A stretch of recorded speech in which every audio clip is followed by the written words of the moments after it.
Hey, hey,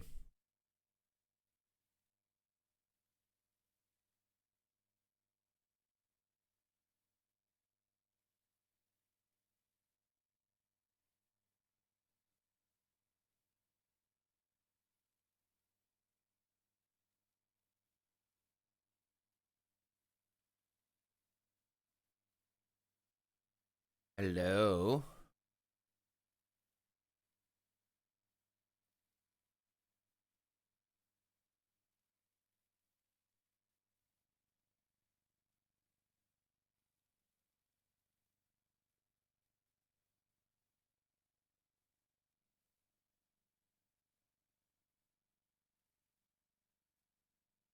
Trying to find a background that isn't shit.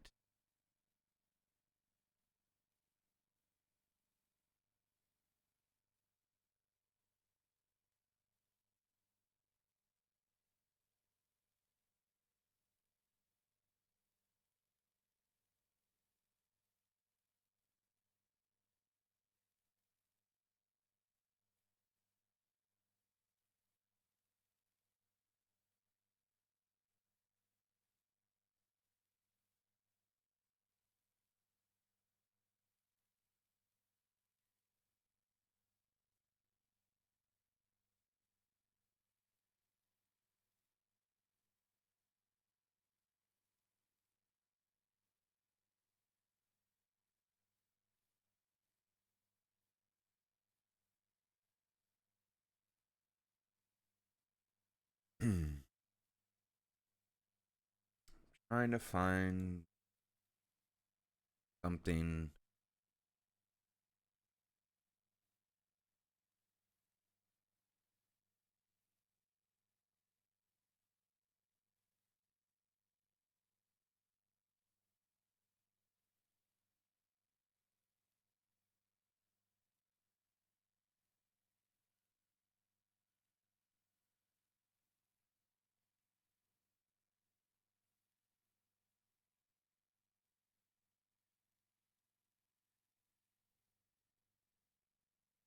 It is fucking cold in my house.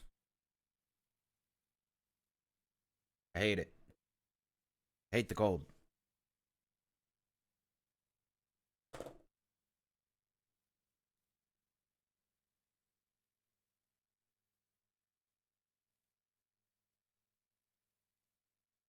Why is it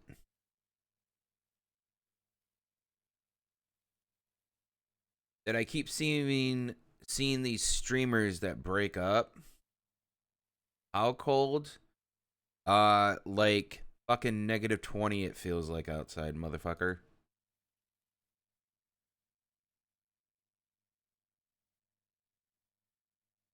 Not actually. Morning.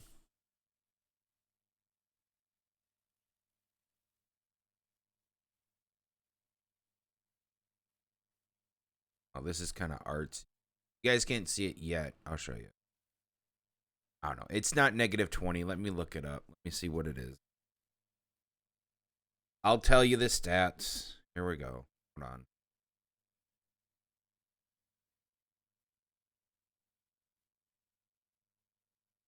It is 22 degrees outside with a wind of 7 miles an hour.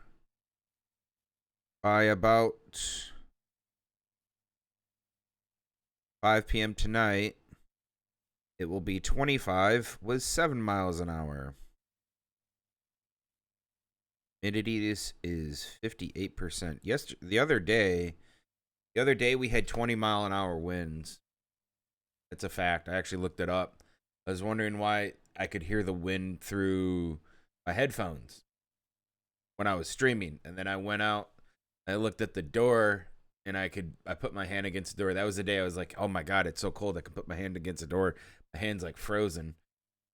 Um, the day we had 20-mile-an-hour winds. Yeah, imagine getting Arctic winds at 20-mile-an-hours.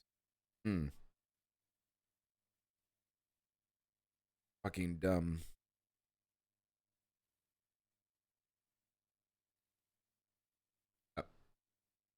And Nobody seems to want to repair my fucking front door that leaks like a sieve, and then my mom wants to pay out the nose for heat. That's her problem, not mine. Keep telling her to fucking fix the door. Oh, they'll fix it in the summer. Yeah, after you spent like $300-$400 more. That's what you want. Hey, your money, not mine. I'm not gonna bug you about it. You're an adult. If it was me, it'd be like the first fucking day I discovered that door was leaking like a sieve. I'd be getting the fuck on the assholes of the people who can repair that fucking door. I'd be walking over there, kicking in their fucking door, and be like, get up. You're repairing my door today. What you're doing? You'll get it done. Duct tape it? No. It's a waste of duct tape. And it doesn't work, trust me. People who think you want to duct tape a fucking seam on a door doesn't understand how air gets in. Because the air is going to fucking get in. It's about the door itself. You're just putting literally duct tape over a problem that you don't want to fix. The door frame is busted, right? There's a huge crack. You open the door and you look at where the locking mechanism goes in. There's a giant crack that goes all the way down. That's the problem. It's not sitting correctly. I don't have the tools to repair it or the know-how. That's not my job. That's the fucking apartment complex's job. The duct tape in a door is like saying, oh yeah, I got this glass vase, but it's all in pieces. And then you just put a piece of duct tape on it and go, here's the duct tape. Here's a vase, you know. Don't worry, I got it. Got the vase.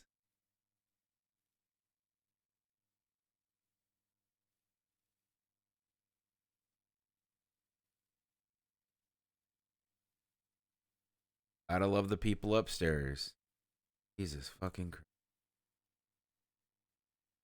All right. I don't know what to play today. It is such a fucking content drought. And I'm going to probably look at seeing what's coming up. We might go back to like a JRPG or something. Just trying to first, let me get my, screen going. I don't want to just have the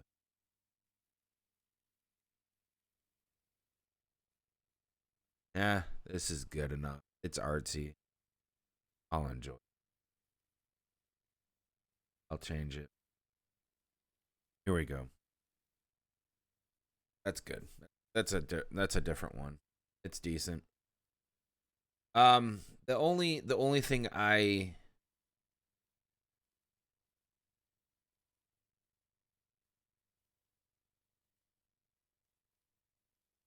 just feel like this place has gone to shit the last 3-4 years, and there's just no one cares. It's okay. Thank you. I think the problem with what's going on content right now is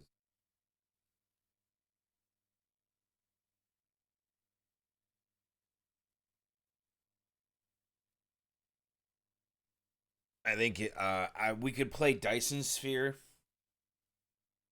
Actually, I might want to play some Dyson Sphere because I wanna get far in that.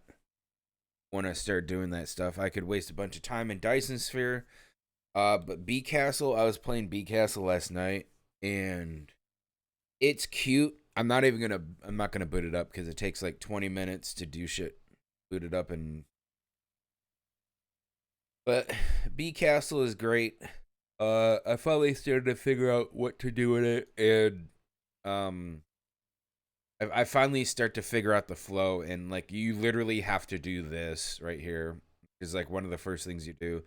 You can get wood so quickly that you don't realize that you have like a full stockpile of wood, and you just have to just waste it on upgrading just about everything.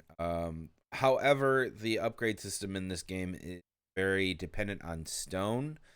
So if you get a stone hex or a stone area that's close to your starting area, it's like mucho important. And you can really capitalize on getting stone because then you get stone towers, which are more durable, then eventually get stone walls. So eventually, if you find that you have all resources are infinite. Everything grows back.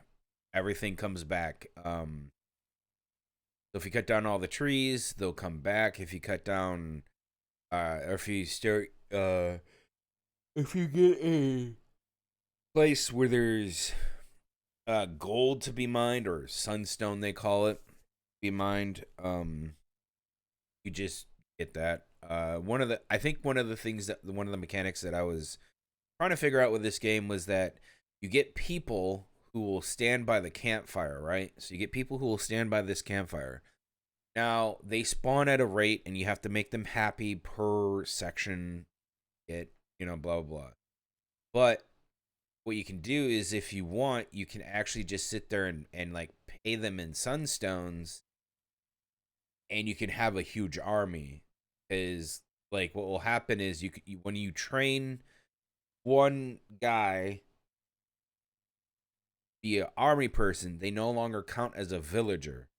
So then you spawn a new villager. I thought that was not. I didn't think that was happening, but it was. I was like, oh, okay, that makes much more sense. So I can have a bigger army.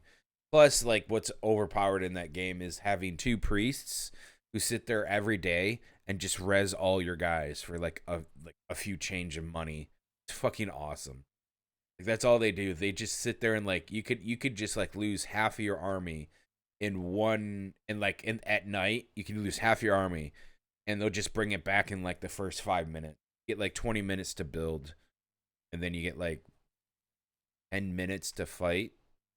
That's the flow. Really interesting and fun though. That's what I want, a pre-alpha game that I can't even see on with it.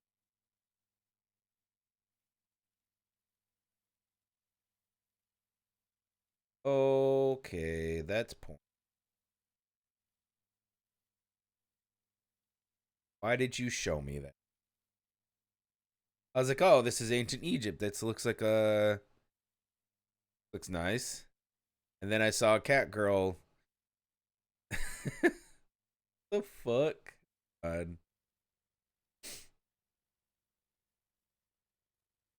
In an adult. Oh, it's an adult RPG with emphasis on AAA quality visuals and compelling erotic interaction. You enter the world of Sabu, a slave, but will forge your own destiny and shape the world itself in this realm of ancient gods, mythical creatures, and boundless love. Means you can centaur fuck, right?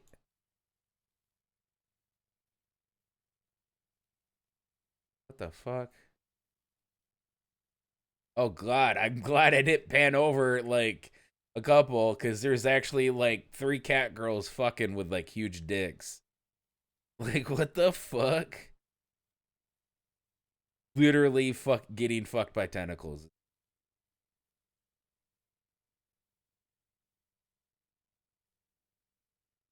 Oh my god, there's so much jizz.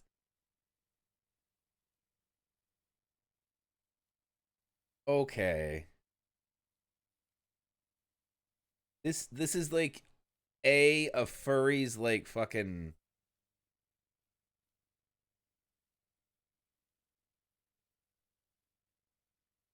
What the fuck? It's literally like a furry's wet dream to have that.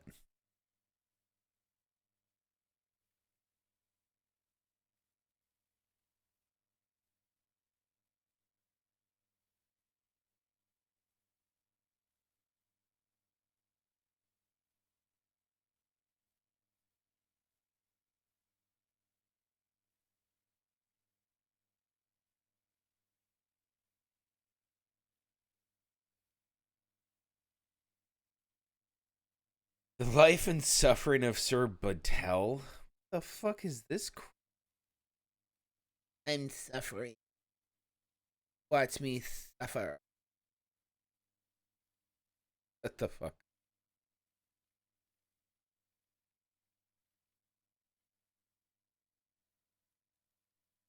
Very positive for Persona Strike. I'm over that game. Yar. Anime, cute, nature. Laid back camp virtual lake Matsu. What do you do? What's the point?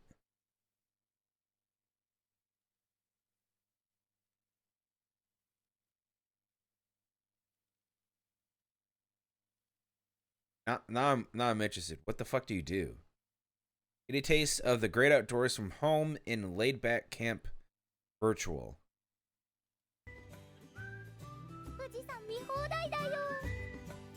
You're fucking You're fucking kidding me. Here we go. Is that it? I pretend to eat fake food with some person and we do selfies.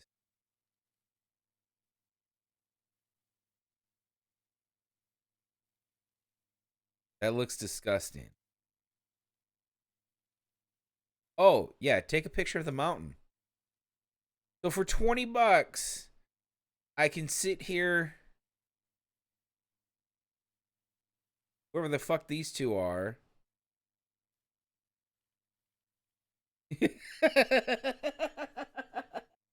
Oh my god, I want to look at this.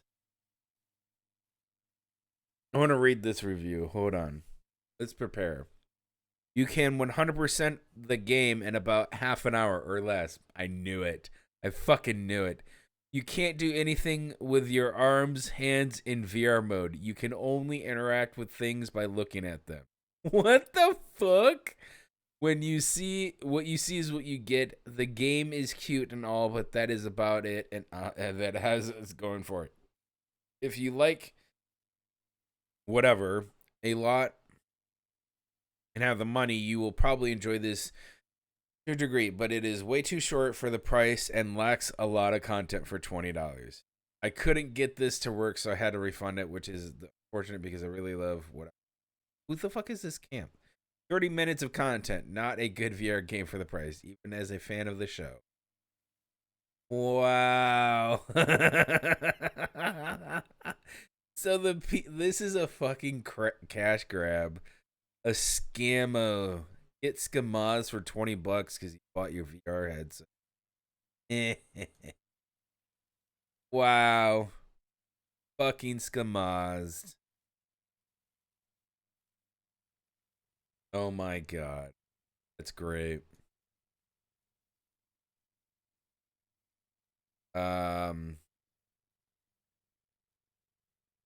I think I might play some Dyson Sphere. Oh, update.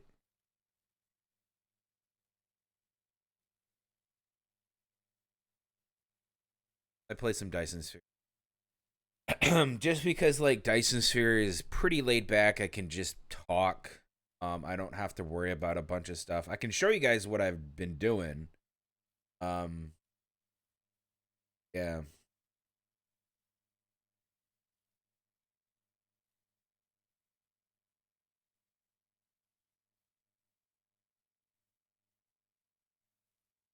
You know, I'm excited for Sunday.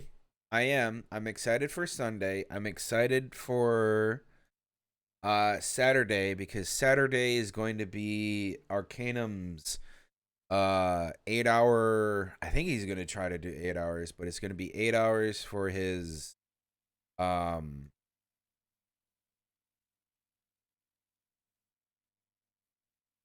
gonna be eight. I think it's 8 hours he's gonna do for his final. He's culminating a lot of shows that he's been doing for his D&D campaign, and then he's going to do an 8 hour where he brings people in to fight the Herald, which is big bad man. Can't wait. Does anybody know like what's coming out this month?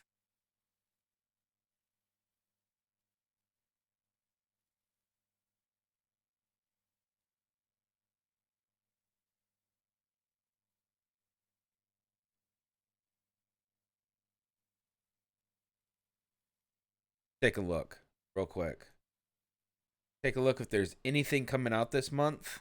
If there's nothing coming out this month, I'm literally gonna go back to other games. February, we don't fucking care. March. And we are on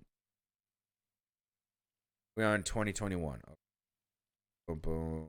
Oh, Harvest Moon, don't care. Marquette,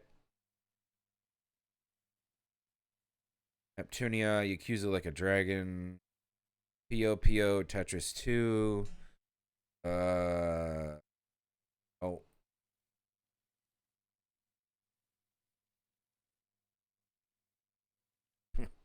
purchase something that I don't even know what the fuck it is.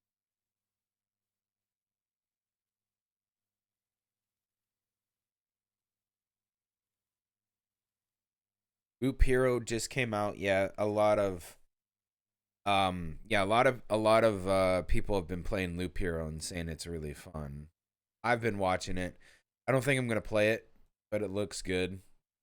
Solitude Director's Cut. Which don't care. Don't care. Tetsu Skydrift. Care.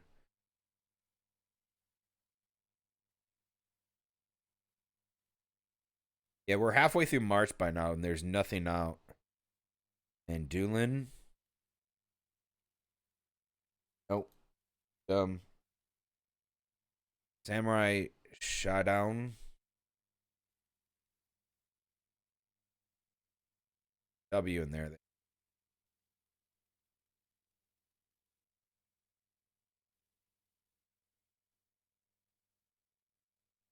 Halfway through March, 3/4 of the way through March now. Story of Seasons, Pioneers of Olive Town. Love Live School Idol Fantasy. No. Andy Ace. Andy Ace. Nothing coming out. This is literally what's coming out, unless unless they say it takes 2 Monster Hunter Rise, Tony Hawk, Evil Geniuses, 2 World Domination. That's March 30th. I don't know if that's actually going to be good or not. Kingdom Hearts, who fucking cares? Drifters, The Bind of Isaac's Repentance. April's going to have the shittiest. Outriders is going to fucking fail. Scarlet Hood and the Wicked Wolf. Uh,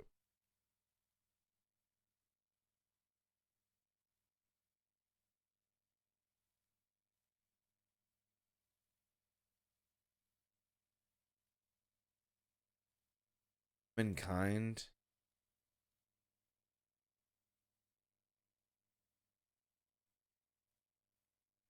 Sure.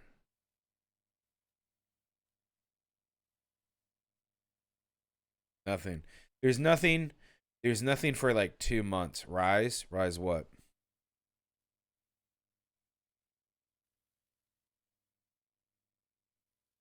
Where do you see that?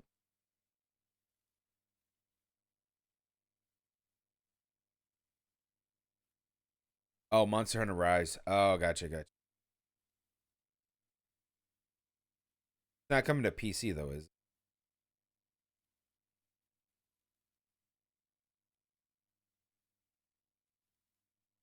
Oh, it's on unfortunate. Yeah. Is that the brand new plan for 2022? Is that the brand new Monster Hunter is Rise? Or isn't there another one?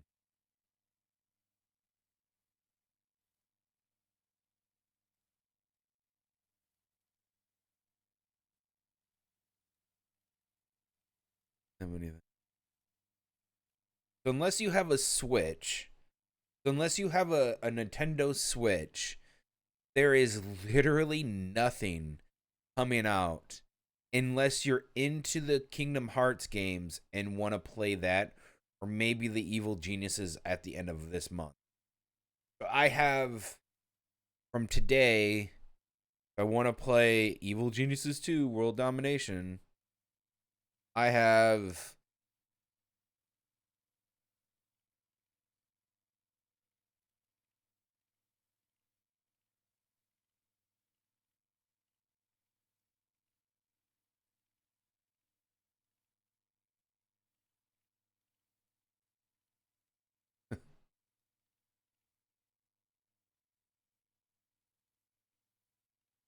in euros. Great, nice job. It's on Steam. You can just go on to Steam. There's really nothing coming out.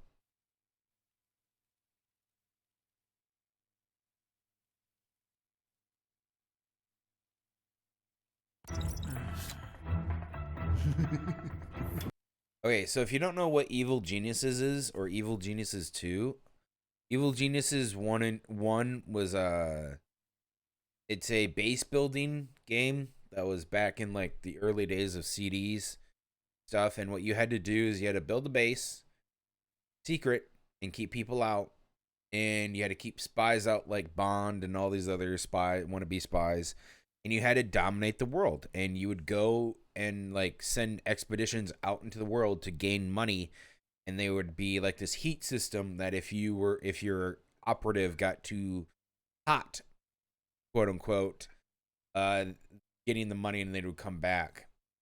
And it's very satirical. Yeah, it's a satirical sci-fi layer builder where you are the criminal mastermind, construct your base, train your minions, defend the operations from the forces of justice, and achieve a global domination. It is very satirical, and it's hilarious.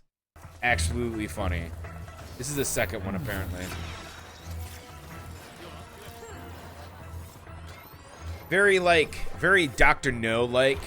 No, Mr. Bond, I expect you to die.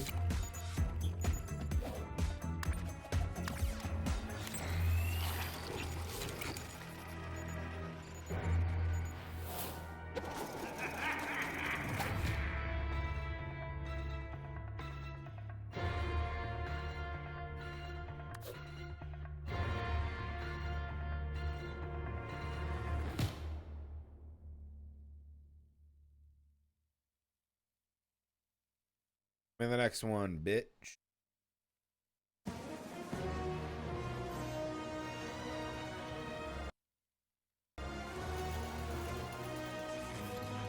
Yeah, so like what happened? Like what happens is like you have like you have like a place where you can have like casinos and all this other shit to like take people's money. It's like legitimate looking, and then you have your secret layer where you're doing experiments on people like that. Yeah, you can have like bases and stuff like that. There's like different places where you can get bases built.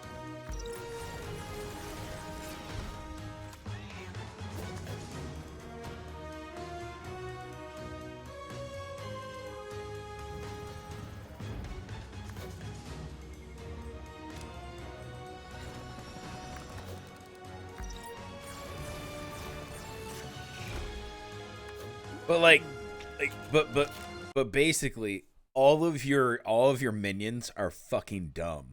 Like the whole entire trope that you like see like in movies where like the evil genius like just recruits people who just want money and shit, but they're dumb as bricks. Yeah, this is the same for everybody.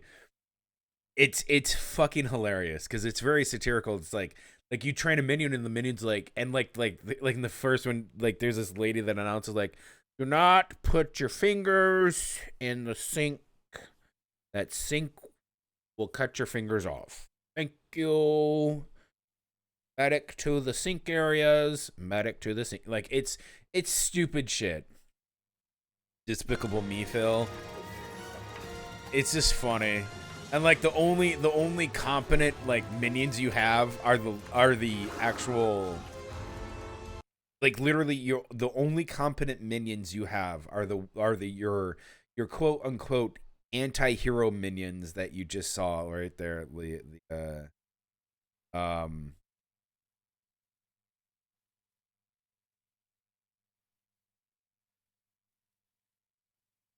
Like these. These are the only competent ones in your entire base. I'm gonna tell you right now, your normal minions that you get from like that are like, oh, I flip burgers, now I'm a minion and I got a gun, and like, yeah, they're fucking dumb. You can train them only so much, but they're fucking dumb. These guys are anti-spies. These guys are your people that you are like, you know, like in a Bond villain movie that they had like a special sidekick or someone else that was like there that was with the evil genius guy, or the person, you know, like what is it? Hit was it? Who the fuck was the guy that threw his hat? And he would throw his hat, and then they made fun of him in Austin Powers by throwing shoes. Honestly, who throws a shoe? Honestly, like it's shit like that. It's funny stuff. Honestly, who throws a shoe? It's a waste of a shoe. That's just his thing.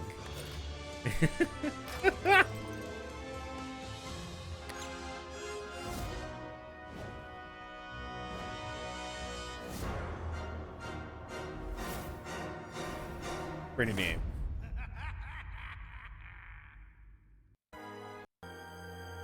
Yeah. And it probably has a bit of like copyright music.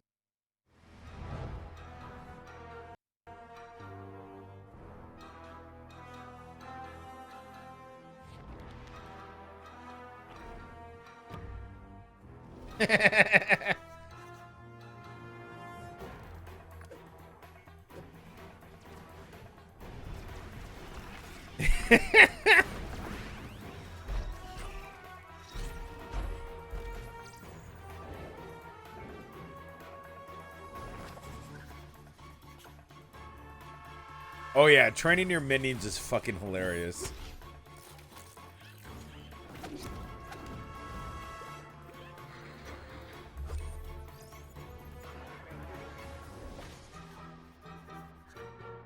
Special henchmen, yeah. Special henchmen are like, you know, the themes of like you have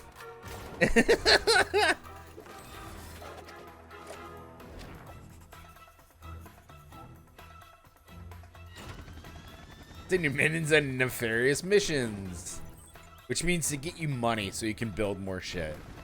That's all it means.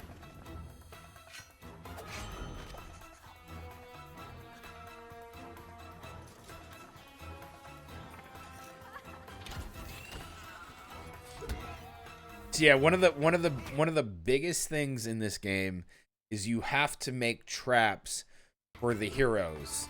So you yeah, oh yeah, and everybody that dies, they get put in a body bag. Instantly they get put in a body bag. It's weird. And then you have to take the body bag and put it into place and like either freeze it or you know, like incinerate it. So like it's very comical. I think it's great. That's cool. As a casino floor, but then it's an evil genius base. It's funny. Very, very funny. Pretty cool. I don't know if I'll play it. It is on sale, but that's cool.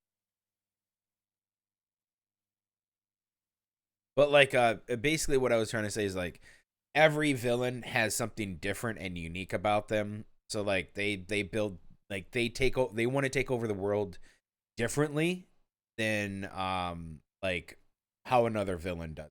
So all of them will have to go out and do missions to get stuff, but it's just like maybe this one wants to build this item instead of that item.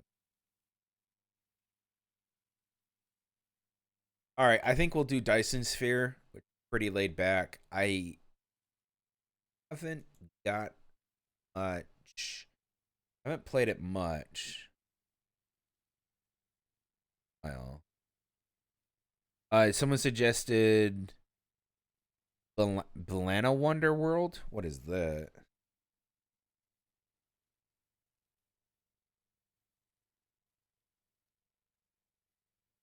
Is that on Steam?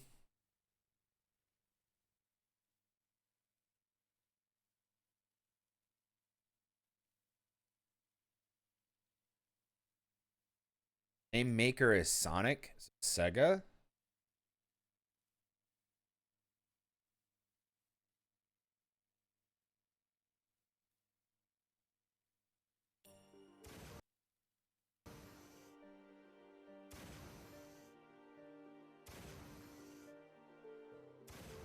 What the fuck? What the fuck?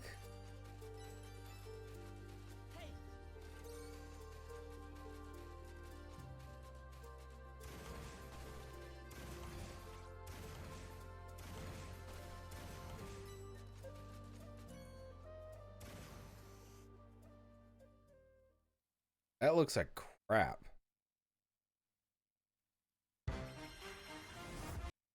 Welcome to this wonderful world of wonder. There are enchanting places and challenging spaces.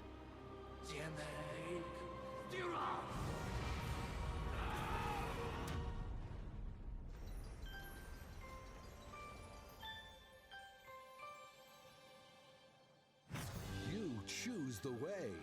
Oh, okay. To save the day. What?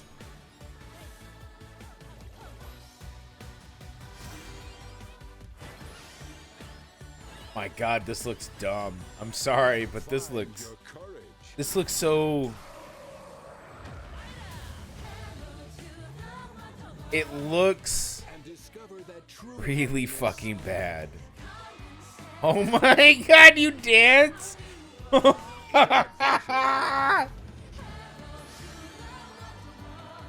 Oh, that's what I want. Is this like some 14-year-old's dream? Like, I just found anime. I'm 14 years old. And this is my, like, creation. Oh my God. It is really fucking. Can I play the demo for free? No. No.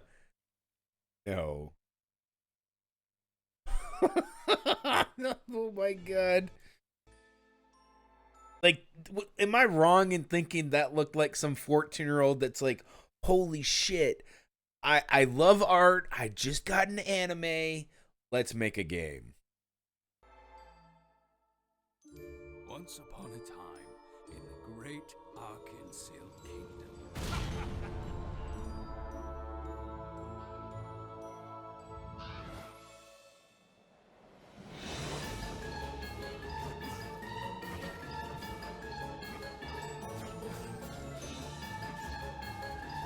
It's a hack and slash.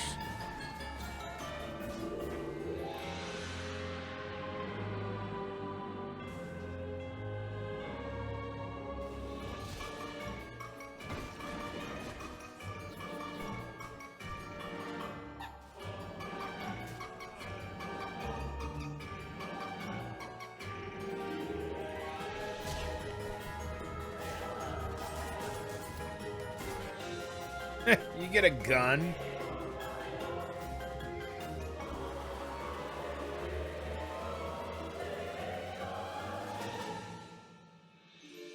The devil gave Jack one simple mission. Find the wizard and destroy him.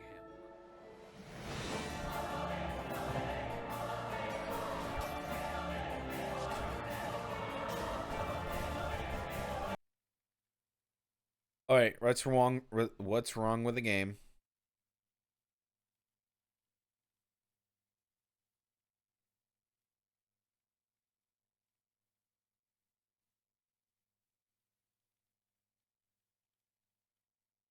Posted March 2nd, 2 days ago. Personally, I love Halloween. An action-filled platform that is not too difficult, but not too easy. Good balance. The surrounding environment of each level, filled with amazing music, really sets the tone for a positive manner, and the ability to even change your weapons. And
Dude, you have .2 hours on the fucking record, and this motherfucker writes a goddamn review. You're a dumb cunt. You played it for 20 minutes. For my first impressions, go to my YouTube page that I only played for .2 hours on the record. Never trust these fucking dumb cunts. Good God. 20 minutes. Fuck off. Thumbs down because this guy can't increase the brightness in a dark game. Sucks to be you, dude. Seems like you need to play a different game. I really hate that about game, like when people do game reviews that are cringe like that. When they write game reviews and they're like, yeah, I only played for 20 minutes. .2 hours is 12 minutes? That's even fucking worse. That's worse. That he played it for 12 minutes and then wrote a fucking review. What is your name, IGN? Jesus. This has too much water. A 7. Fuck out of here. Like, I think that fucking guy works for IGN. Fucking dumb cunt. Alright, I'm gonna go grab some cookies. Then we're gonna go and get into Dyson Sphere. I'll see if they have some music on. If not, we'll try to find some music to play in the background. Be right back. Real quick.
All right. So, I'll show you guys what I've been doing.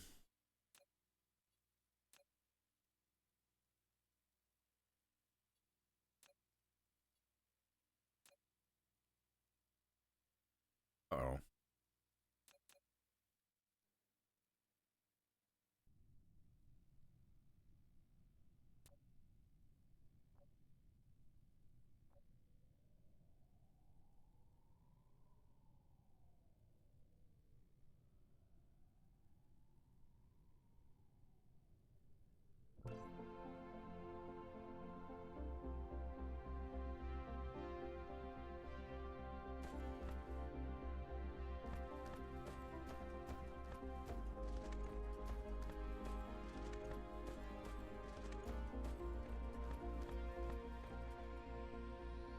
All right. Oh, this is good.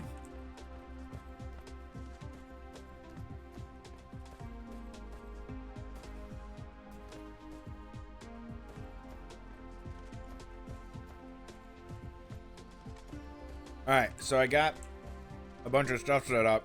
What I've been doing is I've been trying to get these giant planetary logistics systems set up so I can take a bunch of titanium like this, take it back home, so I can start making yellow cubes and some other such stuff, but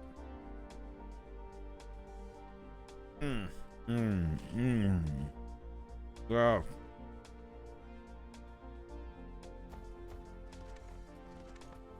I'm eating Girl Scout cookies and you don't have them.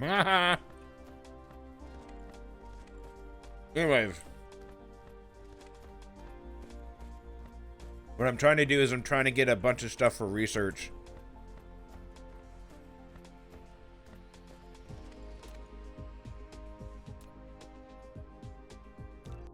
Because I don't think I have... Yeah, I don't have really good technology research.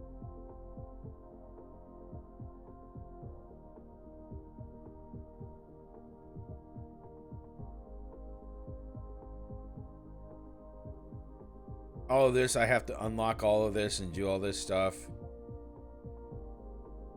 But I can't make yellow research. I can make blue and red, but I need a more efficient way to make blue and red. Once I do, I can go home.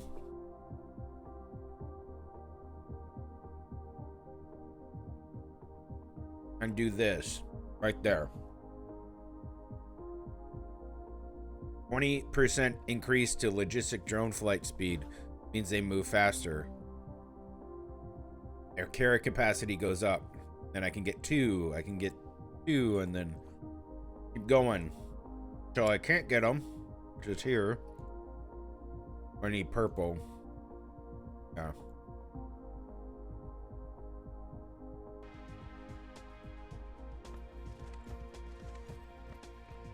But I basically have everything built, automated, up into about here. I don't have super magnets because there's no coal on this planet, and I need coal in order to make super magnets. But I can make just about anything else. I have foot on these. What else do I have?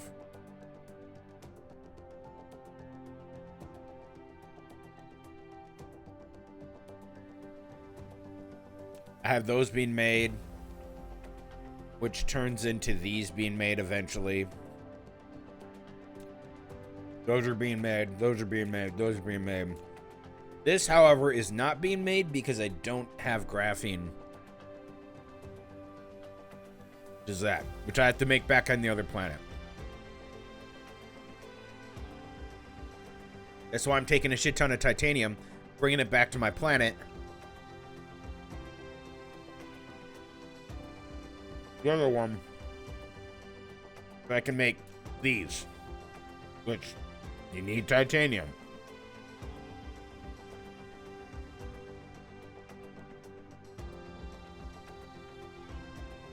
That's where I'm at.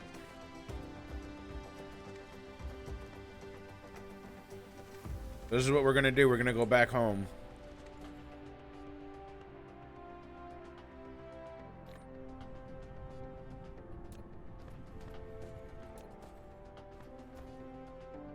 Good.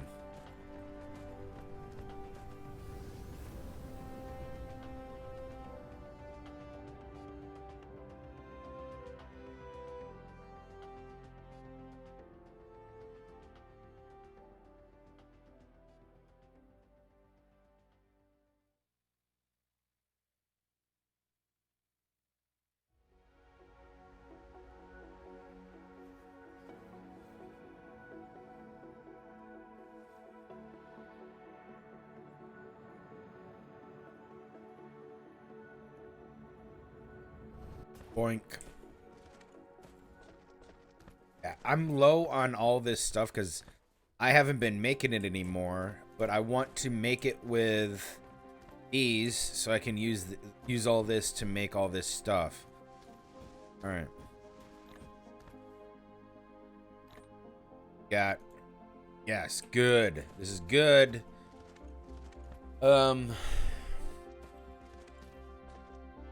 This is real good. I think I'm about ready to get into the logistics. Because what was I gonna do here? Okay, yeah, we got the crystals.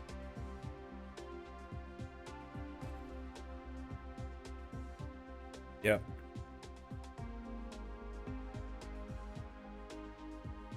Remember, I have to make a Dyson sphere, so I have to make energy and all that other stuff from the Dyson sphere. Get that shit going. Now I could set up a self-sustaining energy sphere, or an energy sphere. I could set up a self-sustaining energy system on that upper area and waste my titanium, or I could do it on here. Either or is fine with me. But I've transferred all this stuff to make it go through logistics. So I got iron, magnets, and copper. Then I'll need to do the same thing with a lot of other stuff. But we have titanium down here, so we're gonna kind of take a break from going up there, start doing this stuff. Got all that there. I'm gonna need to transfer all this eventually into another space as well. This is just powering stuff, which is nice because there's not much being powered. This is where a lot of this stuff is going to need help with. Gonna have to create red, blue, and yellow cubes.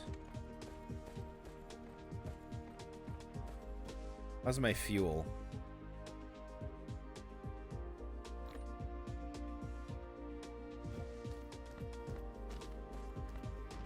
This is making that, which is not much and kind of a pain in my ass to be doing all this.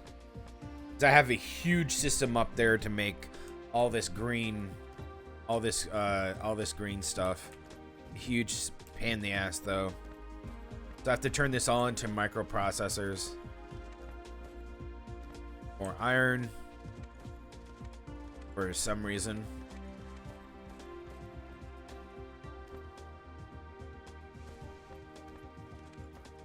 Oh yeah, that's right.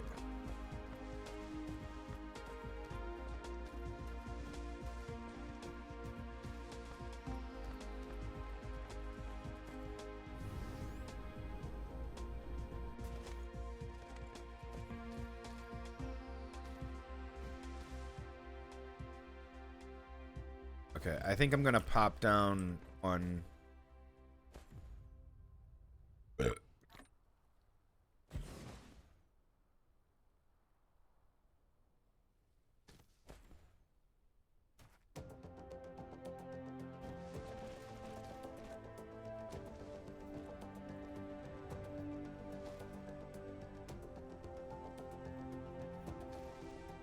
No, go, motherfucker. Whatever. Whatever fucking works for you, I guess. Stupid thing.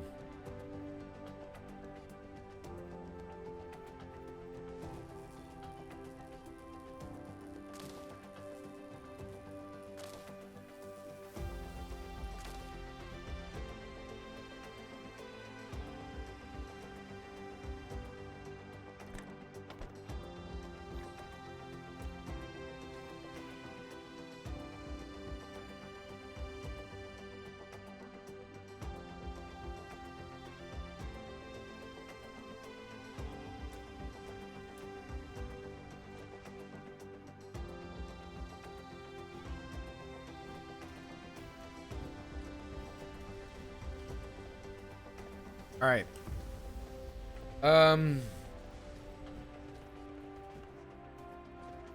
Good. Yeah, so all that's gonna get turned into this, which in turn gets turned into that, which gets more, be supplied with more. There we go. Everything's working. Goody. Let's get out of here.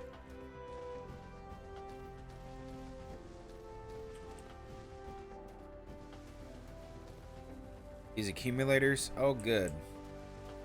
Nice.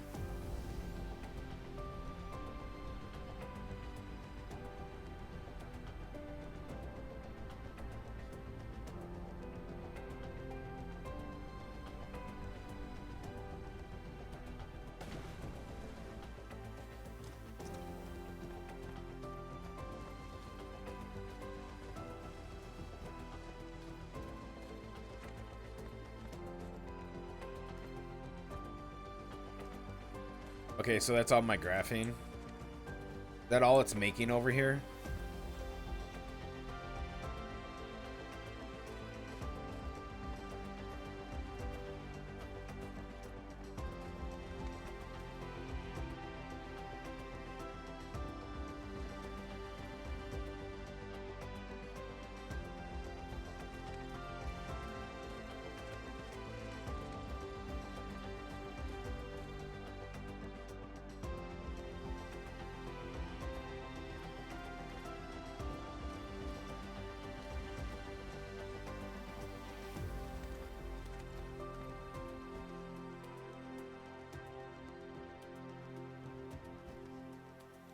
Yeah, I have no idea.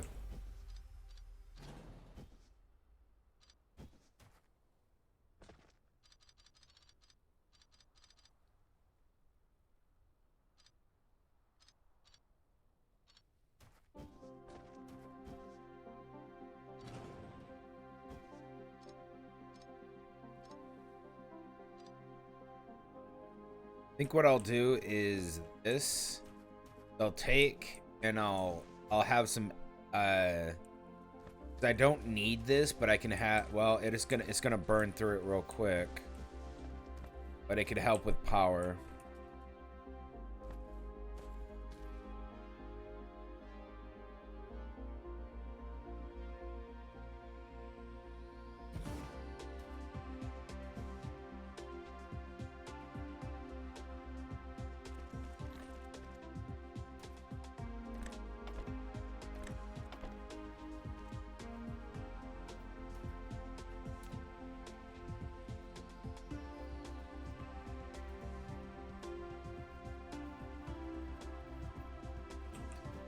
I'll put 2.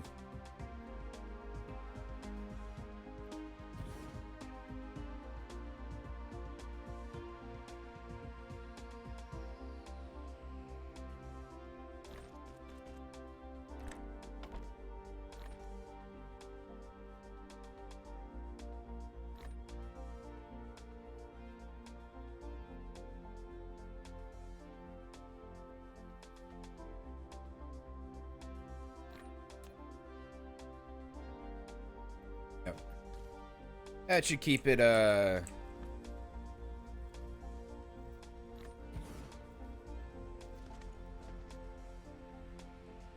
keep it working for a while. This I'll leave here because this is like other stuff for later. And then we'll pull the graphene out from here to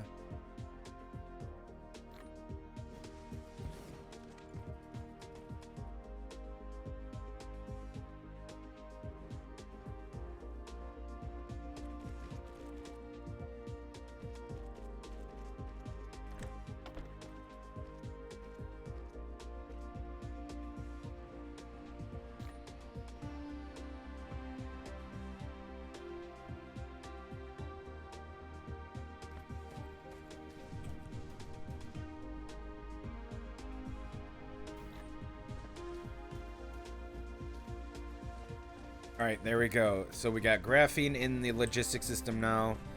That's gonna pull out the graphene.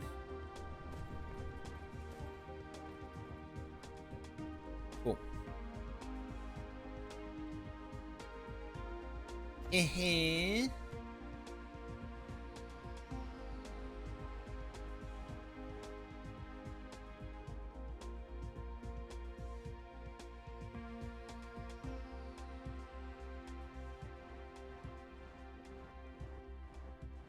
All right. Hold on to your butts. Oh. Okay.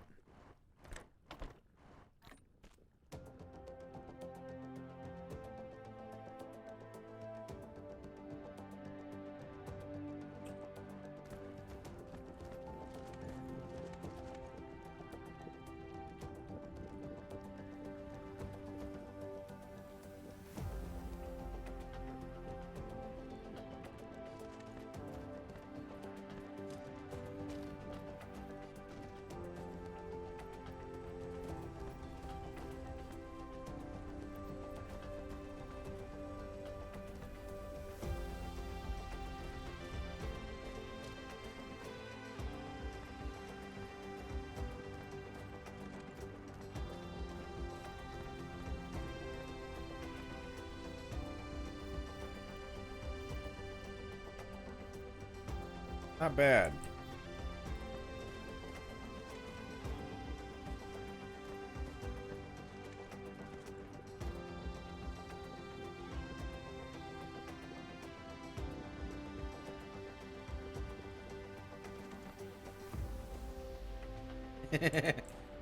It's filling up. There you go. All right, so this all has to work together so that we can get all this working, and fill all this stuff up so we can start making more things.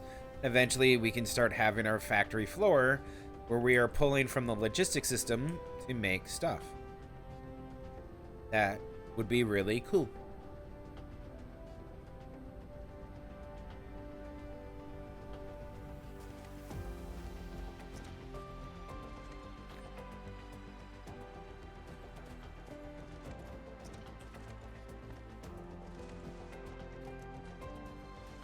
We'll have to remake these, but I think that's part of the glass. Yeah, it's part of glass, which I think we can do just about anywhere. And I really want to get rid of all this stuff and redo this.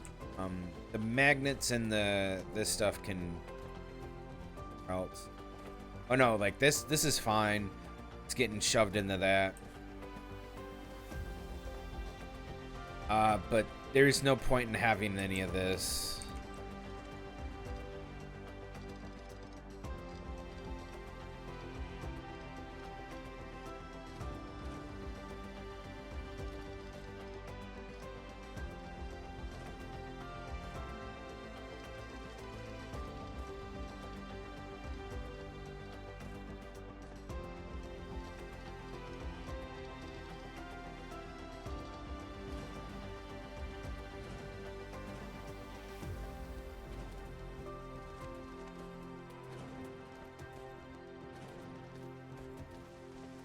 No point.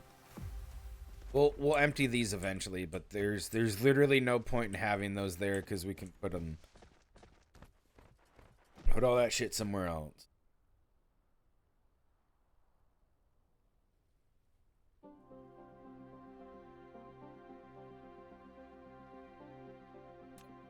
All right, what do we need to do?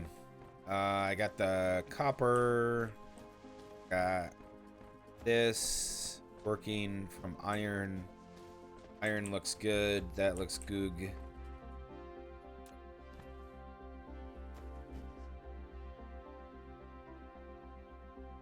Oh, it's only facilities, not storage. It's weird. All right, hold on. There's a package outside the door. One sec.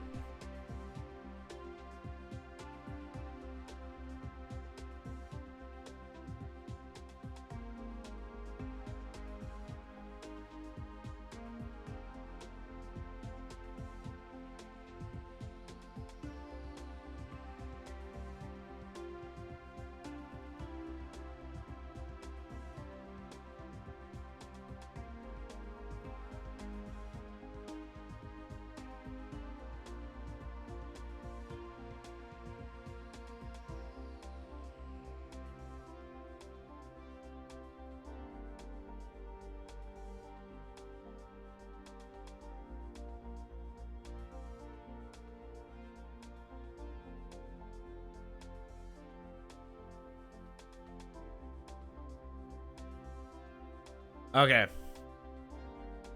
Hold on.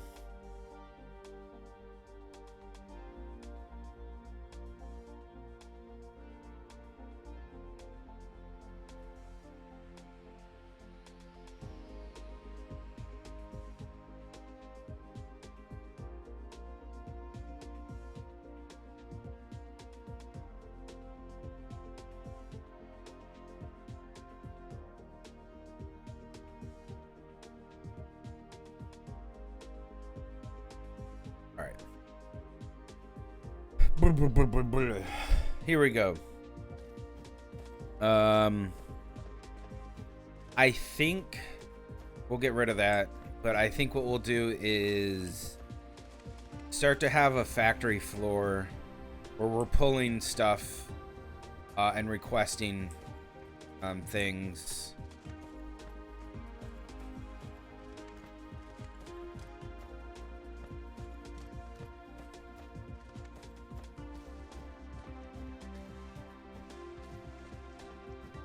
I wouldn't mind it over here.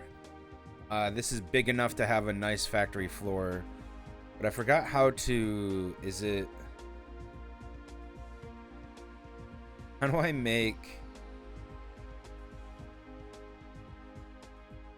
Yeah, it's foundations.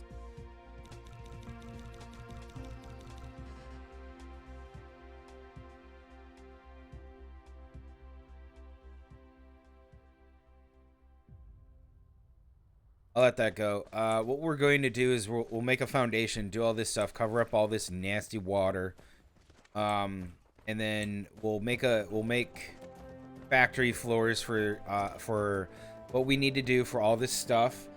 Lay it down, and then request from certain areas like, hey, I need this thing or that thing.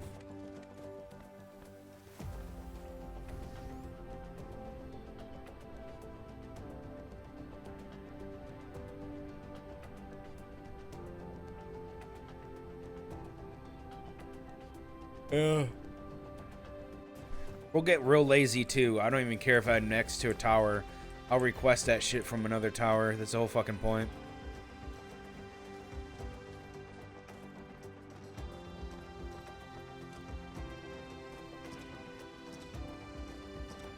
Super lazy.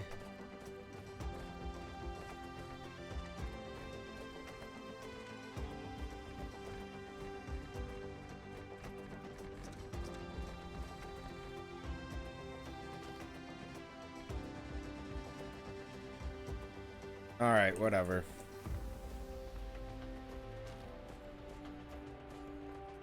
It's gonna take a lot.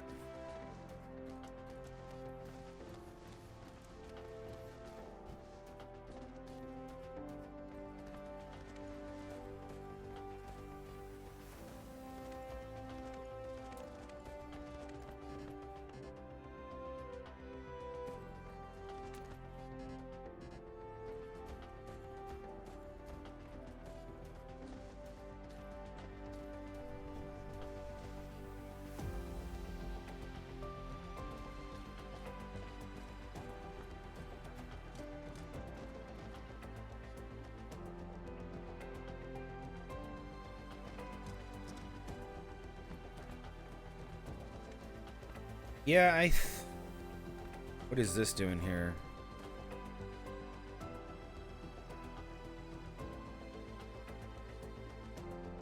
Oh. This should go on there.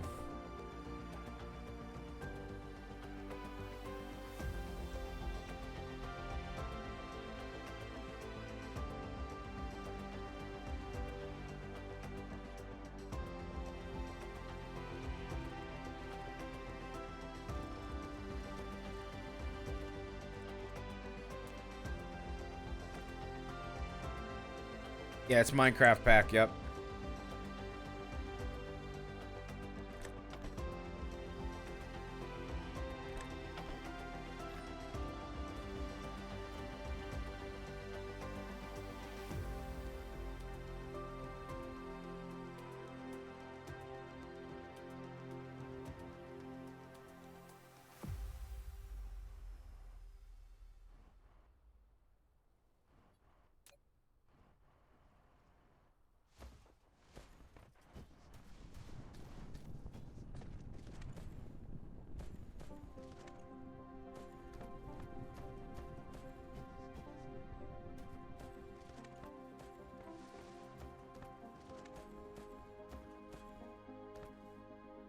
Okay, we need to get a factory floor going real soon, or I'm gonna have to fly back and get items. I don't mind flying back and forth to get items, but I think that'd be more of a pain in the ass than anything. So what I think I'll do is construct this here to start our basic needs. What do we need to produce? We need magnet coils. So we're gonna need to pull magnets and copper in an assembler to make magnet coils and then send them back out.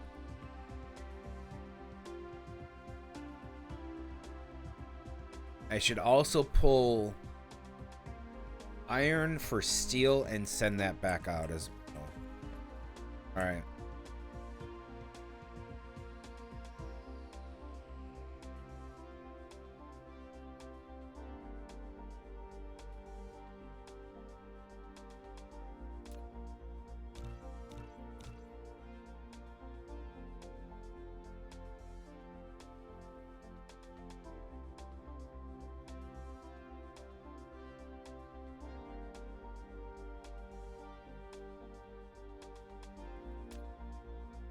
Any graphene for that? Okay.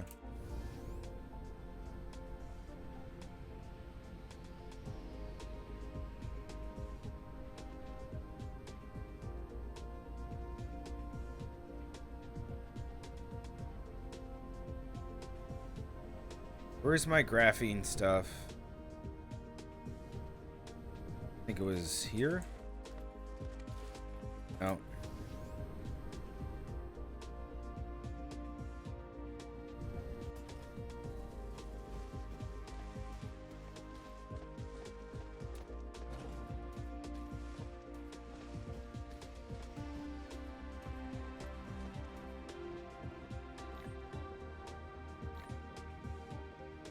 Good. This system can all back up. We're not going to be requesting graphene for a while. We will eventually start doing graphene stuff, but not for a bit. And make 10 of those. Fine.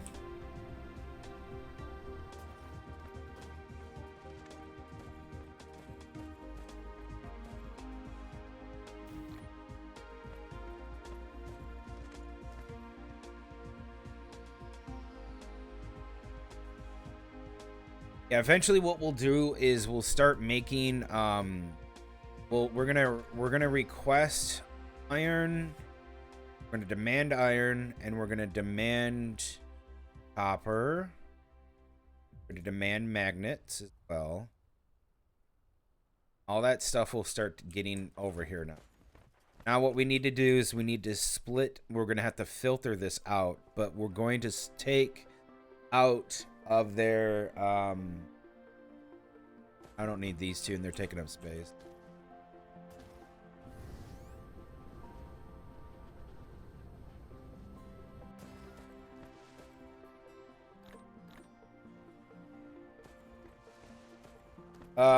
What we need to do is we need to take, yeah, see, all this is working. That's good.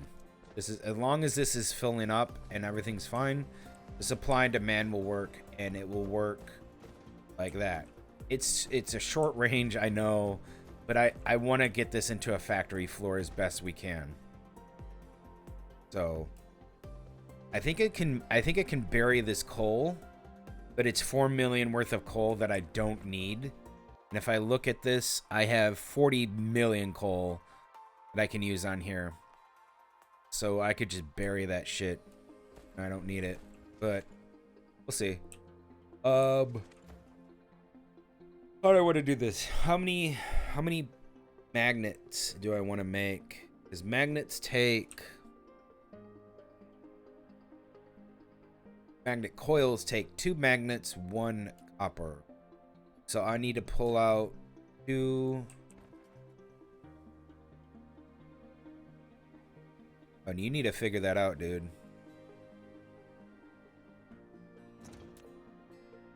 It is not how you do this. No turn. No turn.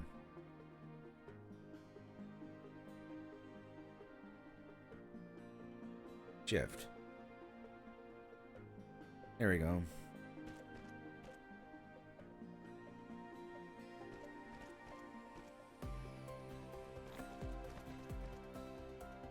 This can be magnets. This can be copper. This is iron. All right. So if I was smart, I would take it and do this.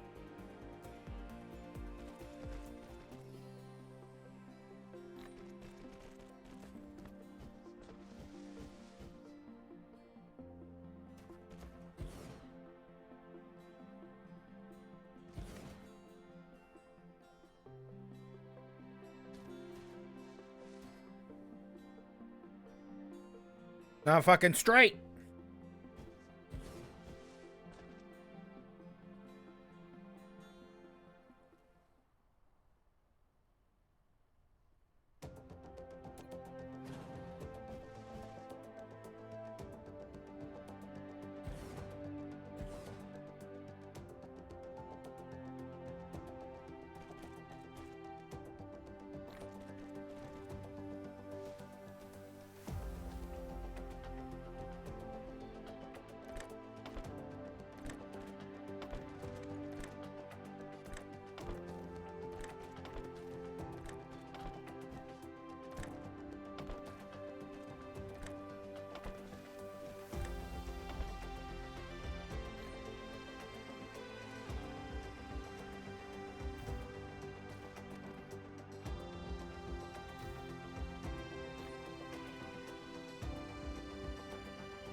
What do you mean recipe copied?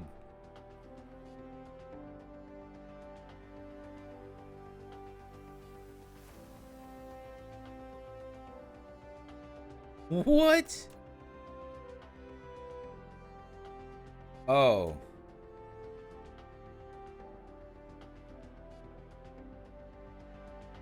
Well, that's broken. It used to work.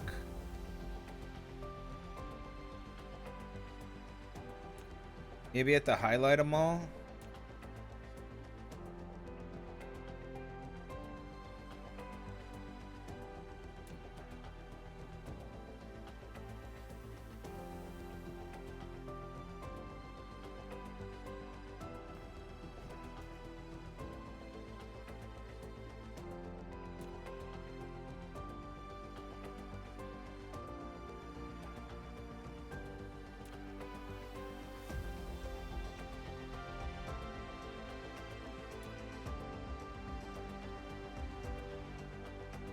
Oh, okay, I got it now.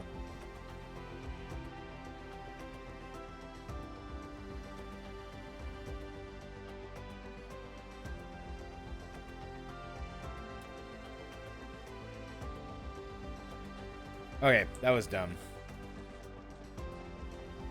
Alright, now how do we make steel?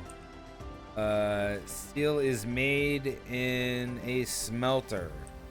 So we will need smelters. Also, what we'll do is combine... how do I want to do this? We need to combine the outputs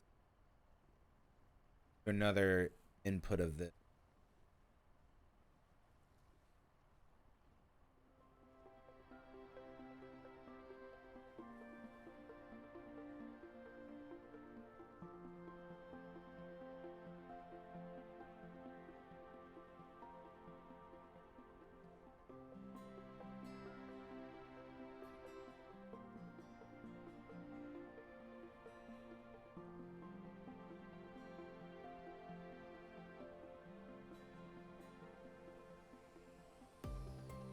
I think I'll do it this way.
There we go.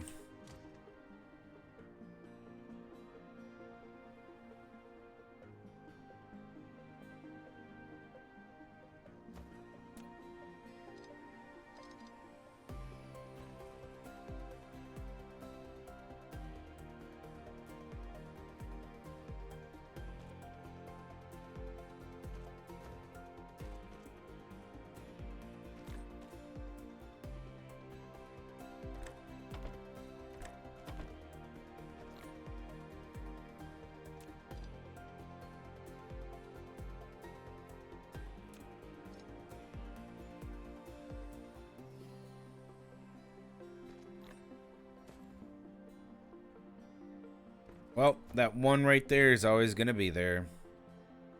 Wah, wah.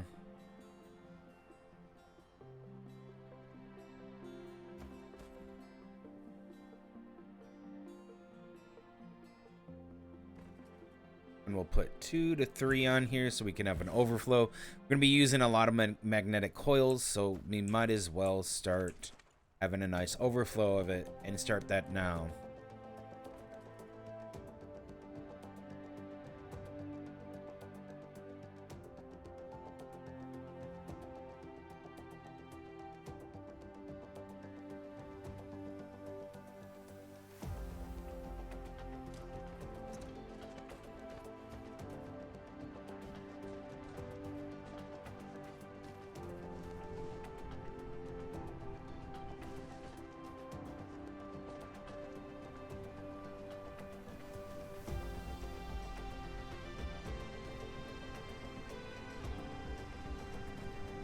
Nice.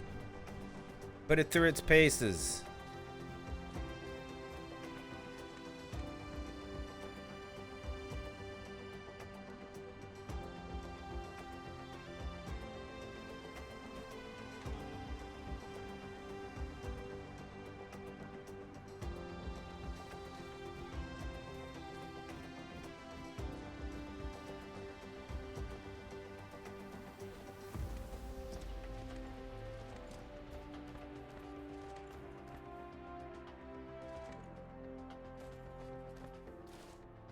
Wait, really?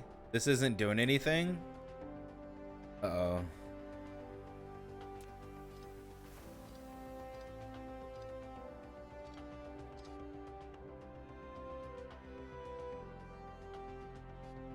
Okay, we'll do it this way.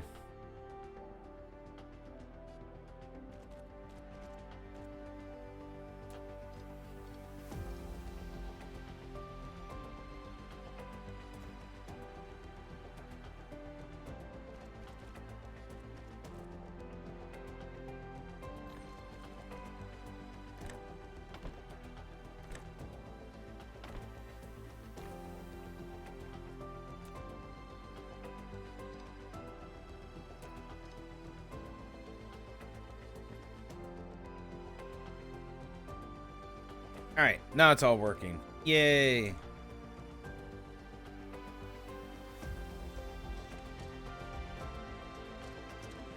Now, for the furnaces.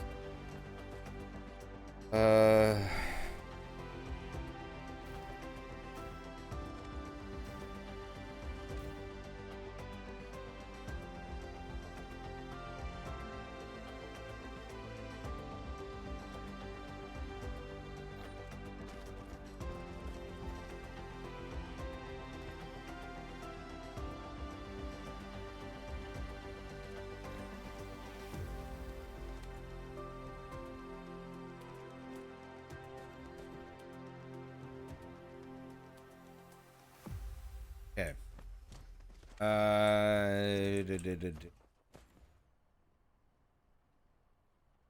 My container. Don't see it. We need to make more. Okay.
Okay, that should work.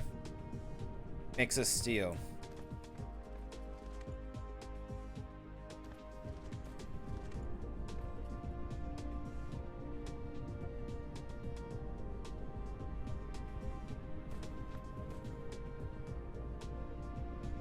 Good. This should be the one that's working a lot, because it's going to be supplying us with most basic of basic stuff. So we want to make sure that what we're doing is we can change not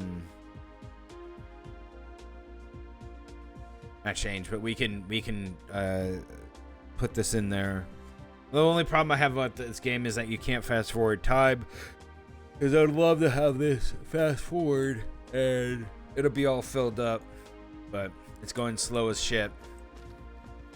Slow.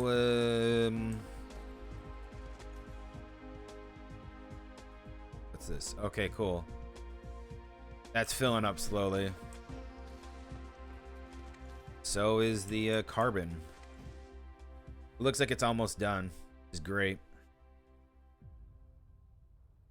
And goody gumdrops. Again, we want to make automation here so that we want to make a big factory automation, not necessarily like in a line per se, but you know, like in an area that we can have accessible. I might just break all this down and kind of clear it out, and then, you know, make it somewhere else, because this was all water at one point. But having all this right here that's okay, but it's not needed. But power generation, all this other stuff is fine here. It's just extra power that we need.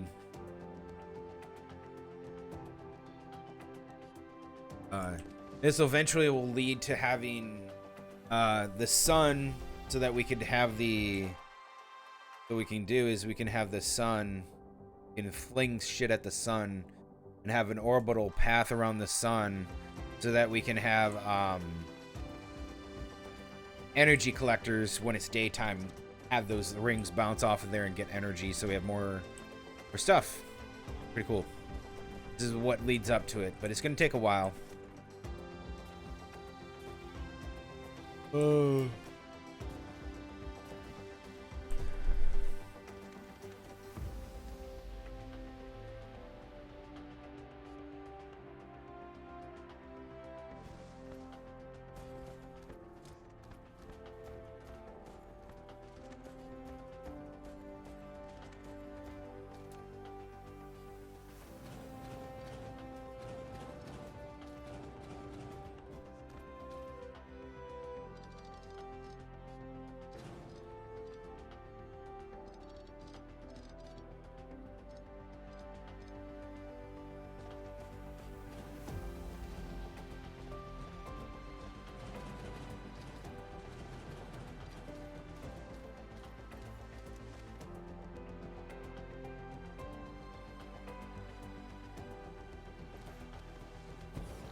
You're gonna have to figure out that angle, bitch.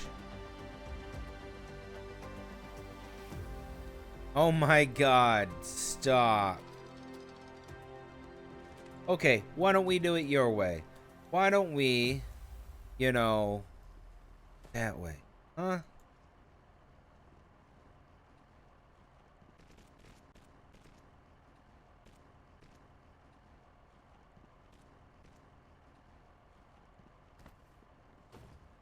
Oh my god, it's so fucked.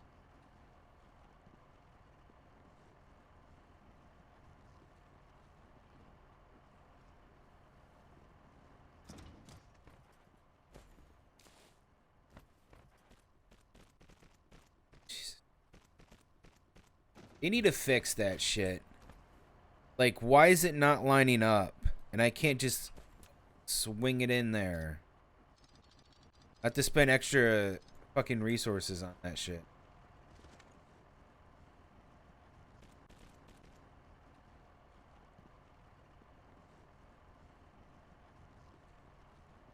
R. Redraw.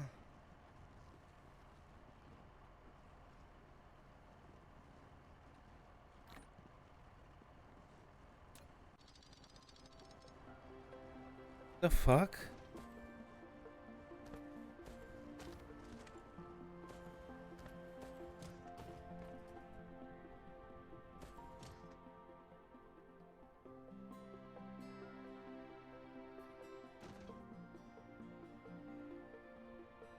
Okay, that works. Jesus.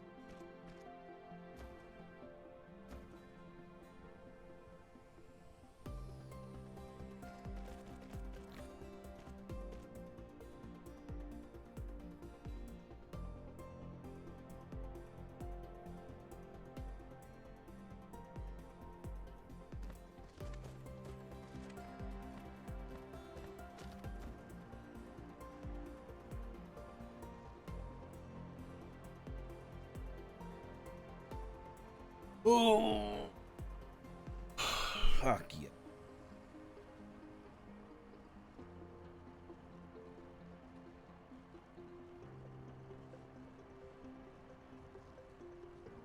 Okay, so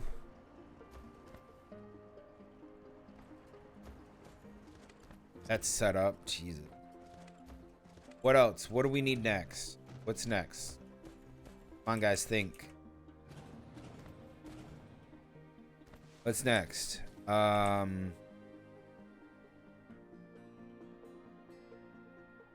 Gears. Yep, we need gears as the third item we pulled out. Now we have iron here.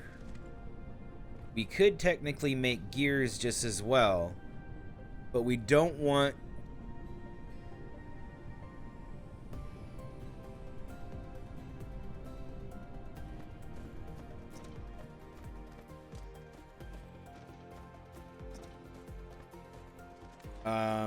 stressing the iron. Not really.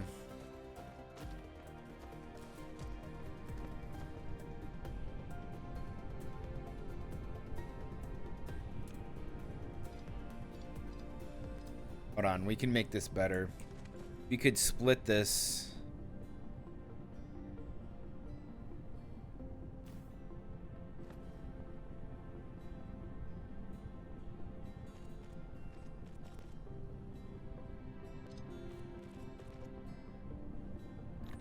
Alright, and then it'll split it that way, which is just fine. But what we can do is we can run another line down here and make gears, right? And then that gears can be put into here through assembly means, right? Replicator. So I need more of these.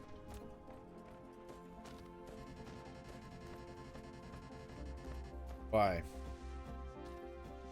Why you do this?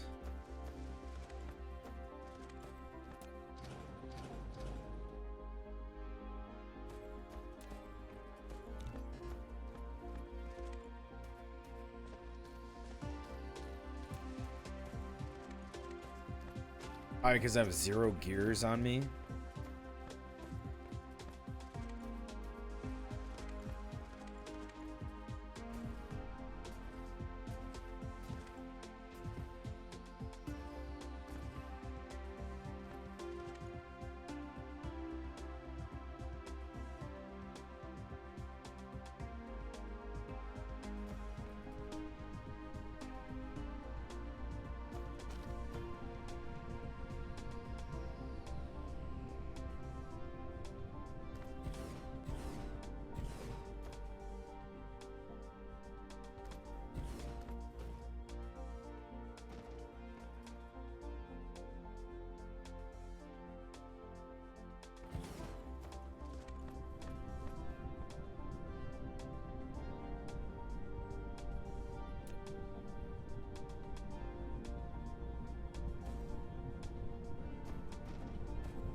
There we go. Making gears.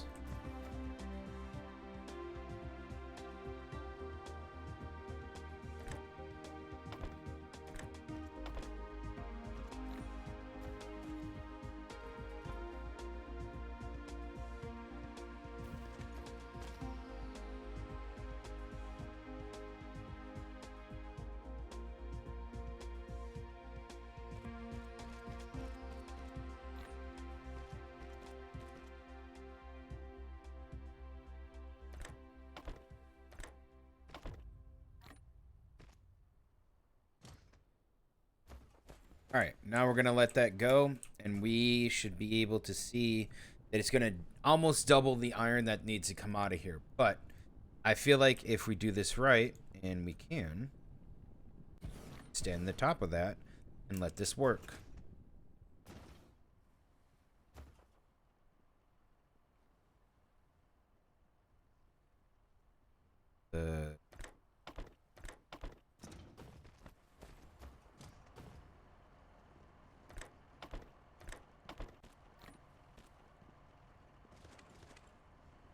That going.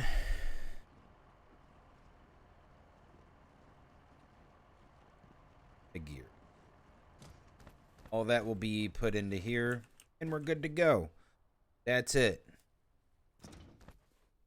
Hey, let's not have that there. Thanks. All this will just get put in there. Yeah, it's kind of just quick, but it's filling up, and it'll fill up in 5,000.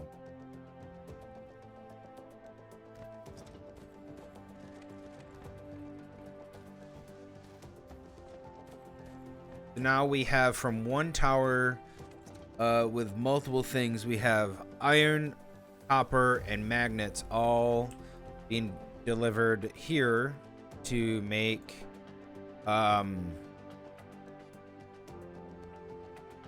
magnet coils, steel, and gears, which are the basis, pretty much everything. And that means we can make an electric motor and then export those. And then eventually we get electronic turbines, export those. And that's how it goes. Then we work on stone, glass, prisms. We work on circuit boards. We work on processors, all that stuff. Boom, boom, boom, boom, boom. All that stuff gets set up and go. And unfortunately, we don't have enough steel. I think I can siphon from another steel area. Thought I had one. Yeah, I have one over here that just sits here. I don't know why. I have one.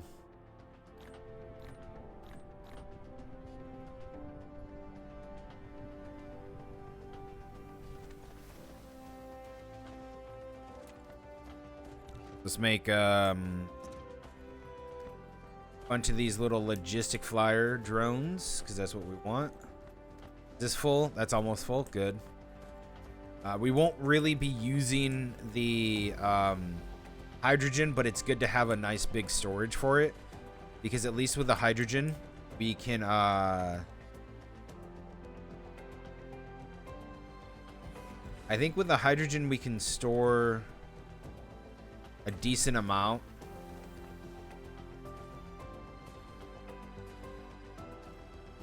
And then we'll be using that later.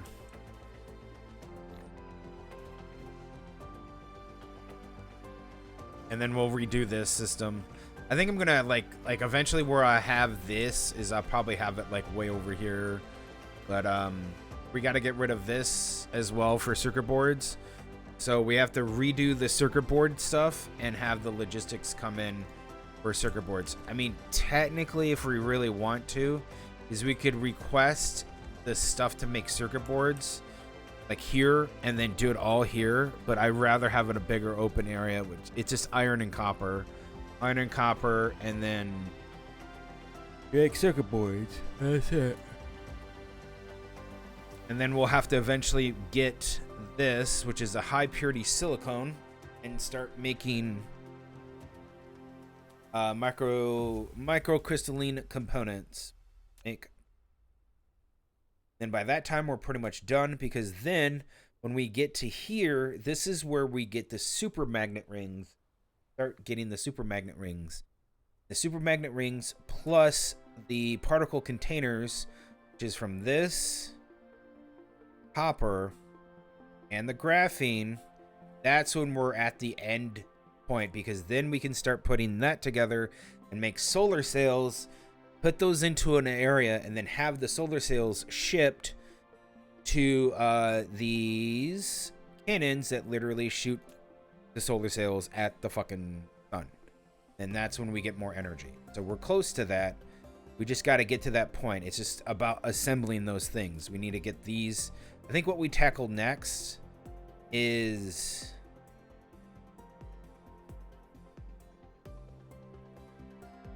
Do I need these? What do you think? Nope. Not yet.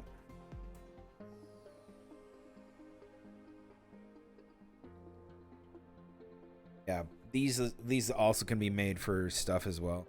This is what we need. This is the highly big...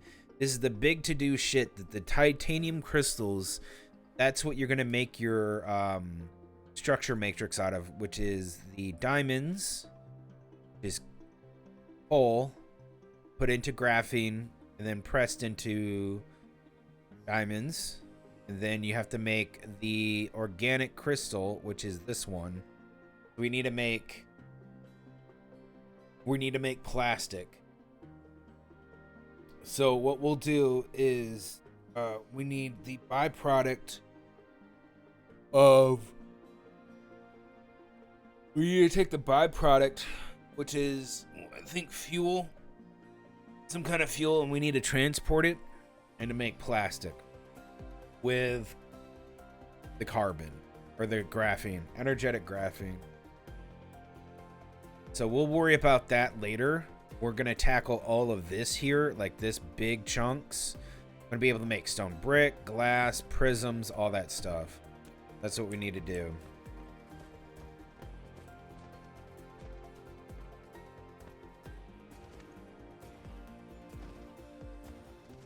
All right, that'll be good. Again, I still think we should put one here, but I need to transfer all this shit. Hold up. Let me put all my shit in here. I'm gonna transfer all of this into like storage.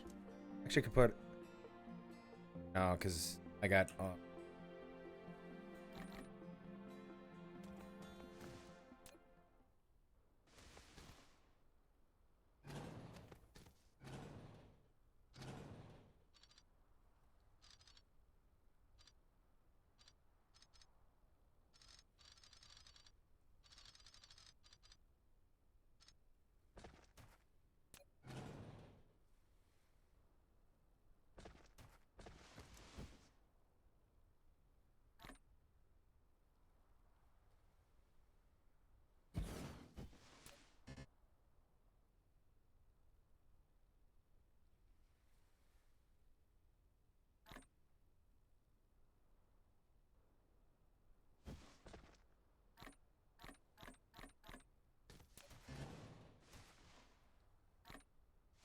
There you go.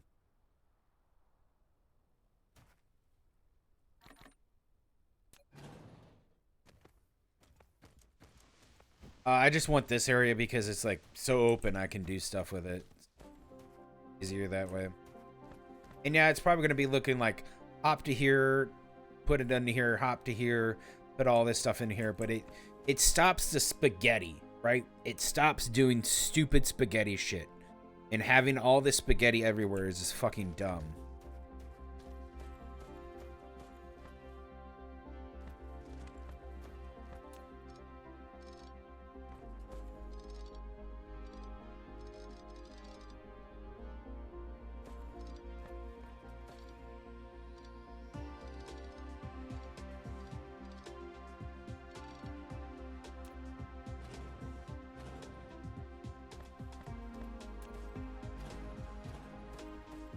You really can't get rid of that just yet. But I do want to use that. This Won't be necessary. There we go, because we're not gonna do that.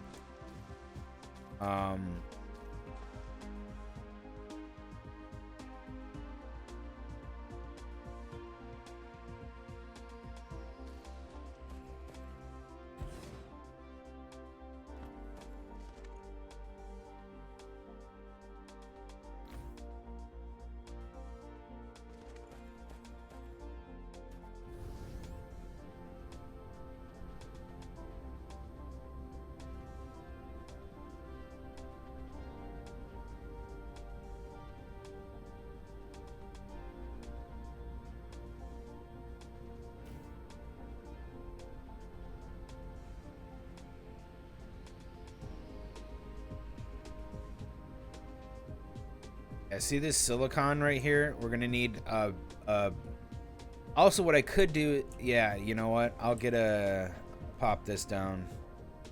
Pop this down, and this can help with supplying iron.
Oh, supply more iron.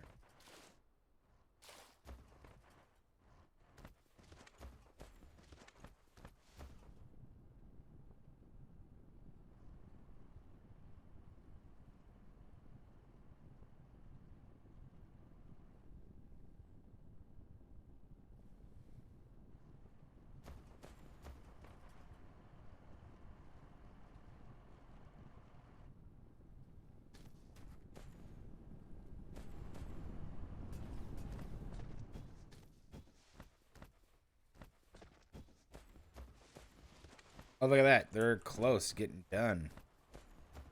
Oh, boy. Oh, boy. That's good.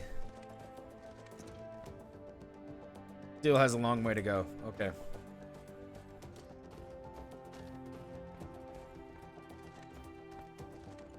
Alright, so we need 3 items to make 1 electric motor, which is really fucking stupid.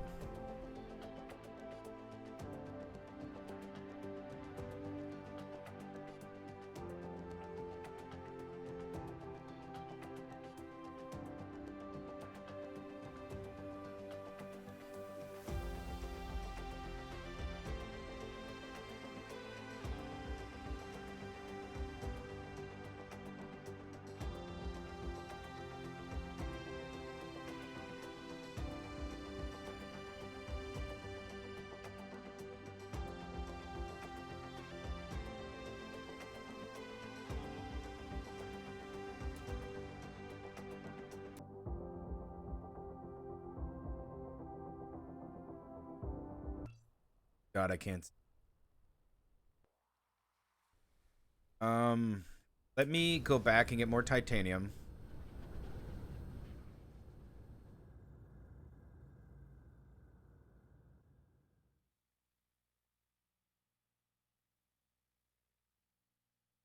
Go over here, get more titanium, and then grab, I think what I'll do, have it on me. Yeah, I can make a few canisters out of the titanium, but what I think we'll do, the biggest thing, is since we can get titanium here, we're gonna bring back a shit ton as much as we can carry, and well, actually no, we'll make more towers here. Oink.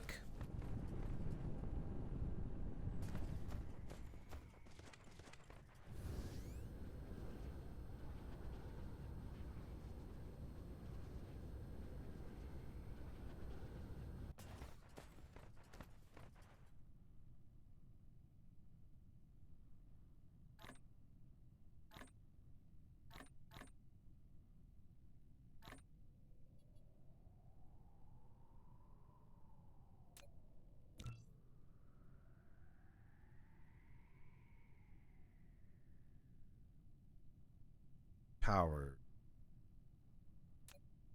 Negative. More process.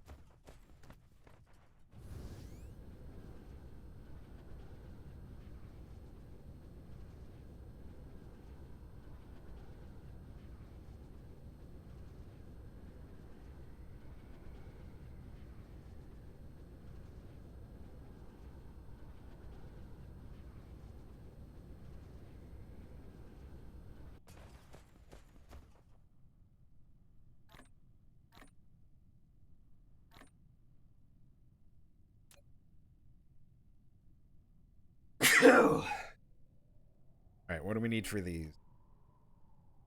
That more copper and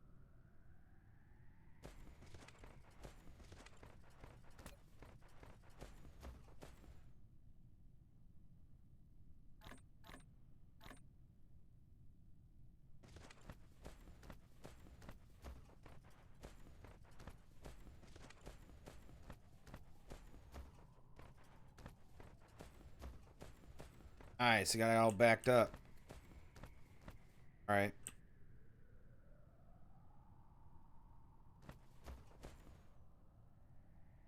Got all backed up making all this, which is good.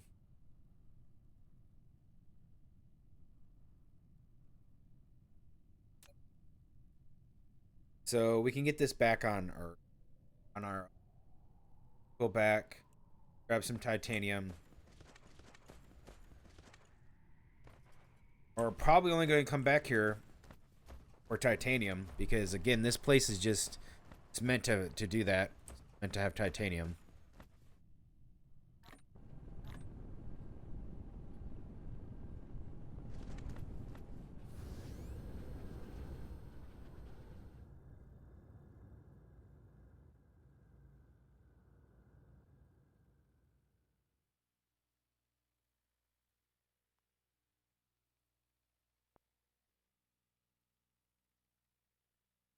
On the other side of it.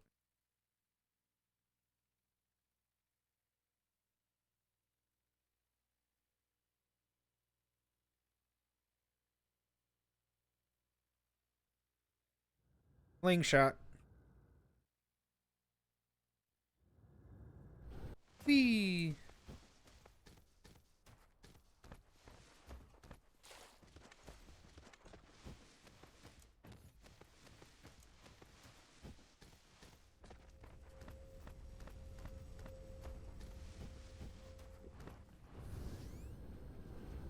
Oh, speaking of, hey, nice. I can make one. I can make one. Uh, this is why I want to make all this stuff on Earth, or not on our like stop. Like we're gonna play it on here. We're gonna start doing it on here so that we can make all of this. So that we can make these planetary logistics stations. Let's go put the titanium back.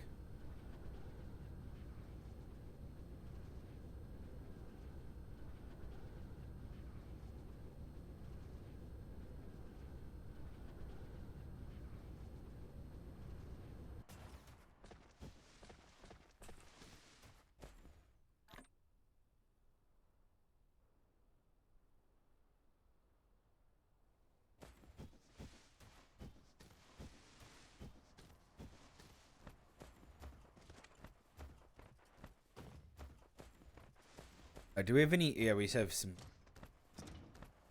Fine.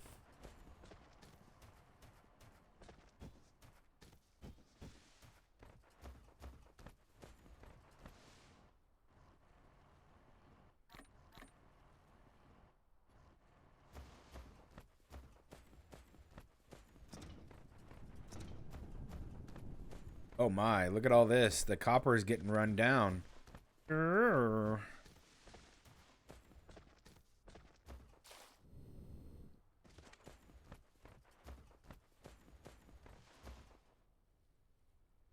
Oh, it can't keep up.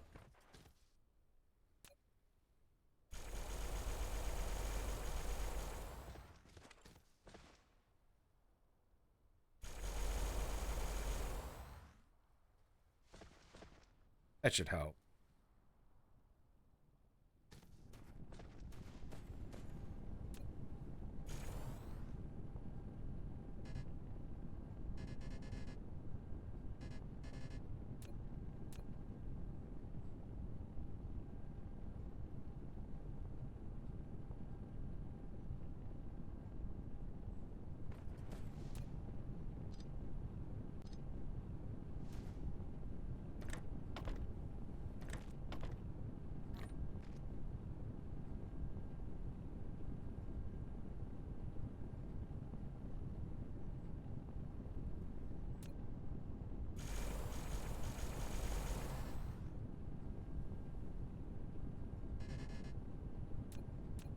Oh, whoops. Did I put my 3 in there? Oh, yeah, there's like, pew, pew, pew, pew, pew. Look at that. I accidentally laid down like my 3 high end, like, pew, pew, pew. That's great. Whoops. Did I do that?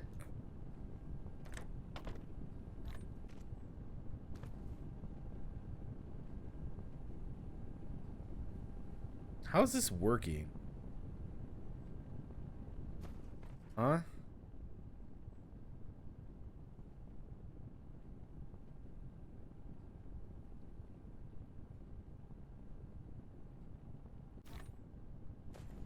Okay.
That was fun.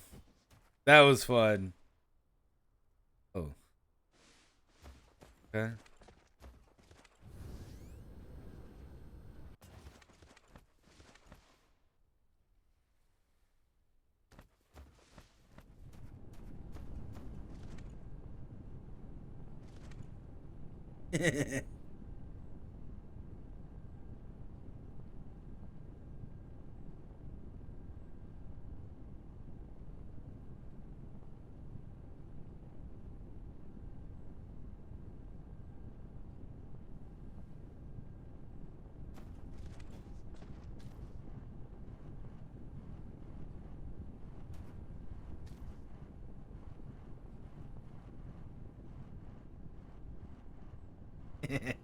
This is great.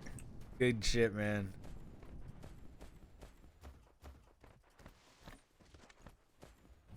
All right.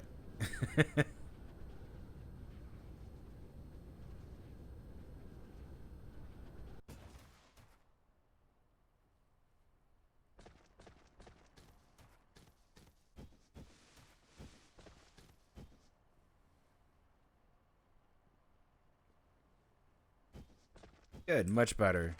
Now, we got the diamonds.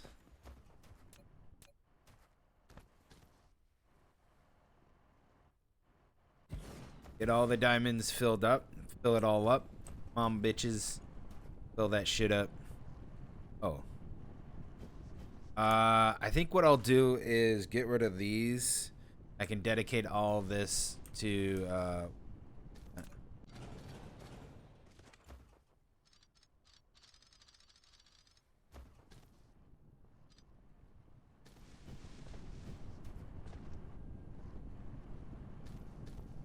looks like that was not working well.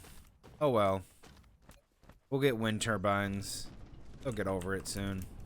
Let's go to our North Pole area. We'll just lay down a bunch of wind turbines to help out the excess wind or the excess power usage. Do that here. Anytime.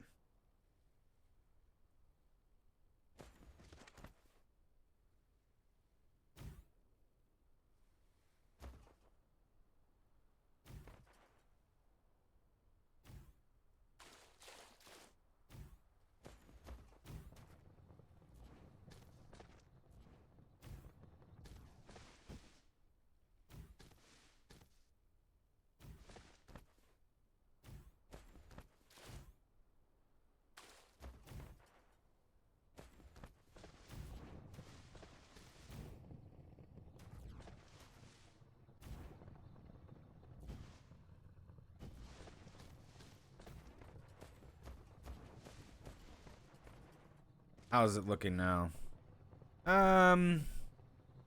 Pretty goog. Got some accumulators that are charging. All right, we'll make more. Go. We can always just put them. We can always just put them around here and stuff. It's not a big deal. I don't really use these areas, and they don't really spawn resources towards the North Pole for some reason. Like any of the poles, they don't really like spawn them near that. I've been finding that out.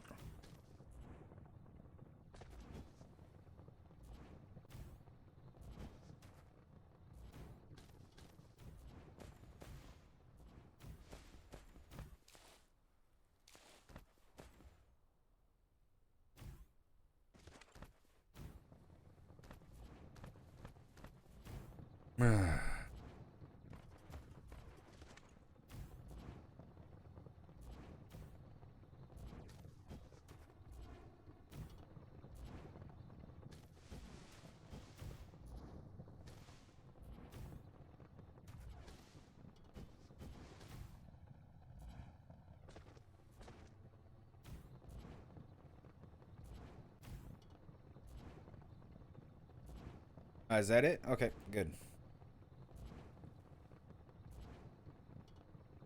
Eventually we can start getting solar panels if we want to start doing solar panels. But accumulator charges and discharges are also really good as well too. But this is why we want to, if we want to do accumulators, accumulators are going to be kind of a pain in the ass because, well, there's just a. Okay, is that full? Good. This is what we need to do here. Boom, boom, done. Get that full. Yeah, so one of the things that we want to get is we want to get this refined oil, not from here, but probably from a different one.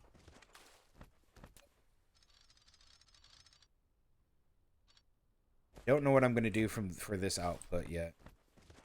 Don't know if I really, like, this is all standstill. Because, know what to do with this. We need the, actually, need the, put another power down there. Power is our big issue. And yeah, power, we need a lot of power. 49.1 megawatts, and still are kind of like, we're not breaking even, but like we're getting close to it.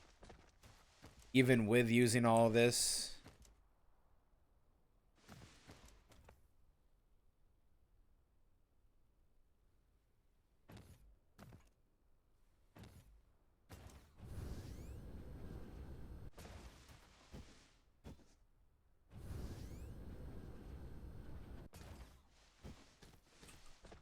What was I gonna do here? Yeah, this just seems like kind of a waste of a. Seems a waste to have it there, but we need it there. And I don't know what else to put there.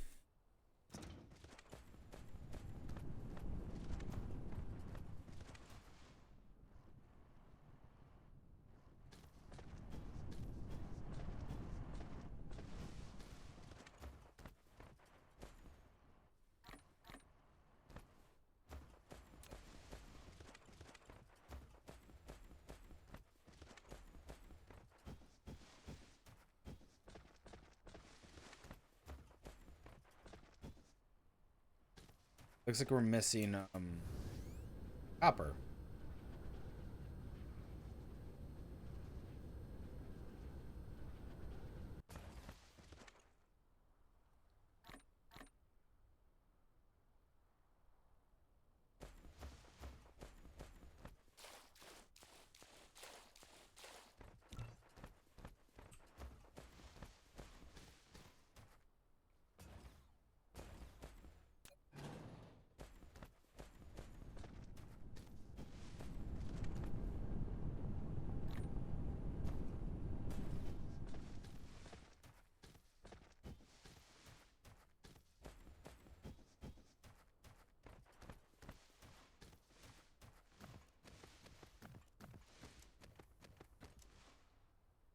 Find some music.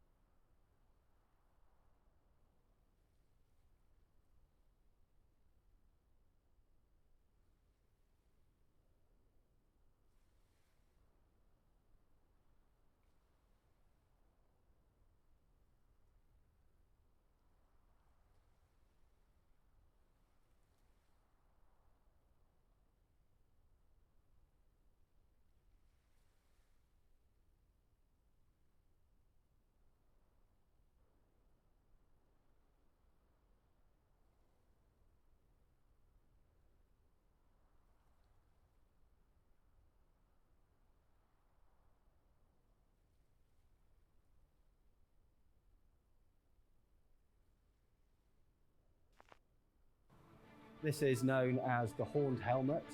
It's perhaps the most recognizable helmet in the world, and certainly one of the most mysterious. I'm Henry Yallop, the Keeper of Edge Weapons and Armour at the Royal Armouries, and we're here at Leeds.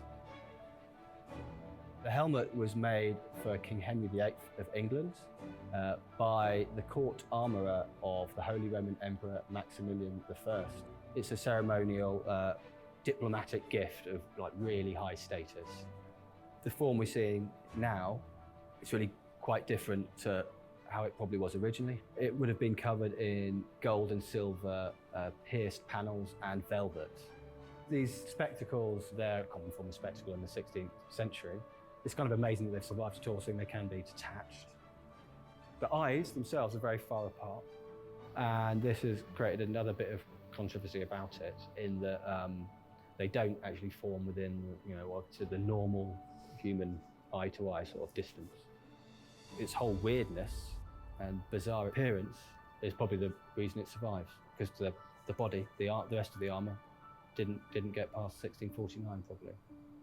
Why someone would wear a helmet like this is kind of your crux of the debate.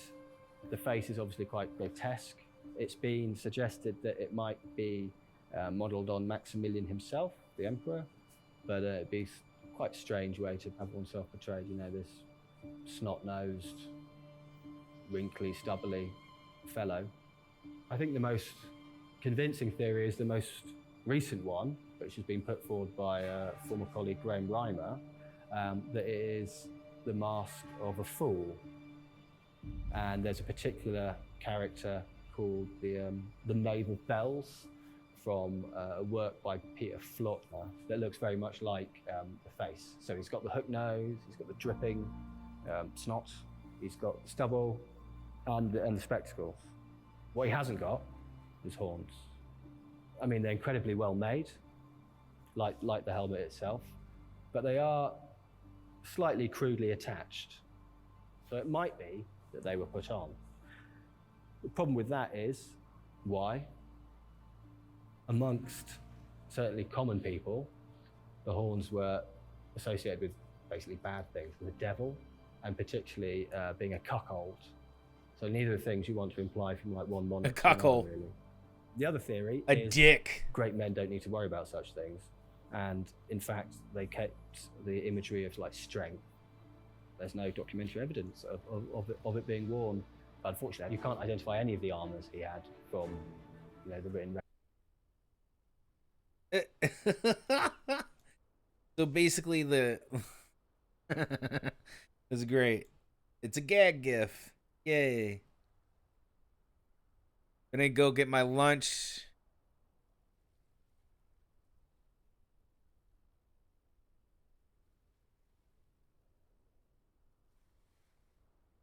You guys can watch this real quick. I'm gonna go grab my lunch. I'm Andrew Wallace Hadrill, and for the past 30 years, I've had the immense good fortune to be able to study remains from two of the most famous and exciting archaeological areas in the world. The first is Pompeii. Pompeii is a magical site. It's captured everyone's imagination for 2.5 centuries. The modern exploration of Pompeii started in 1748. Now, nearly 2.5 million visitors come here every year. No wonder it boasts the oldest amphitheatre in the ancient world, an ancient brothel,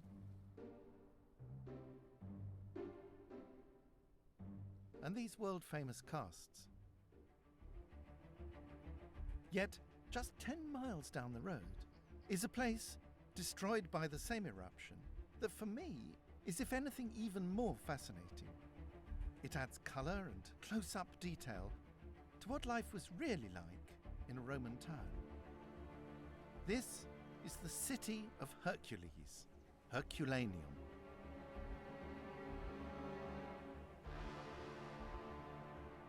Here we have the main street, and here you can see the way the houses are built to 2 stories, the top story surviving, unlike Pompeii. And there are the wooden shutters.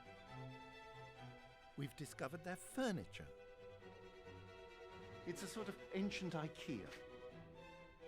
And, even more important for a historian like me, wooden tablets containing the records of their legal disputes and squabbles. What they ate, and even how they ate it.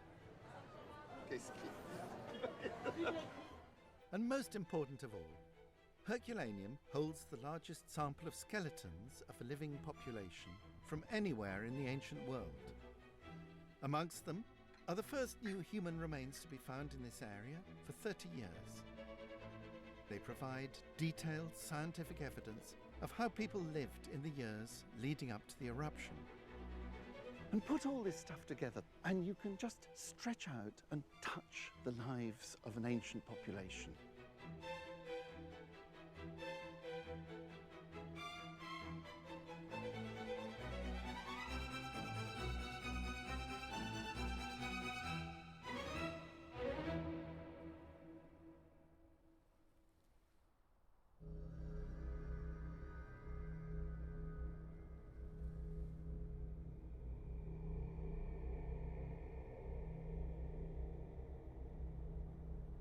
In 79 AD, this volcano erupted. It was a disaster that would resonate from the ancient to the modern world.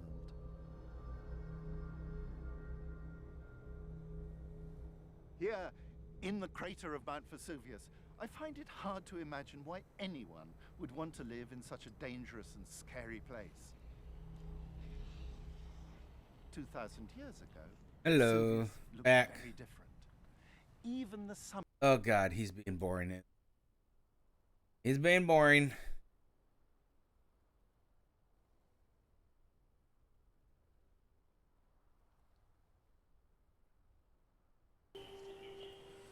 Father.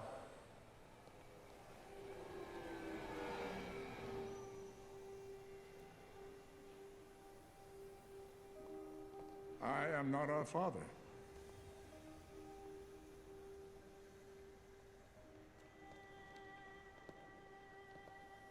There are so few Vulcans left. We cannot afford to ignore each other. Then why did you send Kirk aboard when you alone could have explained the truth? Because you needed each other. I could not deprive you of the revelation of all that you could accomplish together, of a friendship that will define you both, in ways you cannot yet realize. How did you persuade him to keep your secret? He inferred that universe-ending paradoxes would ensue should he break his promise. You lied. I implied A gamble. an act of faith. One I hope that you'll repeat in the future at Starfleet. In the face of extinction, it is only logical I resign my Starfleet commission and help rebuild our race. And yet you can be in two places at once. I urge you to remain in Starfleet. I have already located a suitable planet on which to establish a Vulcan colony. Spock, in this case, do yourself a favor. Put aside logic. Do what feels right.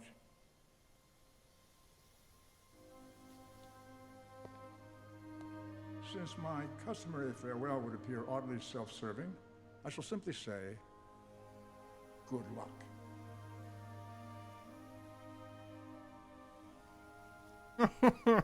That's cool.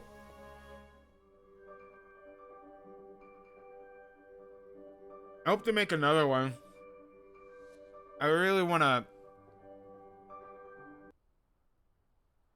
3.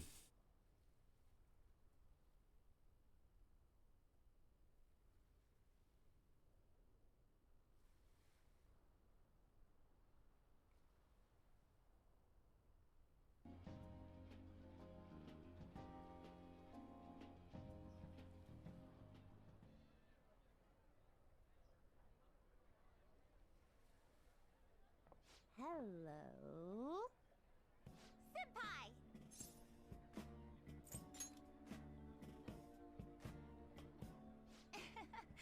That's a much more appropriate greeting.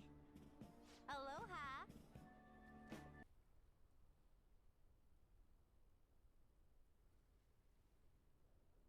Tell you, this is why he called. I can feel it. Your feeling aside, I consider it highly unlikely that we will be selected for the new program. Why else would Pike want to see us? Forget about seniority. They gave us the newest ship in the fleet. I mean, who else are they going to send out? I can think of numerous A possibilities. 5-year mission, Spock! That's deep space. That's uncharted territory. Think how incredible that's going to be. Hey, ladies. Jim Kirk. Uneventful. Admiral? It's the way you describe the survey of Nibiru in your captain's log. Yes, sir. I didn't want to waste your time going over the Yeah, details. tell me more about this volcano. Data says it was highly volatile. If it were to erupt, it would wipe out the planet. Let's hope it doesn't, sir. Something tells me it won't. Well, sir, volatile is all relative. Maybe our data was off. Or maybe it didn't erupt because Mr. Spock detonated a cold fusion device inside it right after a civilization that's barely invented the wheel happened to see a starship rising out of their ocean. That is pretty much how you describe it, is it not? Admiral, You filed a report? Why didn't you tell me? I incorrectly assumed that you would be truthful in your captain's log. Yeah, I would have been if I didn't have to save your life. A fact for which I am immeasurably grateful, and the very reason I felt it necessary to take responsibility for the actions that led... Responsibility, yeah. It'd be so noble, Pointy, if you weren't also throwing me under the bus. Pointy, is that a derogatory reference? Gentlemen, Starfleet's mandate is to explore and observe, not to interfere. Had the mission gone according to plan, Admiral, the indigenous species would never have been aware of our interference. That's a technicality. I am Vulcan, sir. We embrace technicality. You give me attitude, Spock. I'm expressing multiple attitudes simultaneously, sir. To which are you referring? You're dismissed, Commander.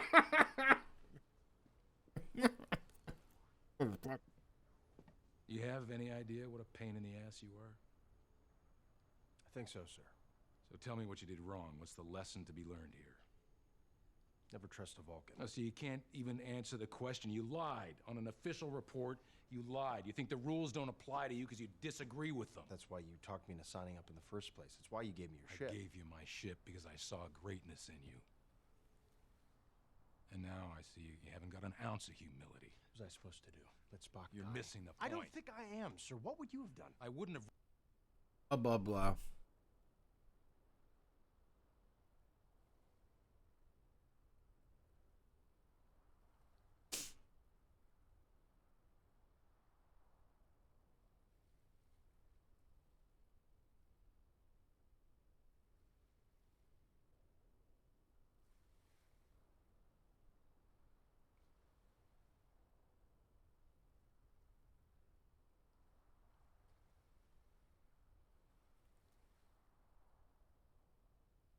I have no idea what that is.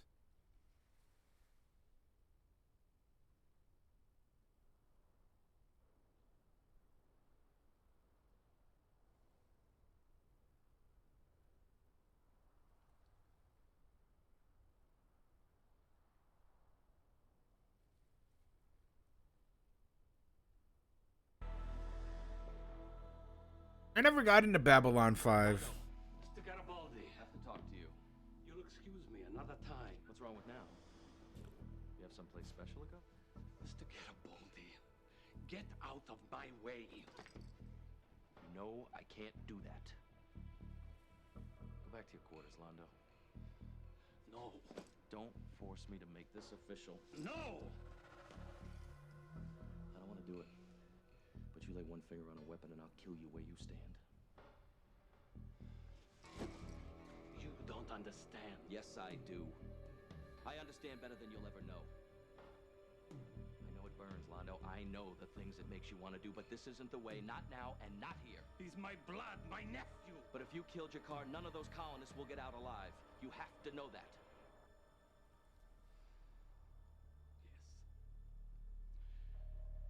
Yes. Well, it seems I'm still on target for my appointment 20 years from now.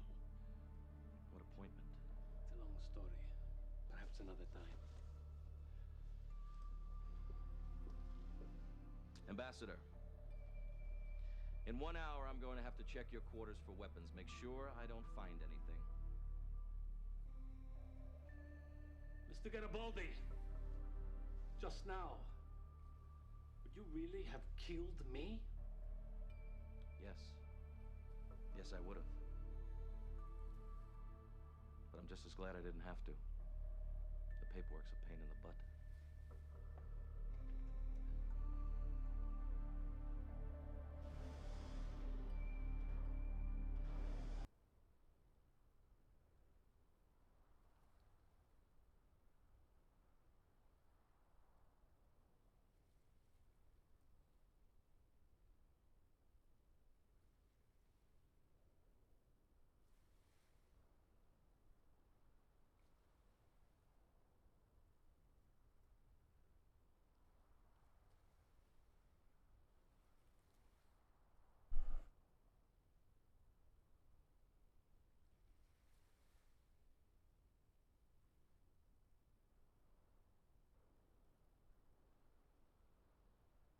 It was way before its time.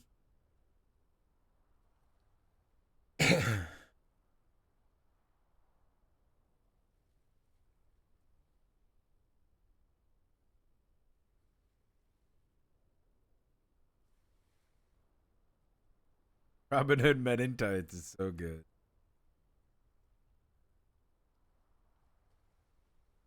What new features? We're gonna watch that. If you guys don't know, I'm gonna be big into D2 when it releases, and that's not gonna be for a few months, but still, it's gonna be real fucking late.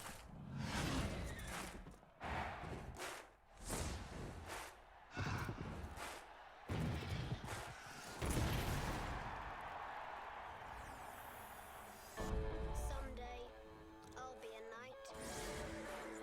Yes, William. If he believes enough, a man can do anything. We could do this. In 1 month, we could be on our way to glory and riches none of us ever dreamed of. You can't even joust. I think he's getting worse. He is getting worse. And I won't spend the rest of my life as nothing. You have to be of noble birth to compete. So we lie. My lords, my ladies, I have the pride, the privilege, nay, the pleasure of introducing to you a knight, sired by knights. William Thatcher didn't make the rules. He was born I've waited my whole life for this moment. to break them. Yes! Thank you, I'll be here all week. Well, that was different. And you are? Ulrich von Liechtenstein from Gelderland. Sir Ulrich von Liechtenstein. I would have him win my heart. You're my favorite knight. He's won 4 tournaments in a row. On a horse, that man is unbeatable. You're just a silly boy with a horse and a stick. It's called a lance. Hello? If the nobles find out who you Yeah, they're fucking like ruining the movie. It's really good. Called the Lance. What's up, everyone? Hello. And I'm back with another Diablo 2 Resurrected video, and we're going to be talking about 20 plus features that you may have not known that are coming to Diablo 2, or you just may have missed. Now, before we go into that, if you're new here, make sure that you hit that like, subscribe, and bell notifications for when future videos get uploaded to the channel. Also, a big shout out to Neon Nation for making this video possible, in particular the Wicker Man for being the first subscriber on my YouTube channel.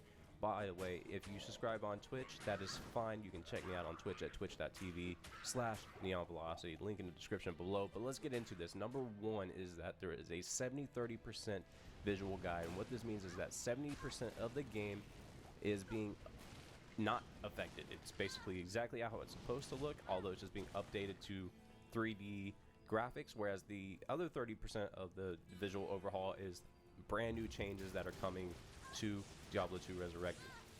Number two is that the game is now 3D. Obviously, this is something that you couldn't have missed if you've seen the trailer, but regardless, the game is now officially 3D. It used to I think we went over all this shit.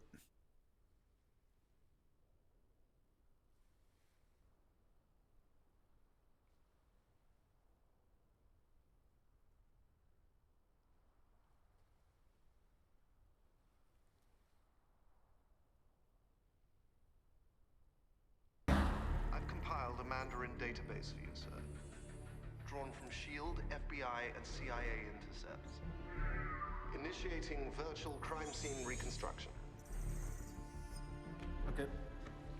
What do we got here? Name is an ancient Chinese war mantle, meaning advisor to the king. South American insurgency tactics. Talks like a Baptist preacher. Lots of pageantry going on here, lots of theater. Close. The heat from the blast was in excess of 3,000 degrees Celsius. Any subjects within 12.5 yards were vaporized instantly. No bomb parts found in a 3-mile radius of the Chinese theater. No, sir. Talk to me, Happy.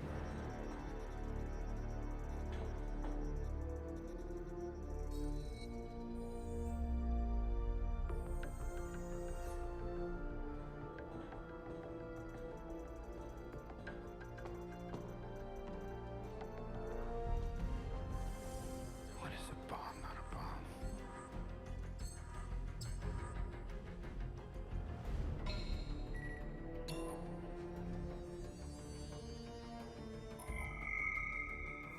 military victims? Not according to public records, sir.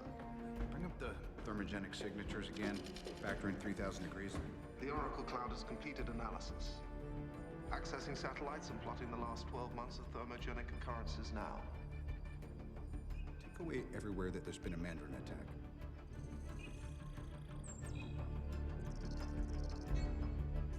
Nope.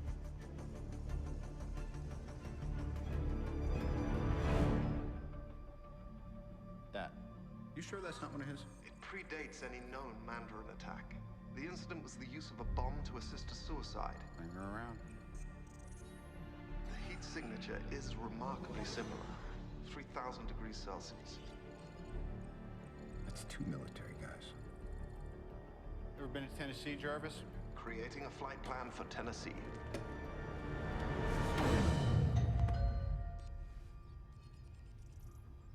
Are we still at Ding Dong? We're supposed to be on total security lockdown. Come on, I threatened a terrorist. Who is that?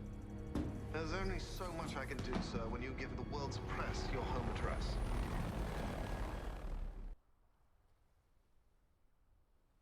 So you're telling me you can only give our guys 45 hours? You've never seen this movie. It's really good.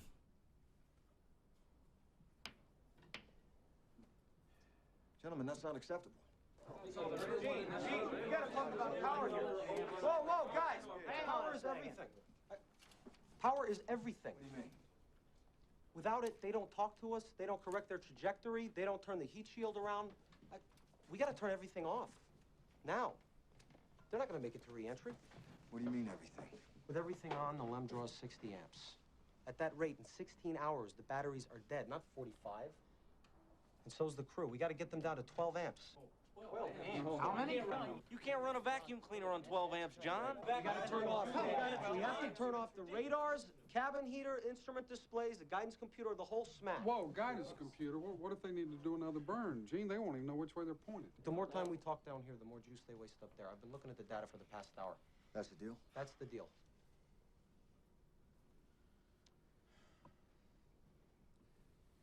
Okay, John. And then we finish the burn, we'll power down the LEM. All right.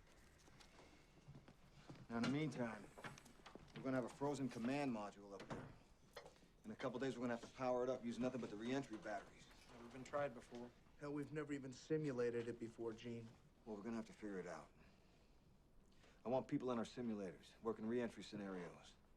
I want you guys to find every engineer who designed every switch, every circuit, every transistor, and every light bulb that's up there. Then I want you to talk to the guy in the assembly line who actually built the thing. Find out how to squeeze every amp out of both of these goddamn machines. I want this marked all the way back to Earth with time to spare.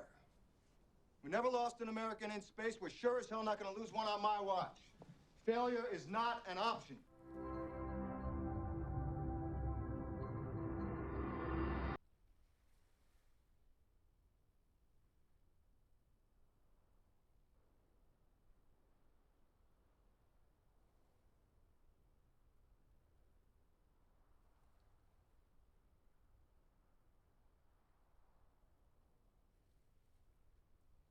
Yeah. The deadly CO2 gas is literally poisoning the astronauts with every breath in and out. Heads up, heads up. And spokespeople will not comment further on Go. Heads up, people. Look out now. What's this? That's what they gotta make. Well, I hope you got the procedures for me. Right here. That's it?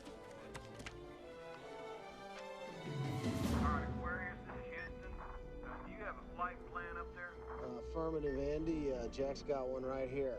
Okay, we have an unusual procedure for you here. We need you to rip the cover off. I want you to rip the cover off the flight plan. With pleasure. All right, now the other materials you're going to need here are a lithium hydroxide canister. You need 2 lithium hydroxide canisters, I'm sorry. A roll of gray tape. Duct tape. That's duct tape. You need an LCG bag, 2 LCG bags, the red suit hoses, and we've got the flight plan covered.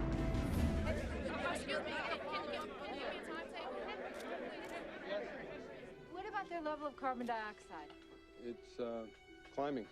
Well, I mean, You're saying that they're almost out of breathable air. No, wait a second. That's not what he said. He said we're working. You want to cut the duct tape 3 feet long. Tell me his arm. Just use your arm. It's a good arm length. Oh, okay, Houston, I see what you're getting at. Hold on. Okay, Jack, tear that piece of tape down the middle lengthwise. All right. Hold on, Houston. While the astronauts appear to have enough oxygen to keep them alive, one thing they have too much of is carbon dioxide.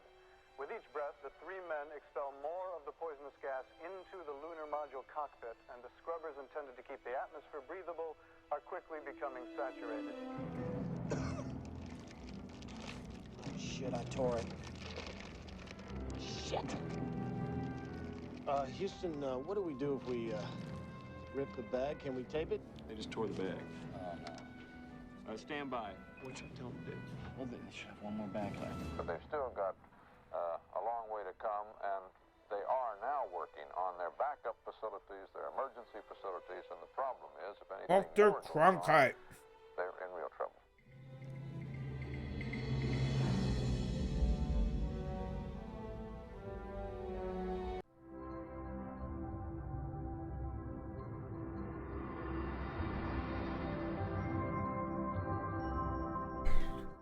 I am Walter Cronkite.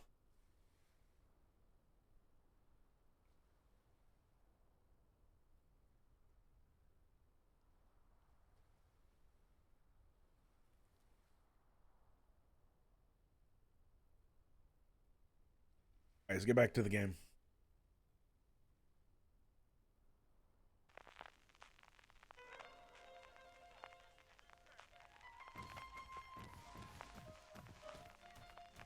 Walter Cronkite.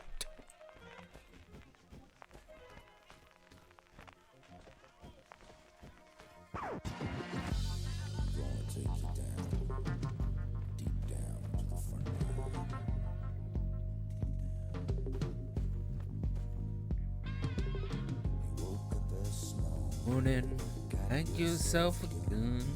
You're watching that? It's a good movie. Have you ever seen it?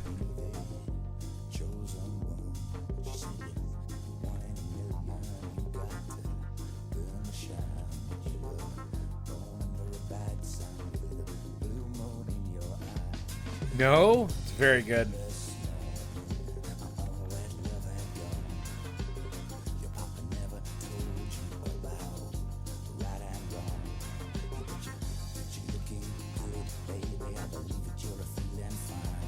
Well, it's loosely based off of true events, but yeah, a lot of the stuff that happens up this morning.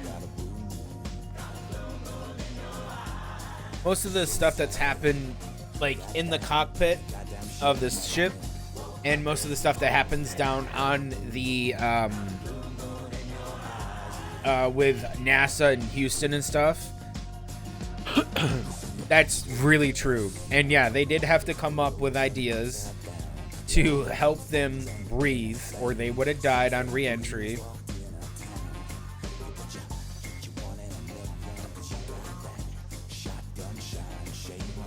Oh shit.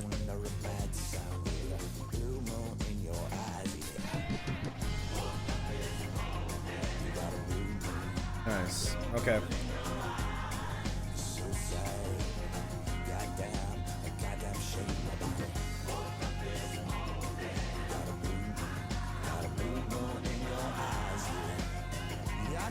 But yeah, what happened to Apollo 13 was Apollo 13 happened, and it was going to go to the moon. That's what was happening. Apollo 13 was going to go to the moon, and they were going to land on it with the rover, because they had a rover inside of it, or not a rover, but they had a landing module that they would all get in, land on the moon, do that stuff, and it was going to be a very heroic thing because America. What happened was, on the way there, the oxygen tanks that were mixing, and they mixed the oxygen tanks so that they don't freeze and they don't become just big tanks of icicles and like that.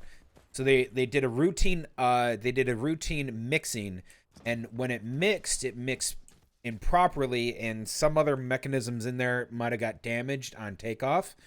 Because you got to remember, when you have these old 1970 something rockets, right? The Apollo, this is why we got rid of this is why we got rid of the missiles, all right? We don't do missiles anymore with NASA. That's why we got the Challenger and all the other like re-entry kind of really, really well done, better made. The missile rockets in the 1970s were so fucking bad. They're basically death traps waiting to happen. Not to say that anything that we put up there aren't death traps. Just this one in particular, this Apollo one was a death trap because it shook too much. It actually shakes so much that if you saw the video, this is the iconic video of the Apollo.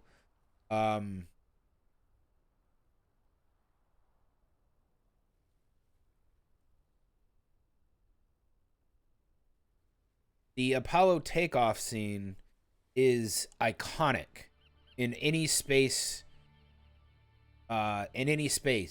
travel for Americans.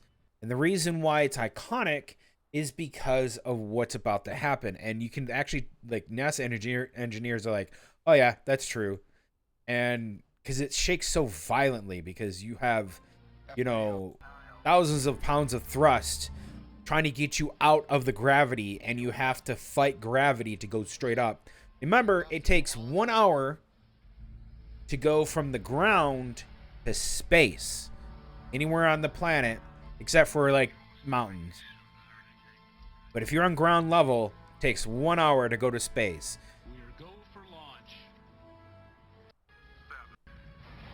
So this is what happens.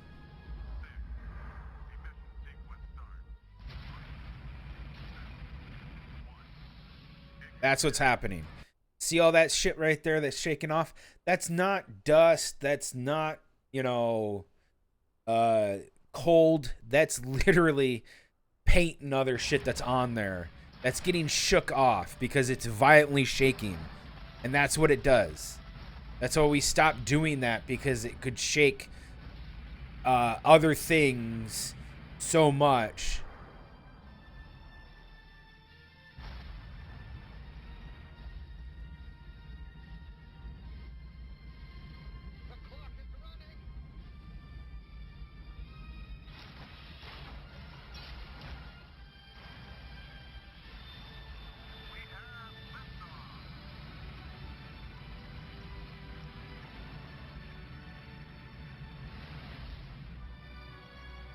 So all that debris, bad, because it's shaking off onto the ground. That's paint. That's paint getting shaken at such decibels and stuff.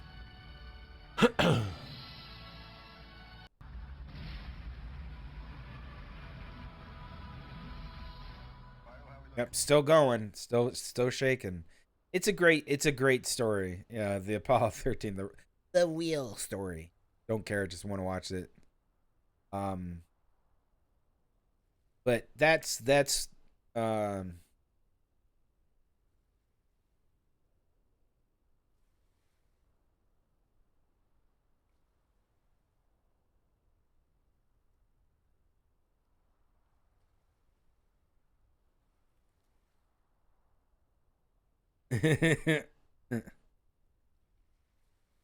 Bill Paxton rip.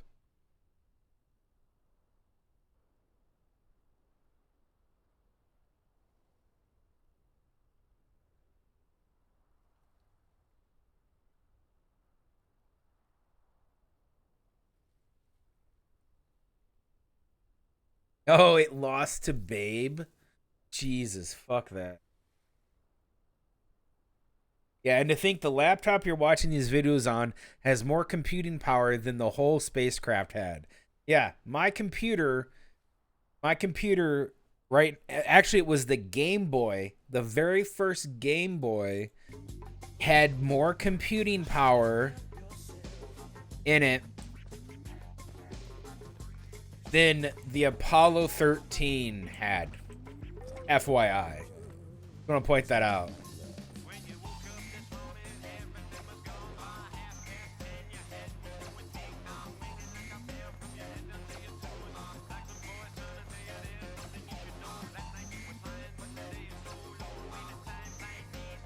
Where is this going?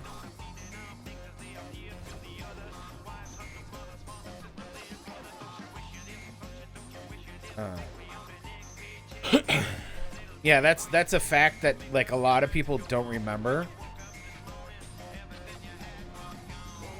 This mall.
So, yeah, I think we're going to make the electric motors over here and then stack them up and then put them back into here so that it's just easier to do it that way.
All right.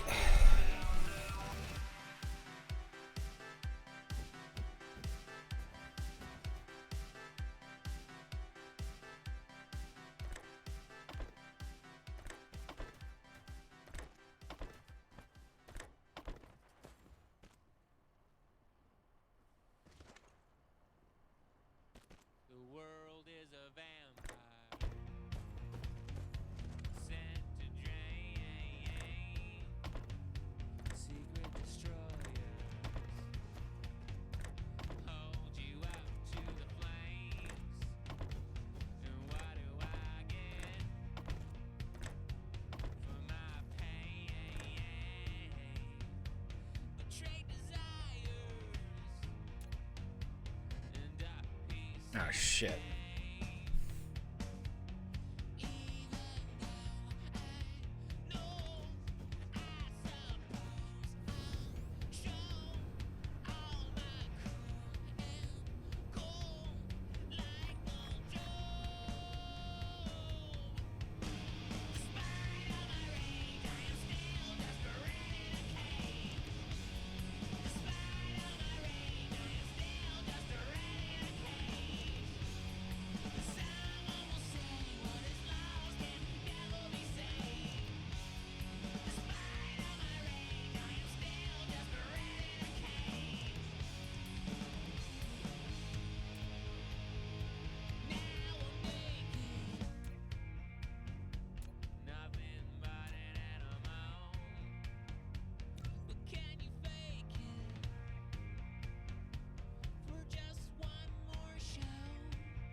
What do you want?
Despite all my rage, I am still just a rat in a cage. And someone will say what is lost can never be saved. Despite all my rage, I am still just a rat in a cage. Despite all my rage, I am still just a rat in a cage. Despite all my rage, I am still just a rat in a cage. Despite all my rage, I am still just a rat in a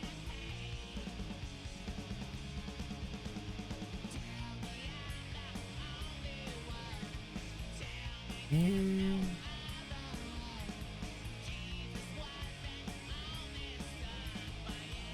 Can you guys hear the music?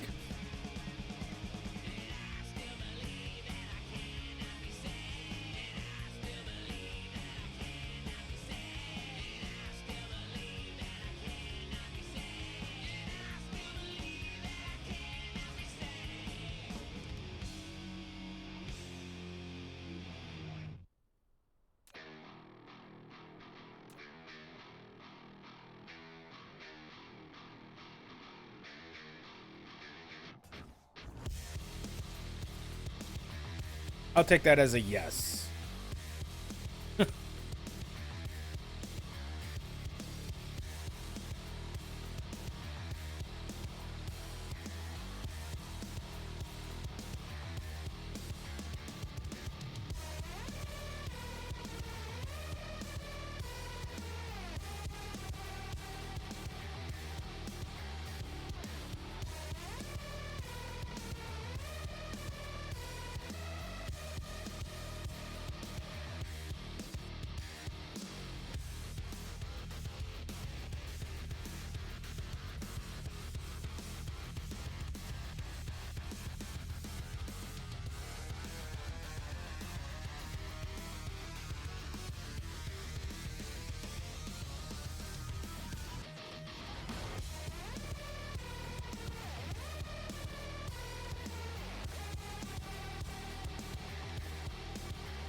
I think what I should do for the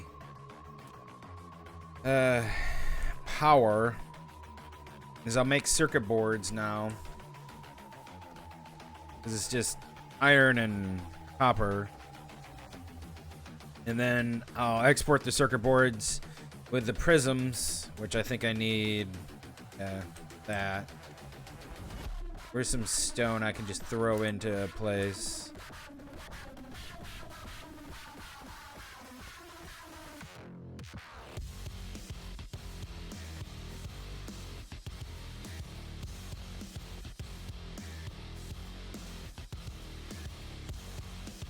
Oh look, some stone.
Oh, you do?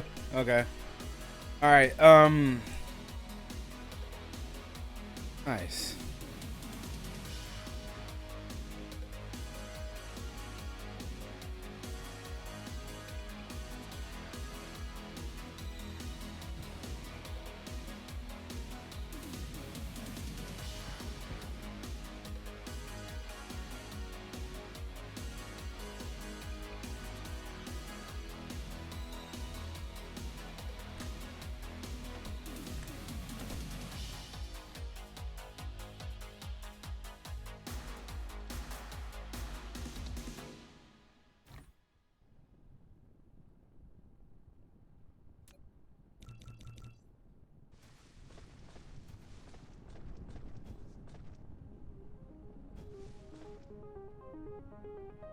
All right, a bunch of glass will go in here. I don't think we need glass for actually anything else. Oh, besides prisms. So...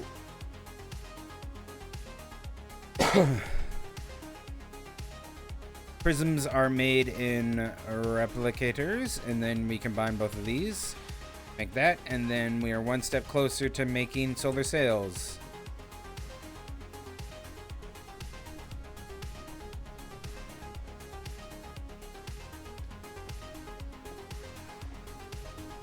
So if we were smart, is we would pull out photon combiners from here. Not supply it, but demand it. You could pull out the photon... you'd pull the photon combiners out here, snake them around to have... or well, wherever. And you could have the prisms combined with that to make... photon combiners. Or no, excuse me. Make that. So you'd have the prisms. Then make. We don't need prisms for anything else. They're made in this. Okay, well. I don't know what I'm gonna use those for.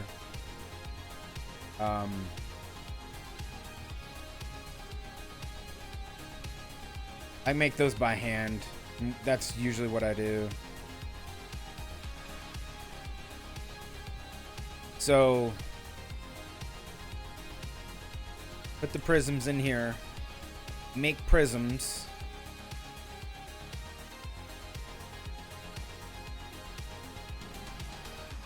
You could feed the prisms even into here to supply them. Is fine with me. Once that's done, you would have them prisms that we're not feeding to be made into photon combiners. Wait, what? No. What am I doing?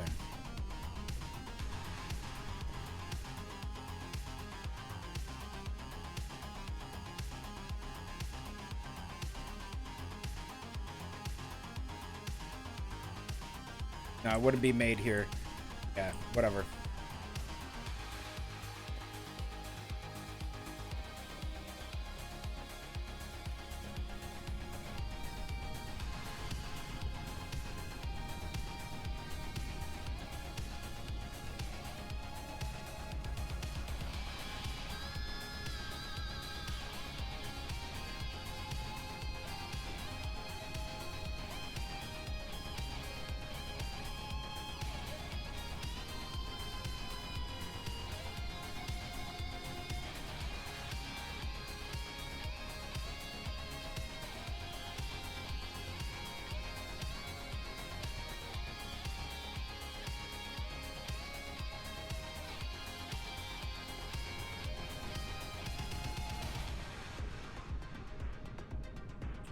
I figured that would be a problem. It's all getting made into here, but nobody's using these right now. This high purity silicon yet. We will be making use of that, but this is the pain in the ass because these take so long to fucking do.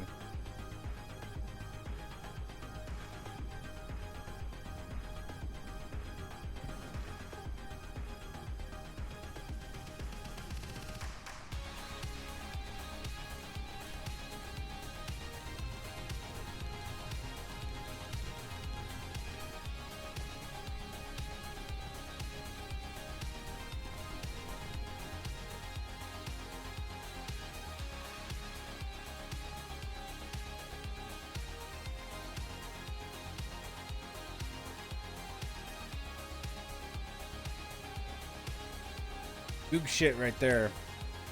That's what we need.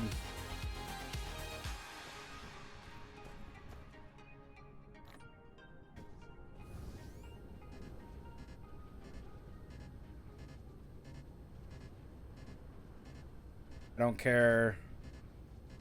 Silence!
Oh, whoops.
Oh, Dark, you want to play League? You want to play League with me? Want to see what he fucking says. Oh, would you play League with me, bro? Oh my god. Eli was gonna play League with me? Debated.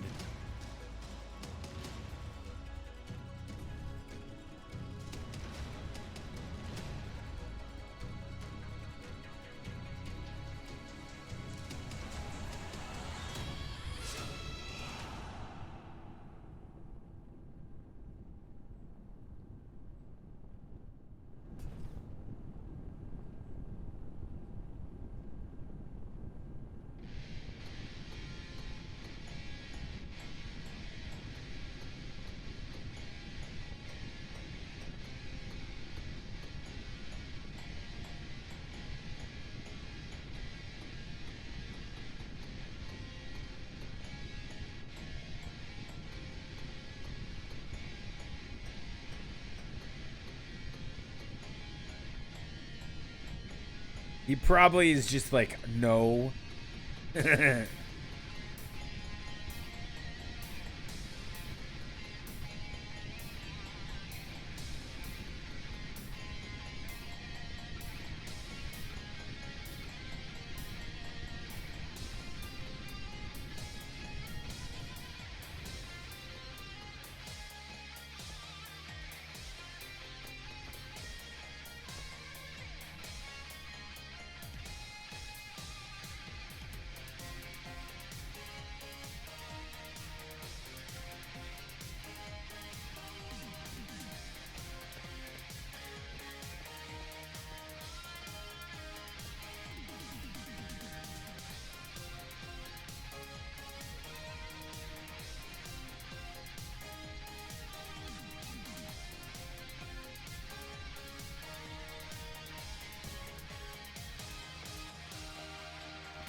I don't feel like playing this game.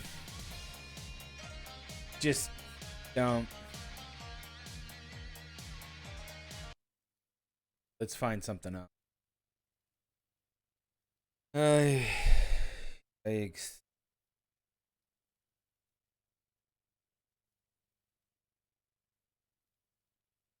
Yeah, I say it. I want something fun.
Uh, you know what? I actually want to play some Conan. I want to explore around Conan, and I want to do some stuff. I want to fight some enemies. I want to do that shit. I want my titties out. And shit like that.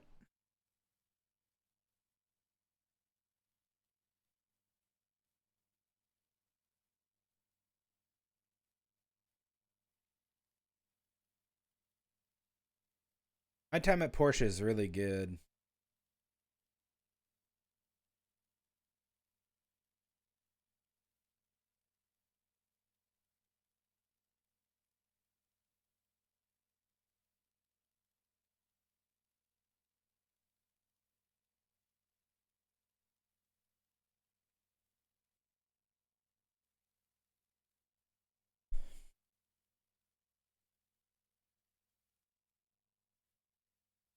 See, I don't know if I should install Conan for like.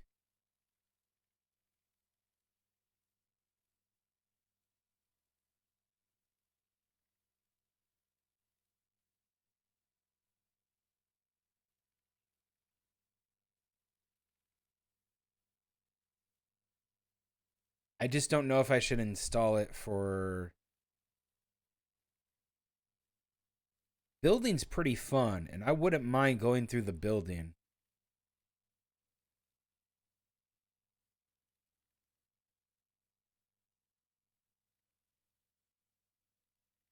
Some of your works?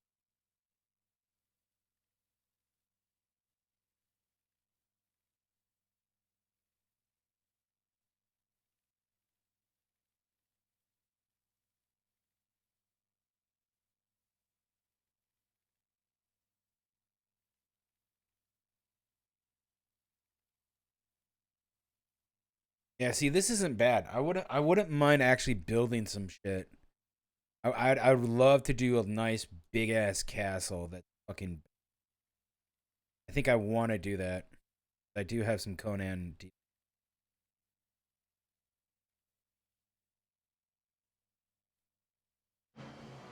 The Isle of Siptat introduces a whole new way of playing Conan Exiles. Yeah.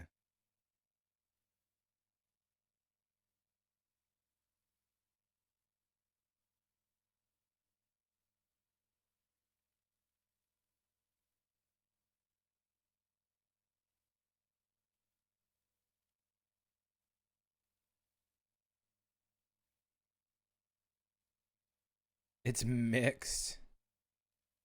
Why do people not like it? Oh, it's EA. Oh, it's $20.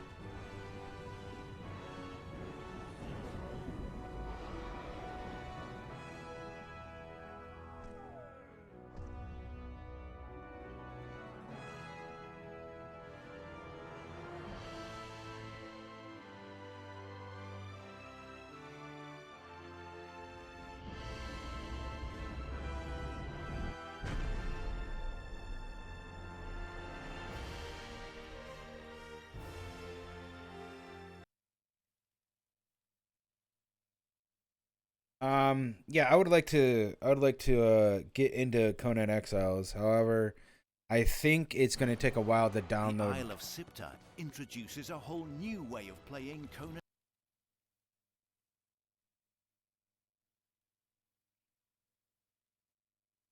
It's going to take 3 hours.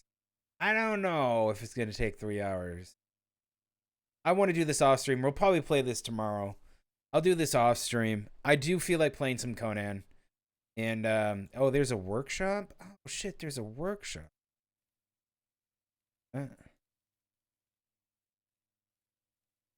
Hey, go back.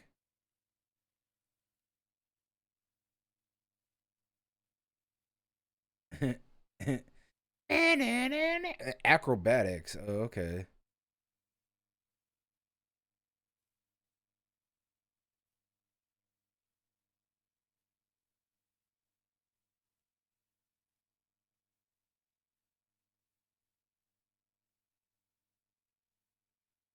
This building replacements restrictions. Oh.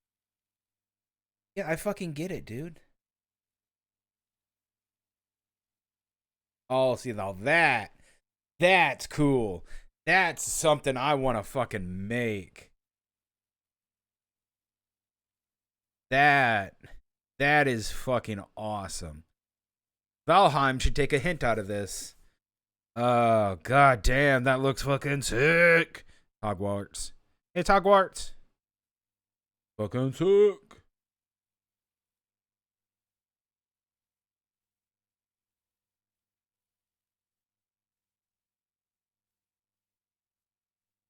Adds new pictures to the game. Uh-oh. What's this? Dude. Seriously. Oh, it's not that skimpy. Piss off.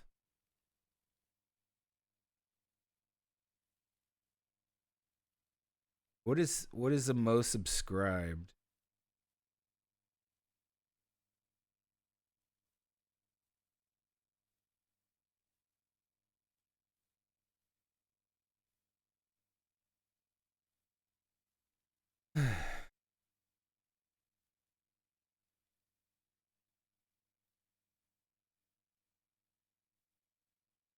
Oh, cool.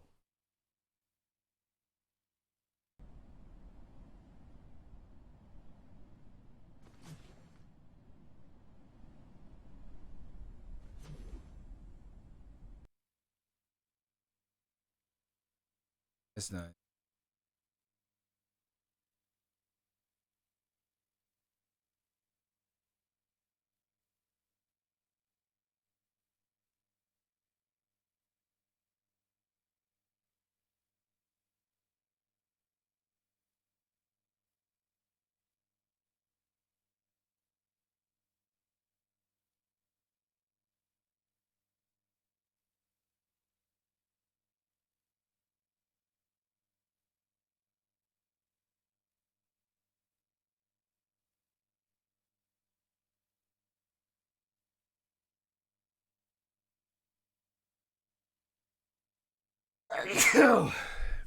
What does this do?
Fuck.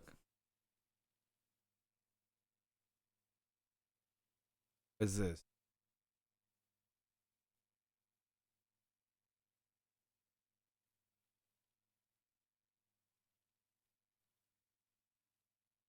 Okay.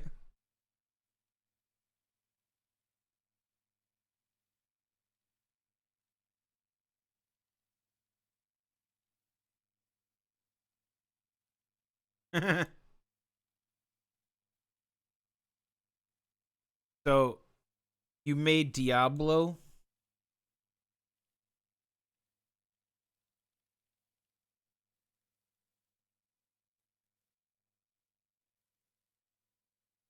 Uh-huh.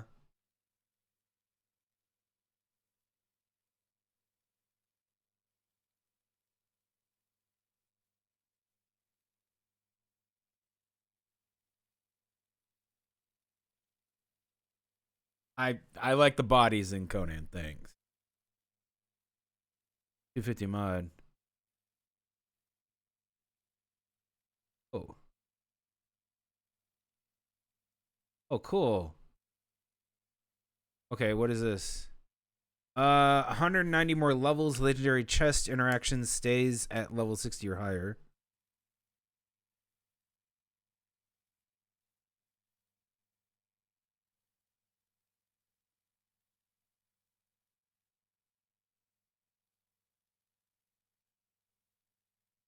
I like this.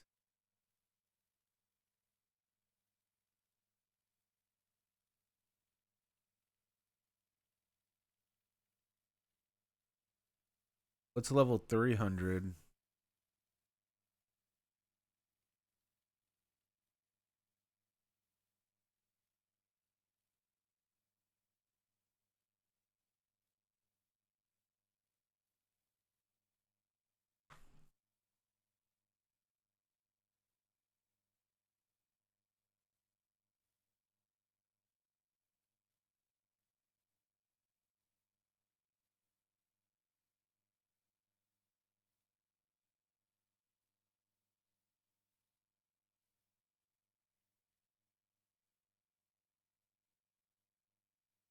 Not compatible with the Age of Calamitous. I don't know shit about. What about 50?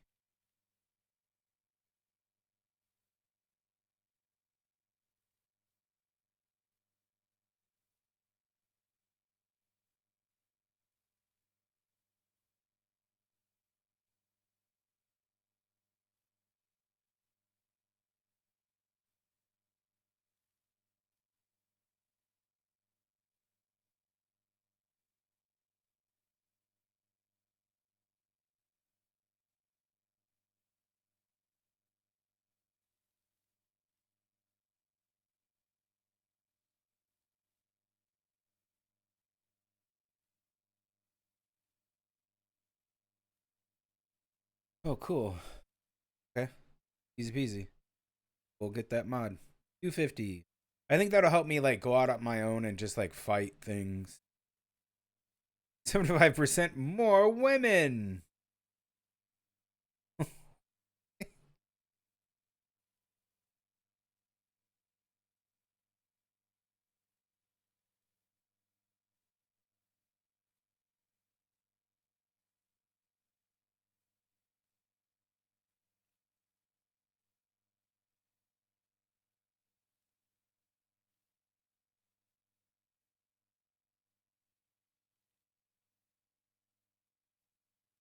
That's a nice war paint.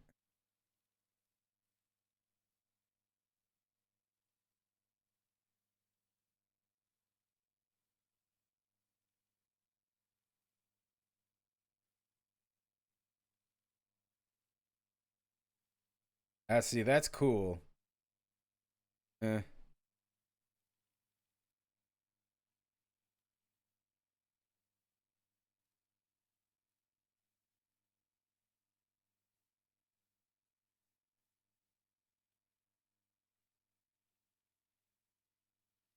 Doesn't look like it's working. I actually wanted.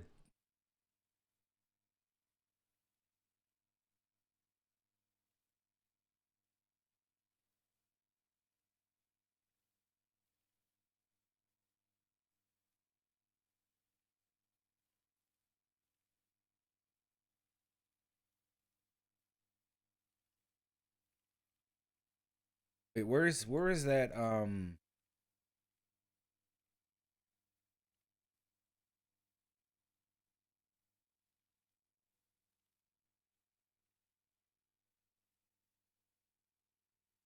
Let's build restriction.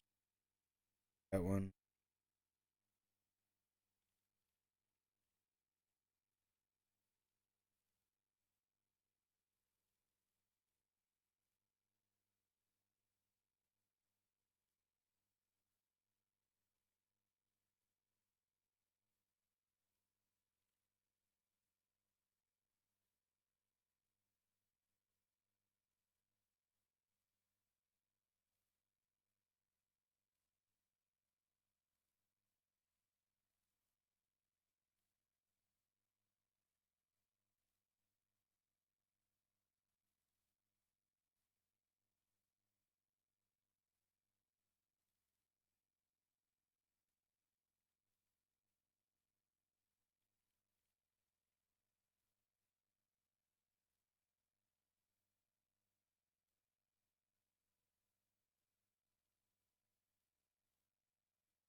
Damn.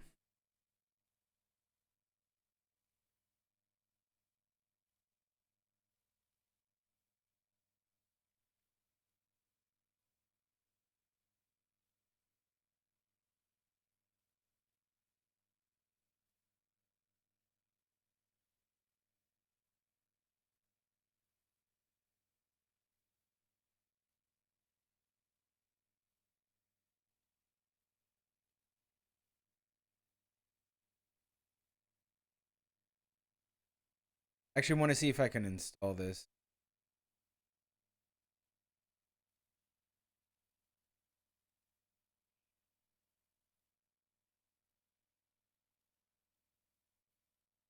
Like, it shouldn't take 3 hours. But I've got nothing else to do right now. We're waiting on this to install. So how long will it actually be? 4 hours. Yay.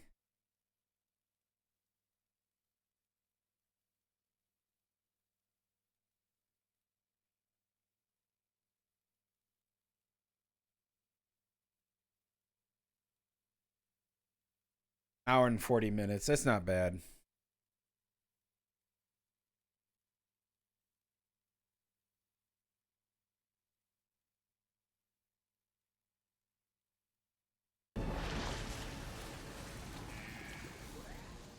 Have any idea how ridiculous it is to hide a starship on the bottom of the ocean? We've been doing here since last night. The salt water's gonna rule the sea. Where's Spock? Still in the volcano, sir.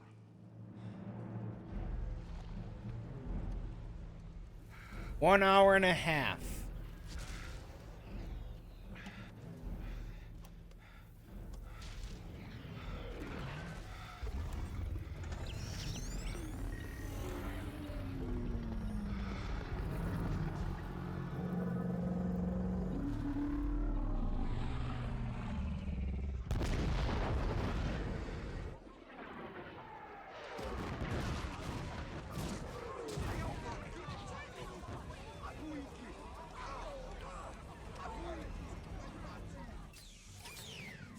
Captain on the bridge! Lieutenant, we have an open channel, Mr. Spock. The heat's frying his comms, but we still have contact. Spock! I have activated the device, Captain. When the countdown is complete, the reaction should render the volcano inert. Yeah, and that's gonna render him inert. Should we have use of the transporters? Negative. Not with these magnetic fields. I need to beam Spock back to the ship. Give me one way to do it. Maybe if we had a direct line of sight, if we got Hold on, closer. wee man. You're talking about an active volcano, sir. If that thing erupts, I can't guarantee we can withstand the heat. I don't know that we can maintain that kind of altitude. Our shuttle was concealed by the ash cloud, but the Enterprise is too large. If utilized in a rescue effort, it would be revealed to the indigenous species. Spock, nobody knows the rules better than you, but there has got to be an exception. None. Such action violates the Prime Directive. Shut up, Spock. We're trying to save you, damn it. Doctor, the needs of the many outweigh the needs of the few. Spock, we're talking about your life. The rule cannot be broken. Spock! Try to get him back online.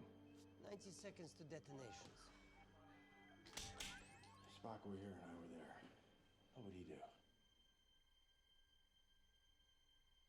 He'd let you die.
Captain, you let them see our ship.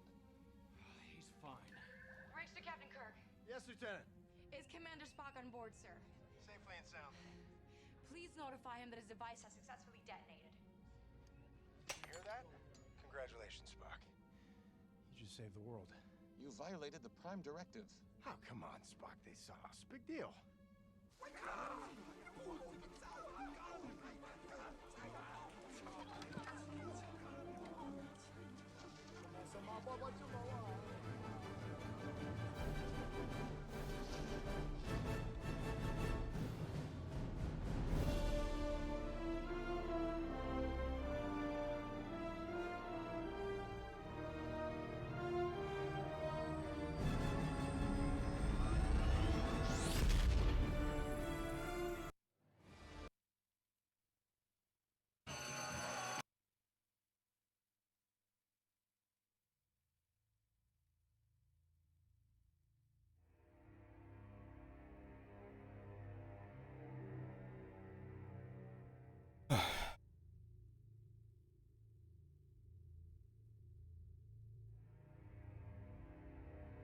You still can do Minecraft? I don't even own Minecraft. I have to rebuy it. Because fucking Mojang sold out for millions or some bullshit. And then I didn't transfer my fucking, you know, thing over. My account over from Mojang to Microsoft. So they cut me off at to rebuy it. Fucking bullshit, man.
That's a nice gun.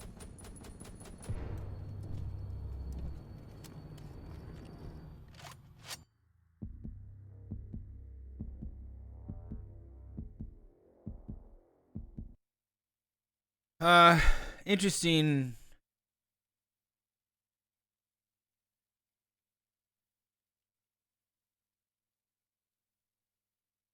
Interesting. If this is an original Space Marine, that's an interesting way of how they suit up. Not many people like showing how an Astartes suits up.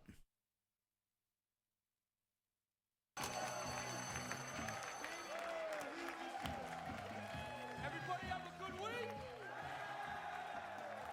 End of the month, 28.7 million in gross commissions, all from Pink Sheet stock, boys! And to celebrate with our week, 28.7 million in gross commissions, all from Pink Sheet stock, boys! And to to celebrate with our weekly act of debauchery, I have offered our lovely sales assistant Danielle Harrison here $10,000 to shave a fucking head! Yeah, you want this? You want this? Let's go, Bob! Let's go, big!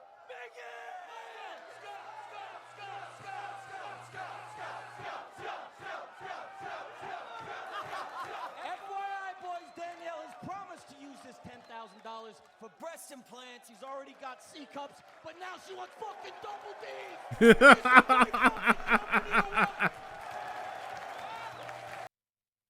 Jesus Christ, what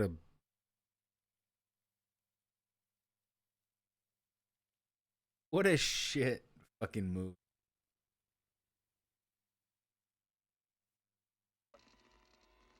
He wants fucking double D's.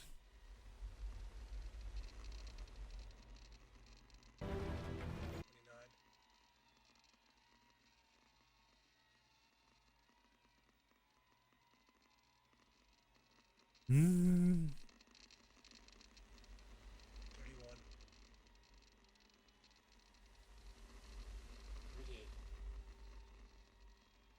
Got it? 40. Everybody back right now.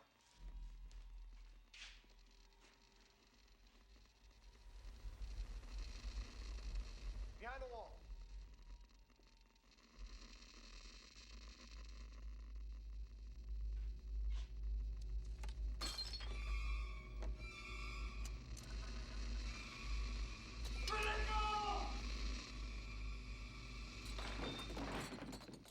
Yeah, he's dead. Nobody move! Don't anybody move! Damn it! Take out everything metal. Drop it to the floor. Mark the position you're standing in and get out.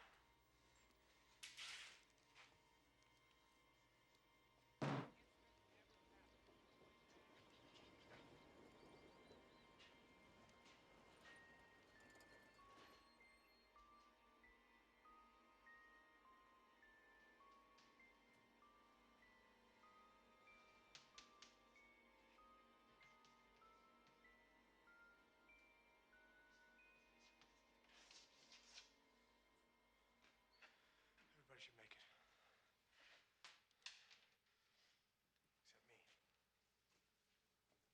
I'm dead.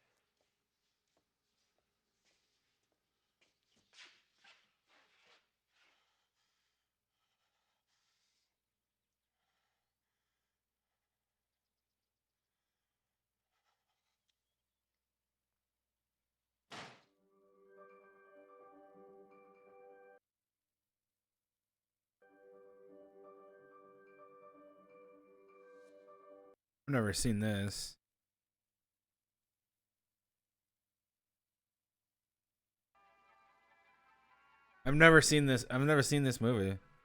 Robert, over here.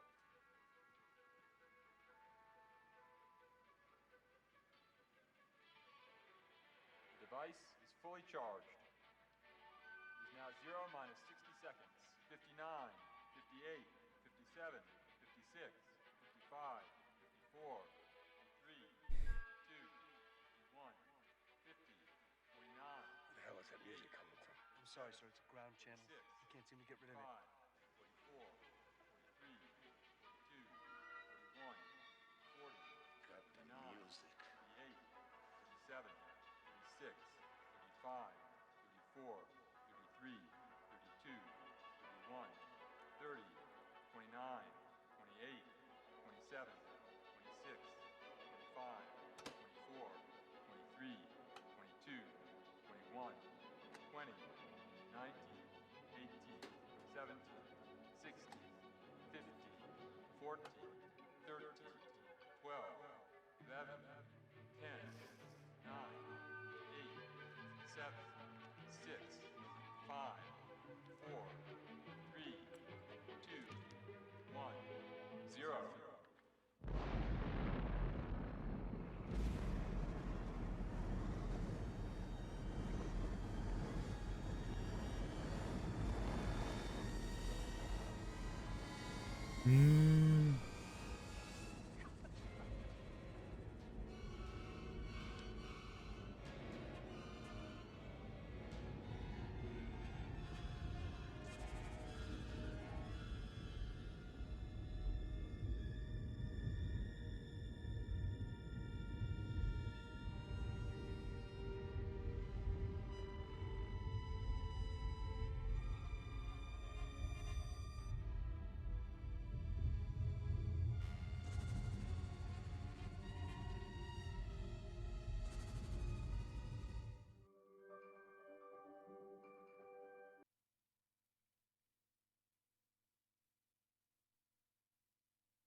Oh yeah, the Demon Core.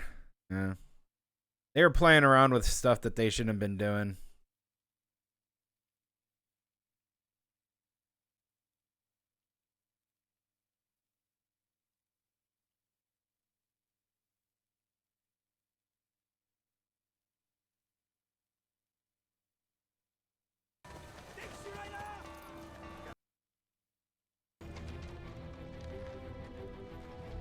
Toll road, get him up.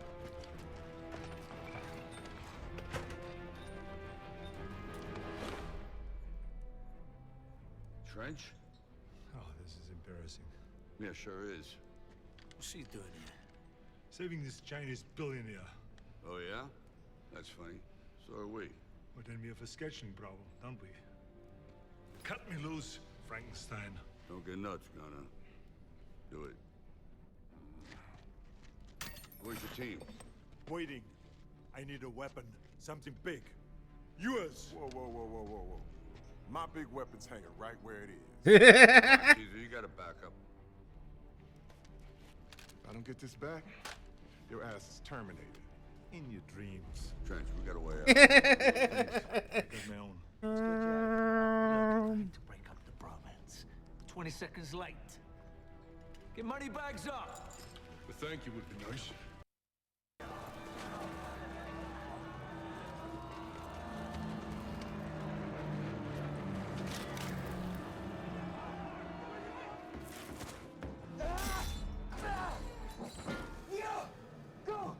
That's a B-29, Bub.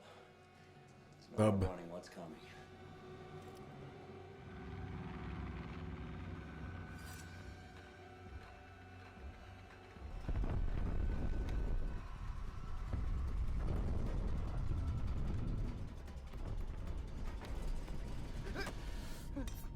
Run, now!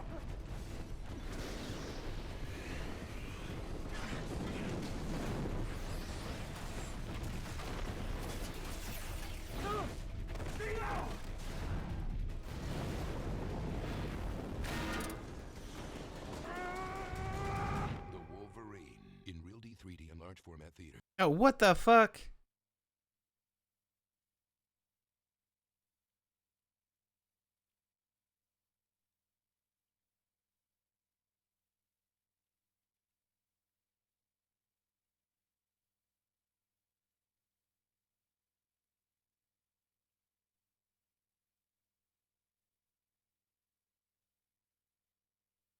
What a nuclear bomb explosion feels like. Bad. It feels fucking bad.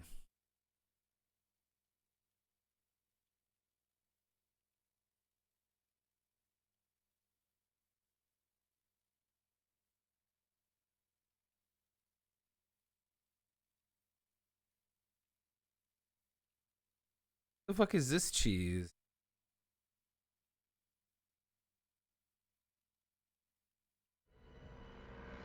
Okay, so this is how it's gonna be. I hit you, you go back to the drawing board. You hit me, you get a ticket back home. My gun will.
two options. Option 1, I shoot you with 50,000 volts. Option 2, you tell me where John Biggs' drug lab is located.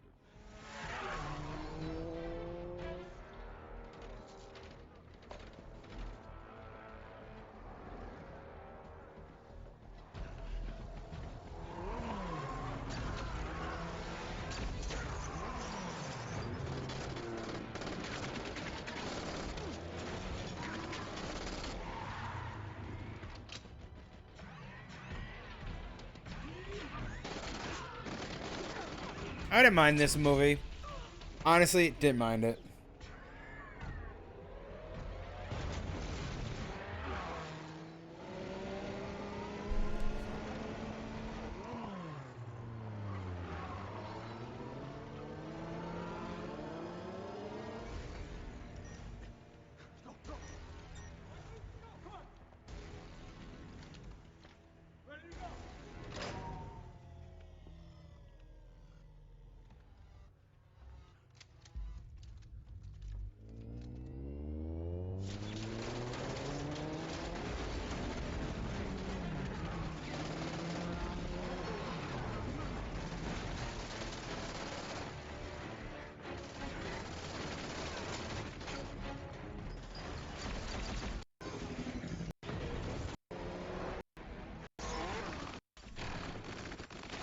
Didn't even show the goods.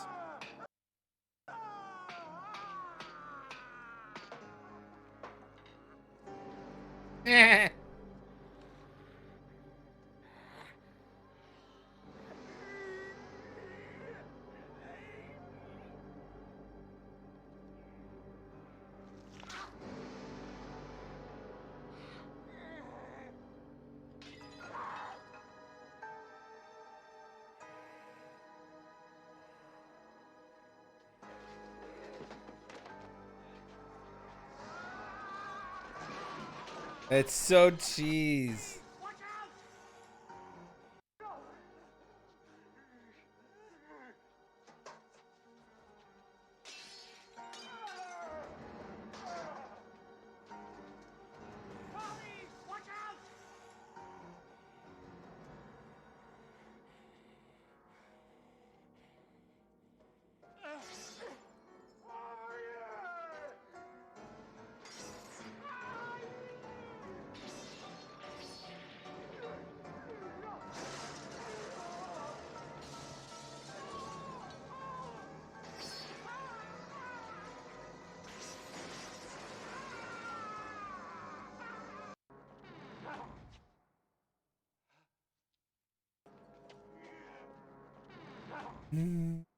What the fuck?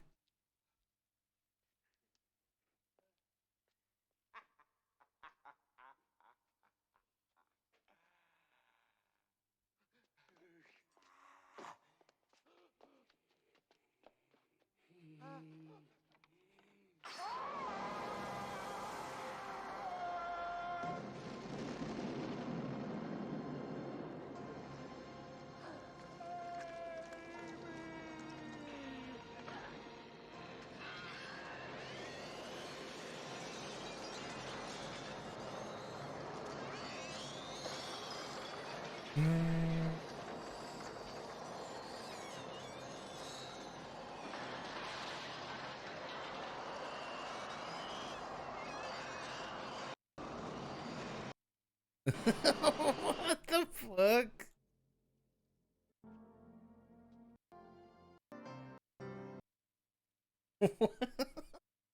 What a shitty fucking thing.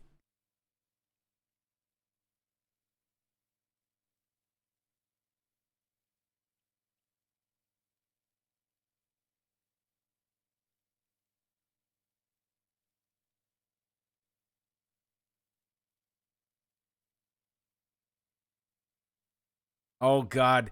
You know what? They're making a Borderlands movie now that people have seen. Oh, they made Monster Hunter. They're gonna make fucking Borderlands. Yeah. They're actually making fucking Borderlands.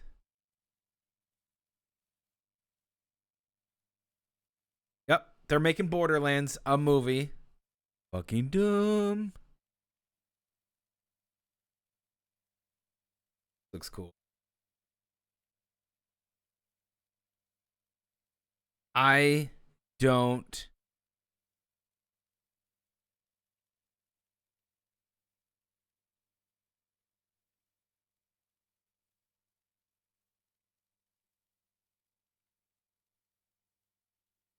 I don't care for those type of movies. I don't think it's going to be good at all.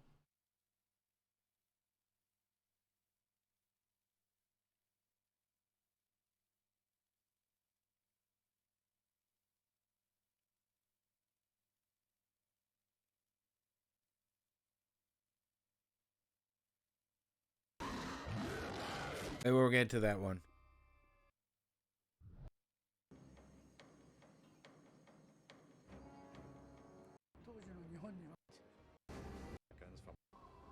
Oh, it's.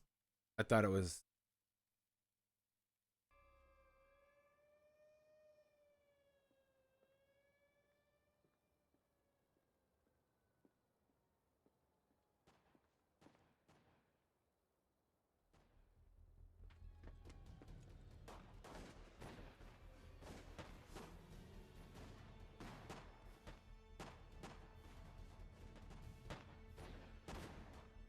Get your fucking hands up! Hey!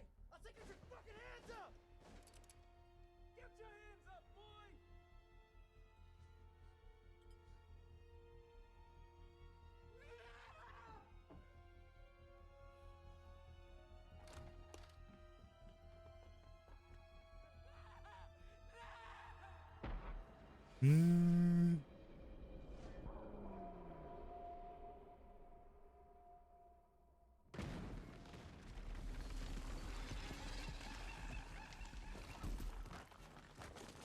That looks cool.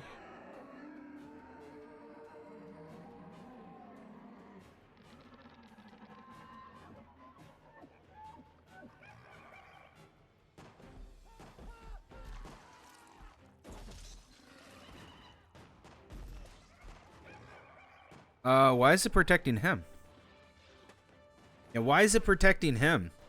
That's very unusual, unless he's like part of his cult. Oh, I threw one. Ah.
Spell.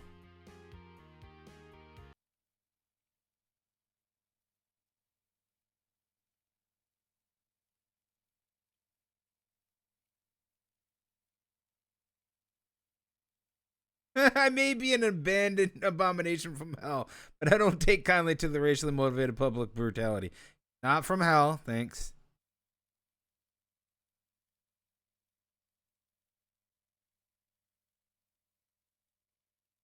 How to Train Your Shield Goth.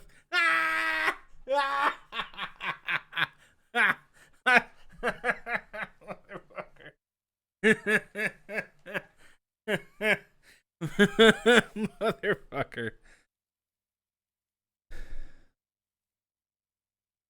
Yeah, you know they had an entry point.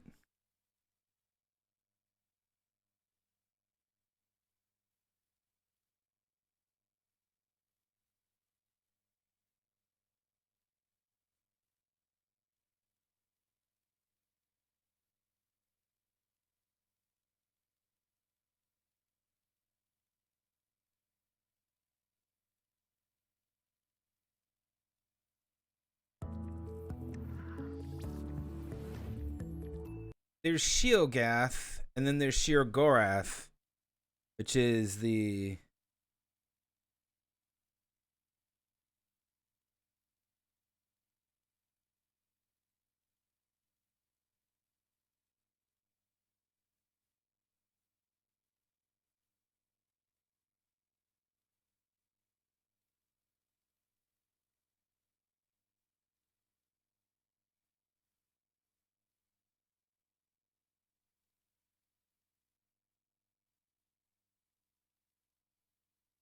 wrong. Oh,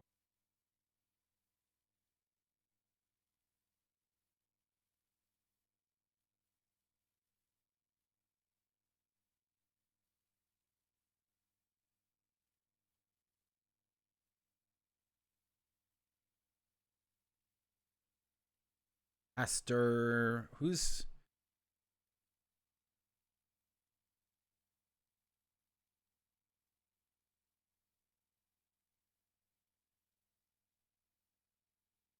oh? It's the Del something Nub Sheograth.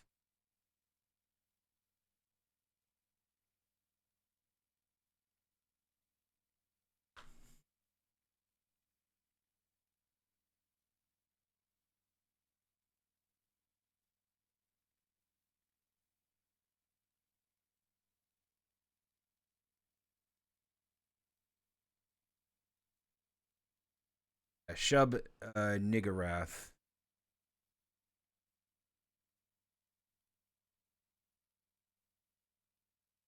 I don't know how to say it. The black goat with 1,000 young. All mother, mother goddess, lord of the woods, mighty mother, Chimpkakaku.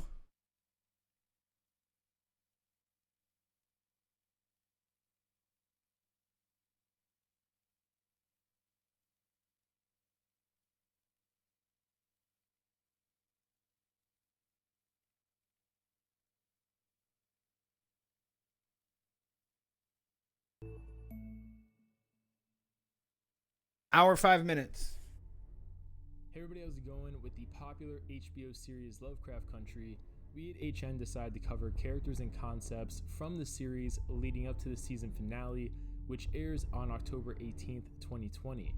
And described by some as a horror genre, others might call it a fantasy thriller, the series is about a young black man, Atticus, who travels across the segregated 1950s US in search of his missing father, learning of dark secrets plaguing a town on which the famous horror writer H.P. Lovecraft supposedly based the location of many of his fictional tales. Now, in this installment of Lovecraft Country Annotated, we're going to focus on the Shoggoth monsters, which appeared in episode 1.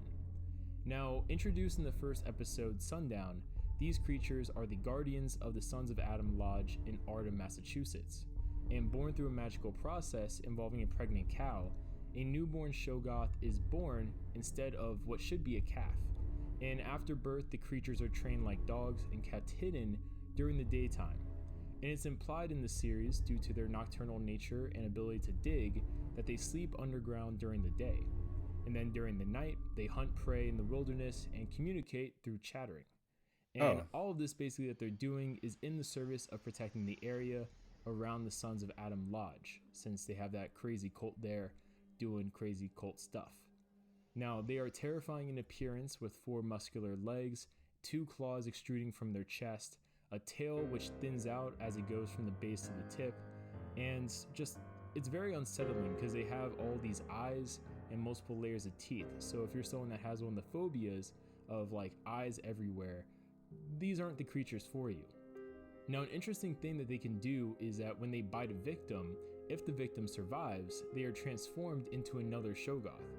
And this is actually shown in the first episode, and it's described as kind of a vampiric type of process, in terms of how if a vampire bites you and doesn't, I guess, kill you by draining all your blood, you in effect also become one of the vampires. Now, their biggest weaknesses shown in the series is light, also kind of going with the whole vampire theme here, as anything from flashlights to car headlights are effective in neutralizing them and making them want to proceed no closer to you.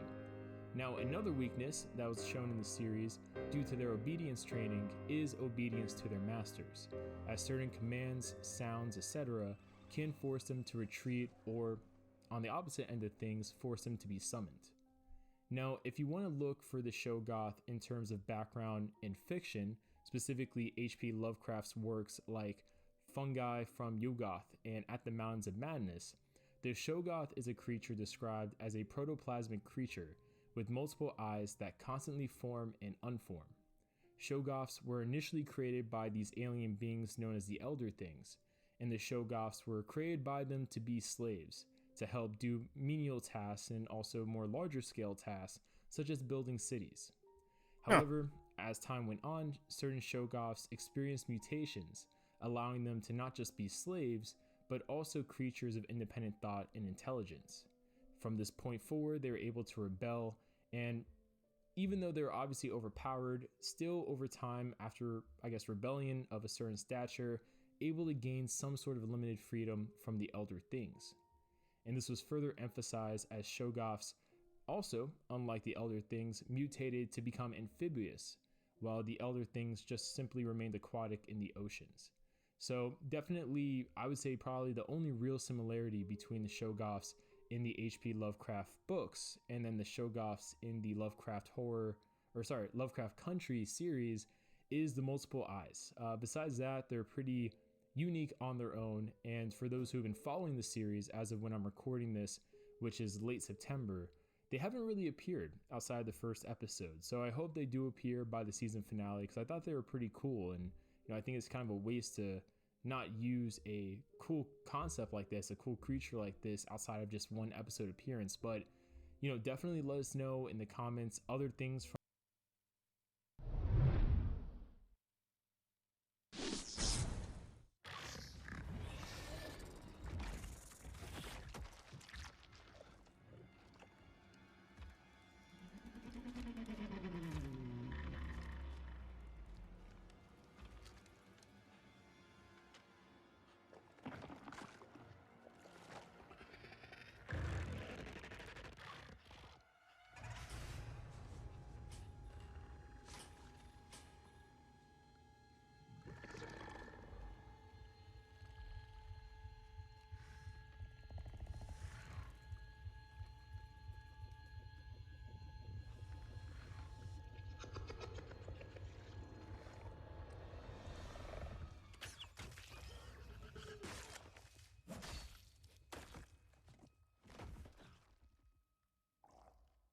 trying to stay positive.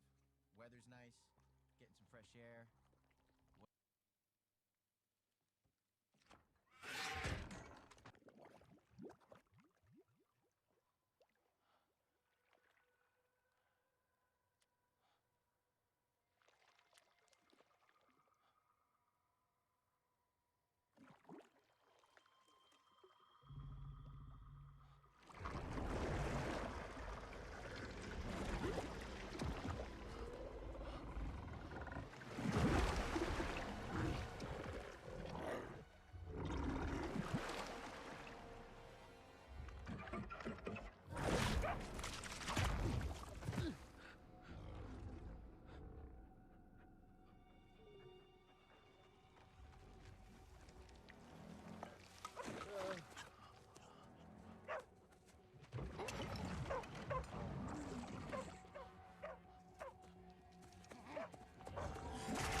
Jesus.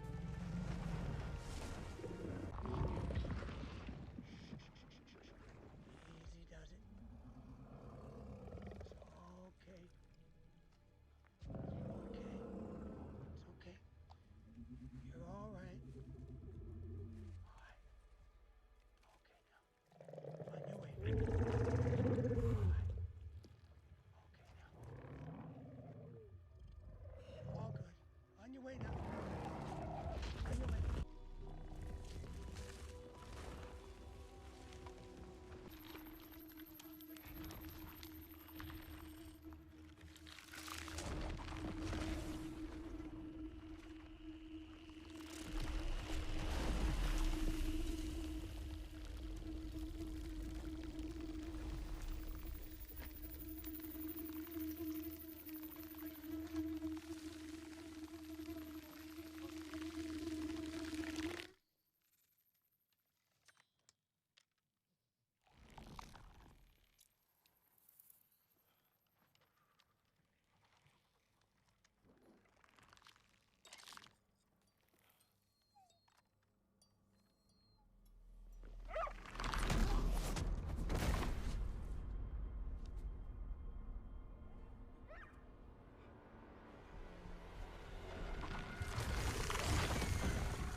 You can survive this.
Of course.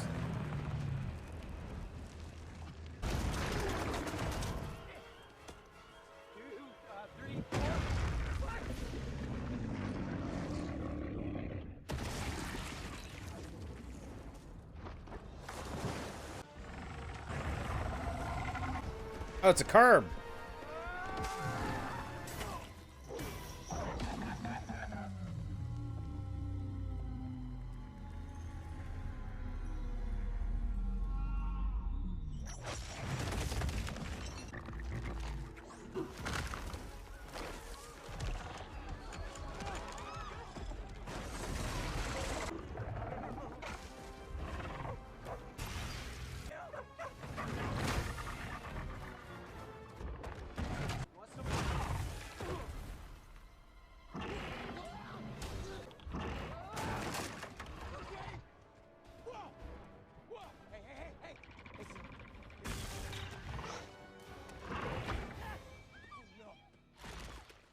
Yeah.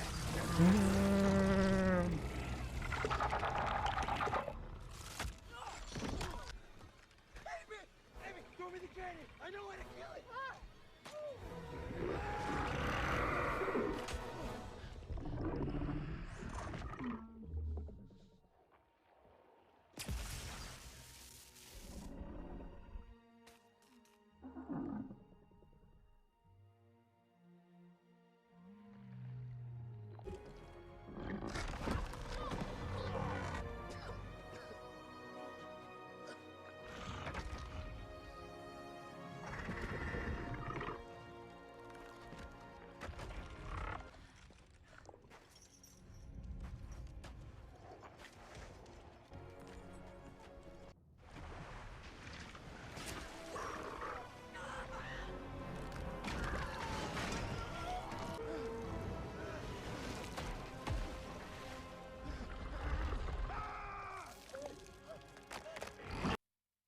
Oh.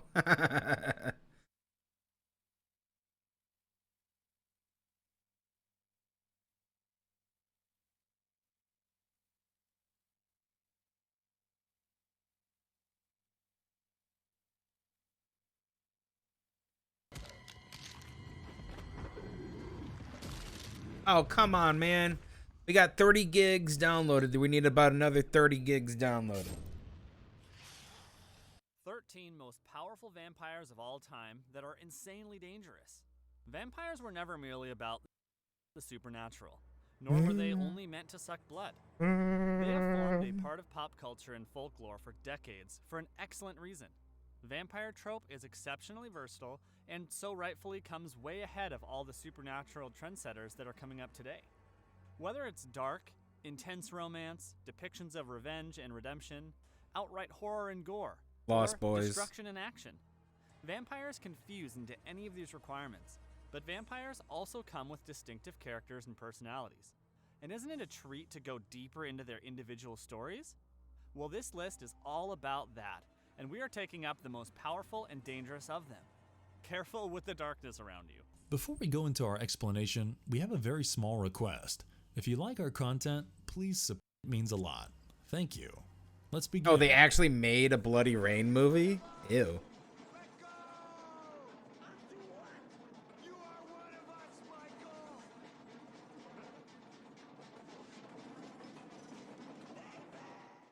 Number 13.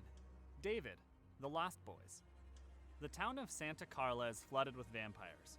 While this vampire's gang official leader loves to stay in hiding, David has taken upon himself to do all the dirty jobs for him.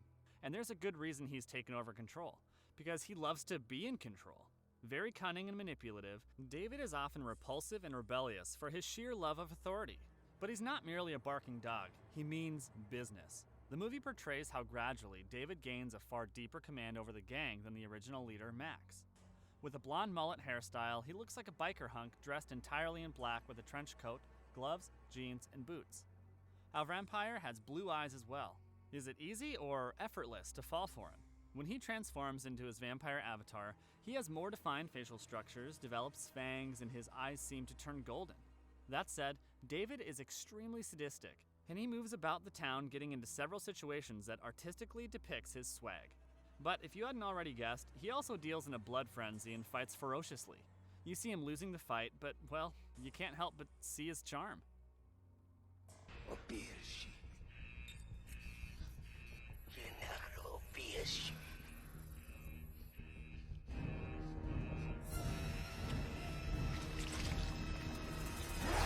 Number 12.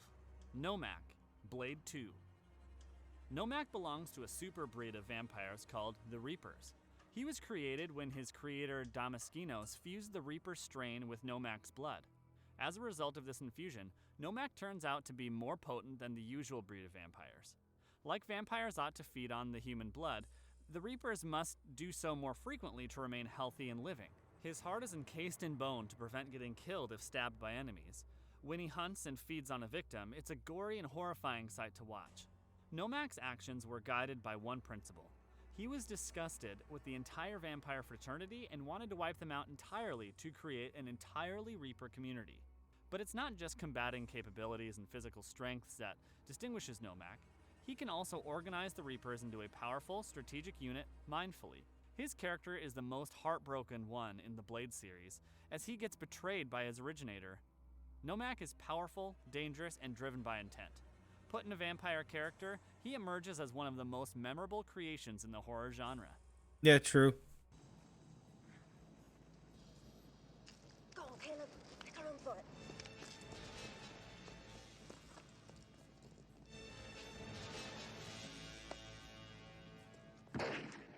Number 11. Jesse, Near Dark. Jesse Hooker is that vampire who shows off by regurgitating a bullet after being shot. Formerly a fighter in the Civil War, he maintains the same casualty and confidence as a vampire, and he is the leader of his fearsome clan for this reason. He need not put any extra effort to display his monstrosity or potential. It just reflects off him. In the movie, Jesse's character uses staying back and not revealing himself fully, allowing the psychotic vampire Severin to dominate. And yet, throughout the movie, you can't help but notice the strained absence of Jesse. He's that powerful. His signatory look is in a ragged long jacket, a tarred face, and a piece of cloth layering his head. He has weapons tucked right in front of his trousers too. And if you haven't already seen, Jesse looks nothing but horrifying and scary. A strange solemnity never seems to leave his face. Played by Lance Henriksen, Jesse Hooker is believed to be in love with Diamondback, who is killed along with him in a car explosion. But for sure, he is a character not to be messed with. Rain, take my sword!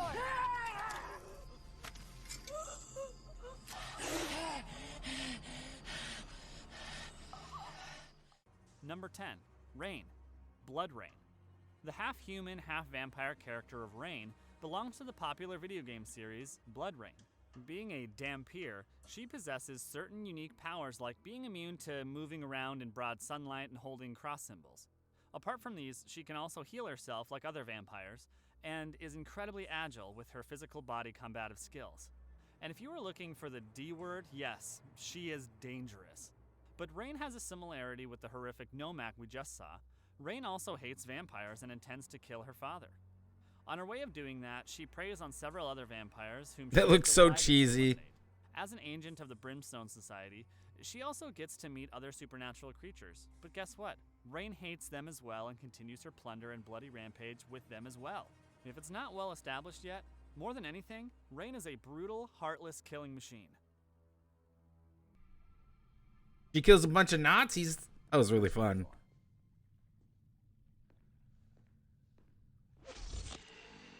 Oh, God. God is a vampire. Number 9. Eric Northam, True Blood. Eric belongs to the vampire-based 13-book series written by best-selling author Charlaine Harris. He eventually becomes a popular character from the dark genre, and we want to say very deservedly so. Eric is not like the other blood-sucking vampires who need to find their prey. He's a vampire sheriff and an entrepreneur running a bar named Fangtasia. His lengthened life cycle makes him a very experienced, resourceful, and manipulative person. But let not all this convince you that he is unlike others when it comes to brutality. It is immensely risky to have enmity with him. Heartless and brutal, he makes it a point to torment his enemies to death. But there's a pleasant surprise here too. Eric seems to be loving and forgiving for the ones he has chosen to stay loyal with. Now, it isn't enough to make him one of the most eligible bachelors. Well, here's more. He finds little joy in merely indulging in a bloodbath for sport. Our vampire loves to use his brains to plot schemes and situations and then execute them with utmost mindfulness. He's a vampire we can gladly befriend finally. But of course, you should be very careful too. What the fuck is this?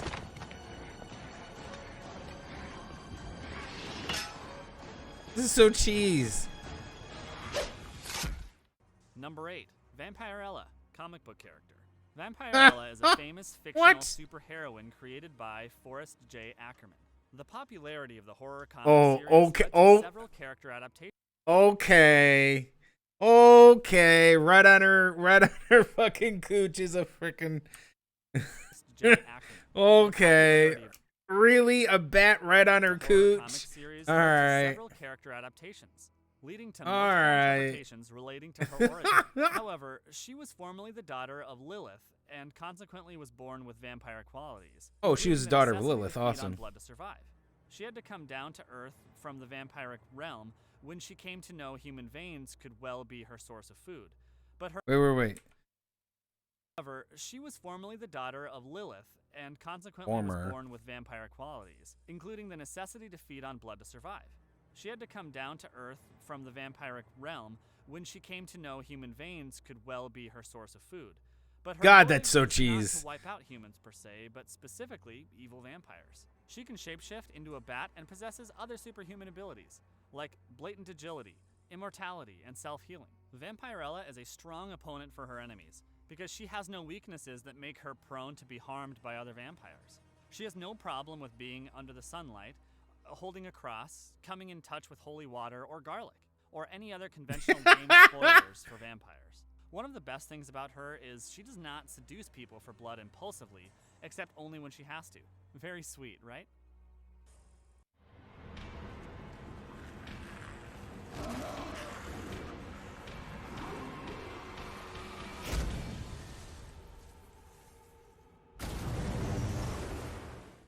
Number 7. Victor, Underworld. Victor is the famous antagonist in Yeah. the Underworld series. He used to be an able Hungarian general, and as he was nearing the end of his life, the first vampire, Marcus Corvinus, comes to him with a luring offer. Marcus would turn Victor into a vampire, in turn offering him immortality and superpowers in exchange for this. Victor's military expertise and experience, along with his army, were to be traded off to fight the werewolves. Thus it begins Victor's elaborate quest for falling for the sweet attraction of power and authority. Victor was a vampire elder, a position that gave him exclusive privileges and powers. He's more able and powerful than his other vampire counterparts and can easily defeat them in combat. During his single-handed fight with a hybrid, Michael, he manages to recover from all the wounds inflicted on him. He indulges in a list of crimes including torture, tyranny, familicide, and enslavement. Undoubtedly, Victor is one of the deadliest of vampire characters. He was played by the talented Bill Nye, who has proved his mettle in several films. Oh, you got to talk about Dracula.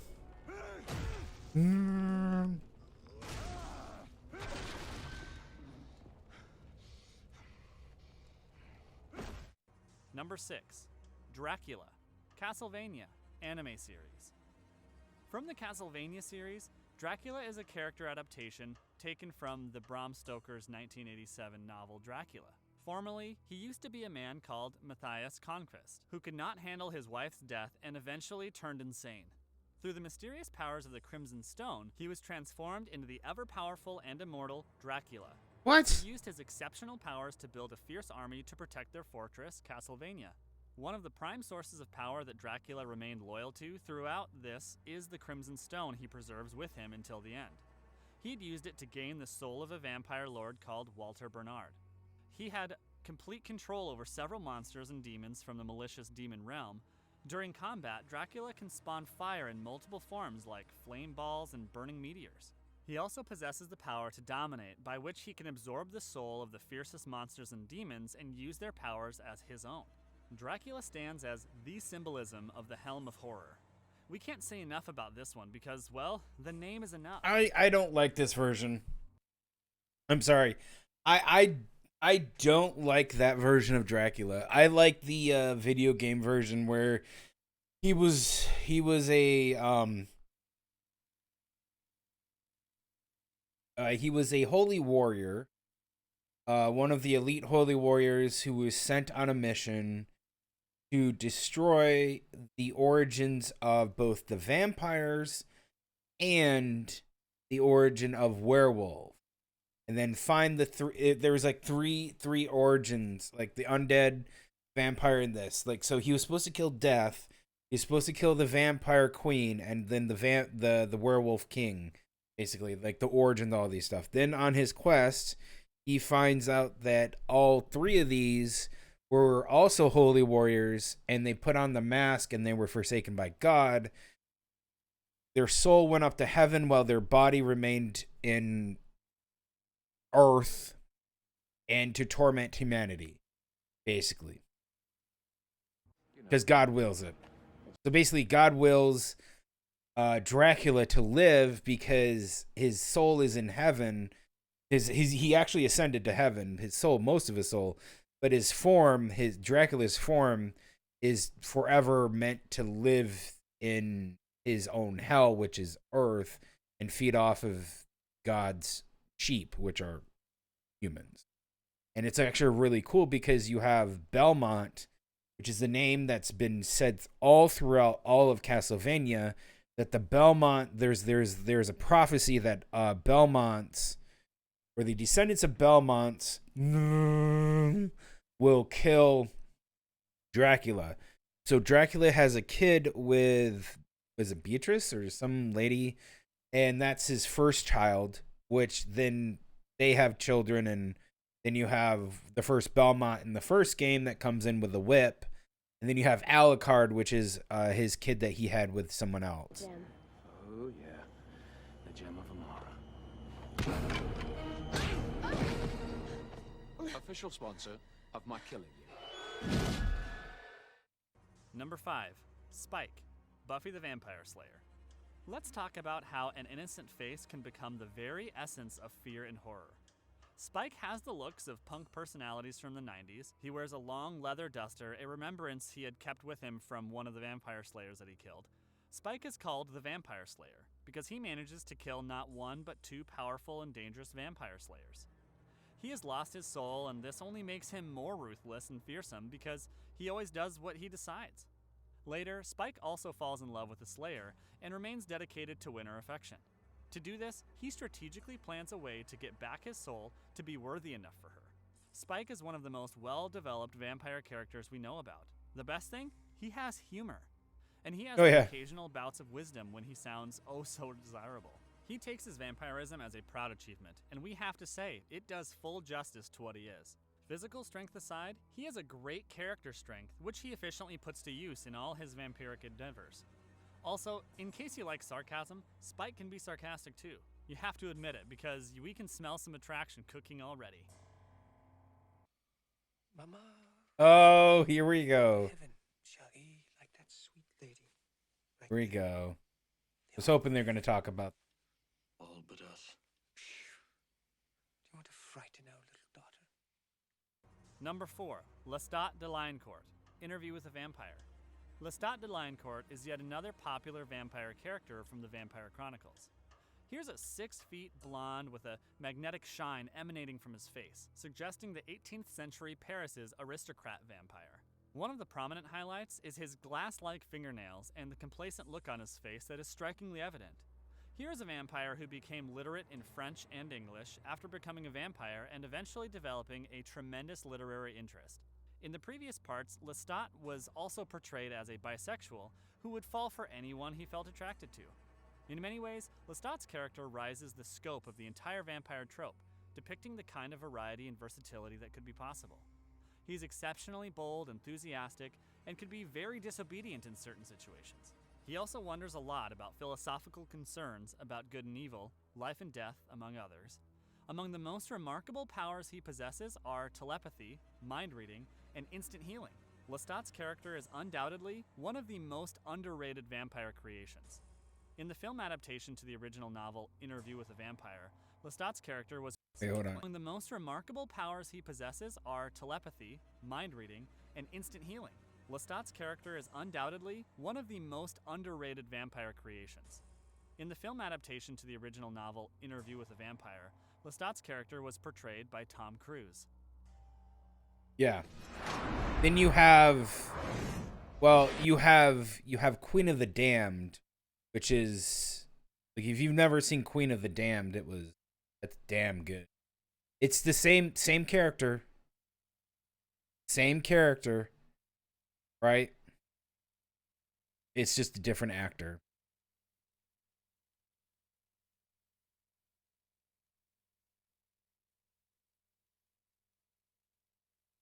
And then it's the end of the origin vampire.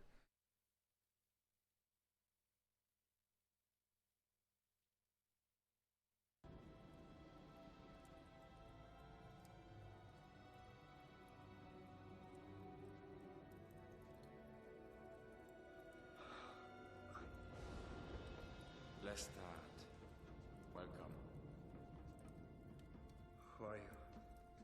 Do I know you? I am unknowable by nature, but you may call me Marcus. I am the lord of a great manor. They'll send an army up in to look for me. I doubt they'll find you, Lord de Lioncourt. You're a long way from home.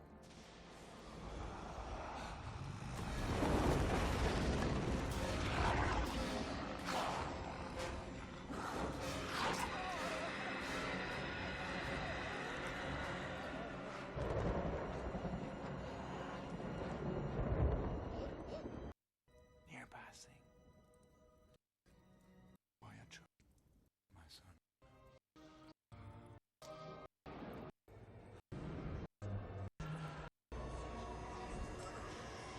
Yeah, okay. It should be the same character, but how they did it was kind of not.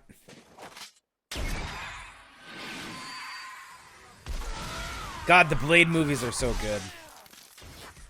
Number 3, Blade. Movies, comic book character. Oh yeah, and Blade is actually Marvel Comics universe presents the Blade as a fictional So, superhero vampire. He made a debut appearance. yeah, Blade is actually in the Marvel movie, like the Marvel. He's associated with the Marvel characters. In the comic The Tomb of Dracula. The name of the created movie? by What writer movie? Marv Wolfman and penciler Gene Colan. This the one oh the Queen of the Dam where she bathes in blood. Yes, I think that is where she comes out of blood or some shit like that.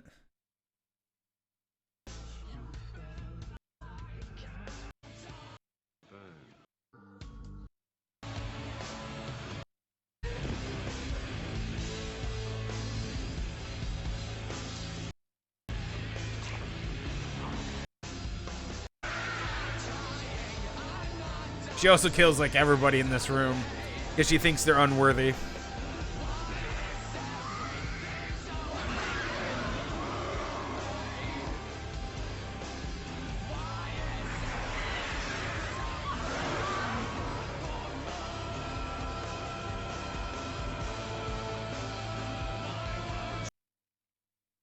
Yeah, it's pretty funny. She goes around and kills other vampires for a little bit. Because she thinks that they're unworthy.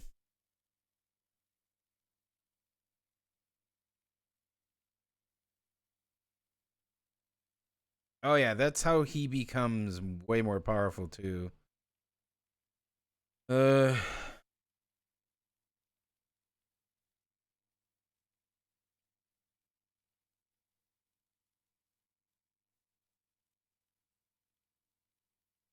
But she has like I don't know if they explain her power, but like what's her name? Ashikia, she has like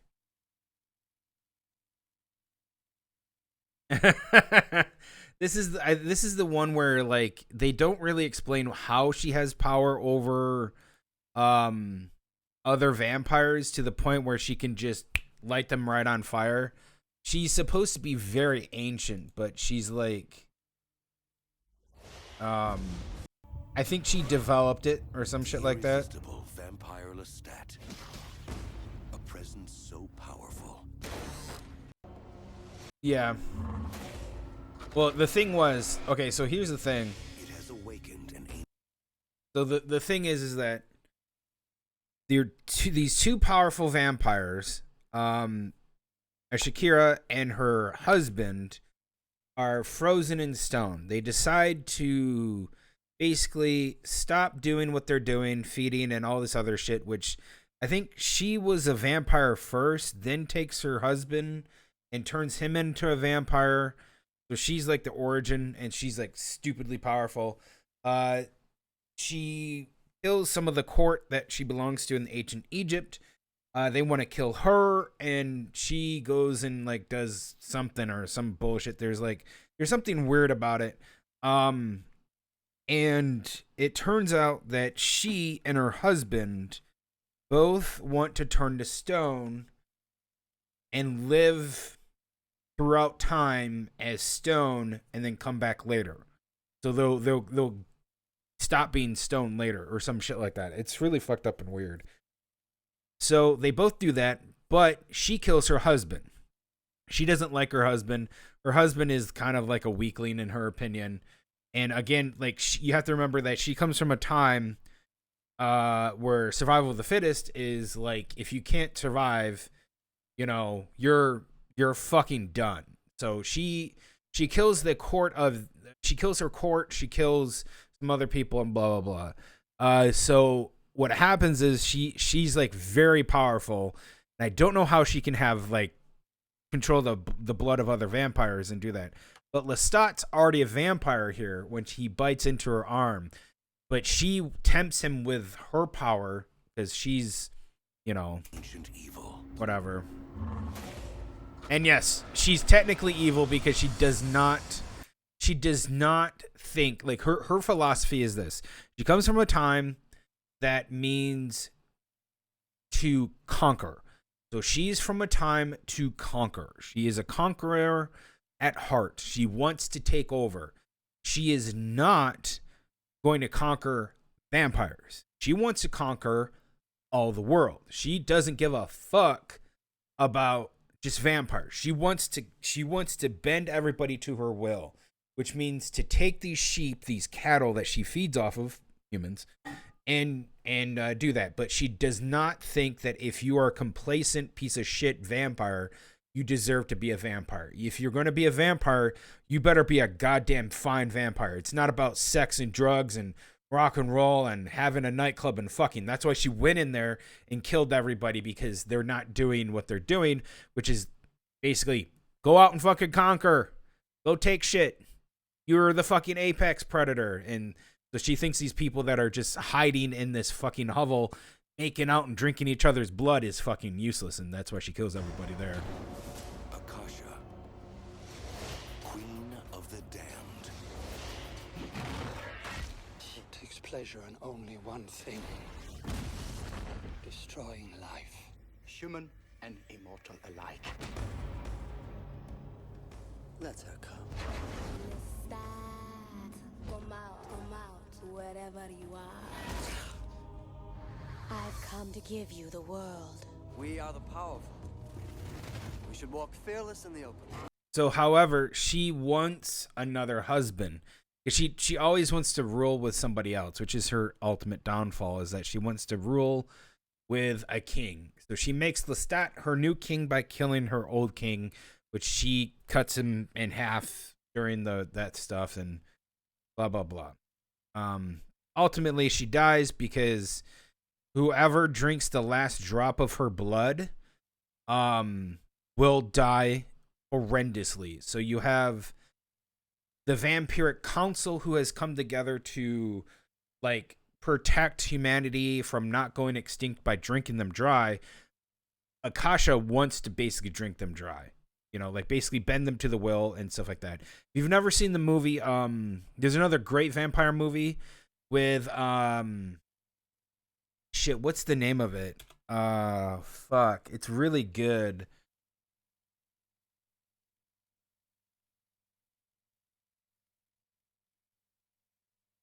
Yeah,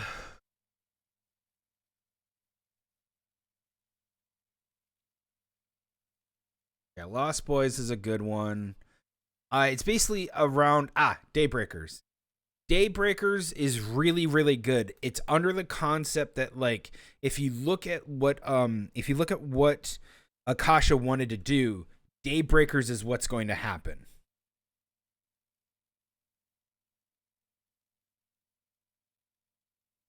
Right. So if you've never seen Daybreakers, watch Daybreakers. That's another good vampire movie. Very good. Very well done. Because Daybreakers is what would happen if vampires rule the earth. Pretty awesome. I want the second one of Dracula Untold. I really want the second. When Blade's mother was undergoing her labor pain, the vampire Deacon Frost attacked and killed her. Raised by relatives, Blade grew up with one conviction: to become a vampire hunter. He joined a team led by the mighty vampire hunter Quincy Harker. Despite his lack of superpowers, he painstakingly trains to develop his abilities and skills to be I really want Dracula Untold second movie, because the first one is actually really good. Gotta have that awesome Hungarian origin stuff to it, which is fucking awesome. More fanatical in his conviction to eliminate the vampires from the world. As a hybrid, Blade has to take care of one weakness that can render him weak and spoil his mission. He needs a fresh blood supply, but later discovers that a particular serum could work as a better alternative to ingesting blood. A fight without taking this dose could prove fatal, and yet Blade, just as the name goes, is mighty and lethal himself. He excels in driving, communicating, handling weapons, and is a martial arts master. Tough and straightforward, Blade can be the perfect bodyguard you could trust your life with. I love these movies. The Blade movies are fucking awesome.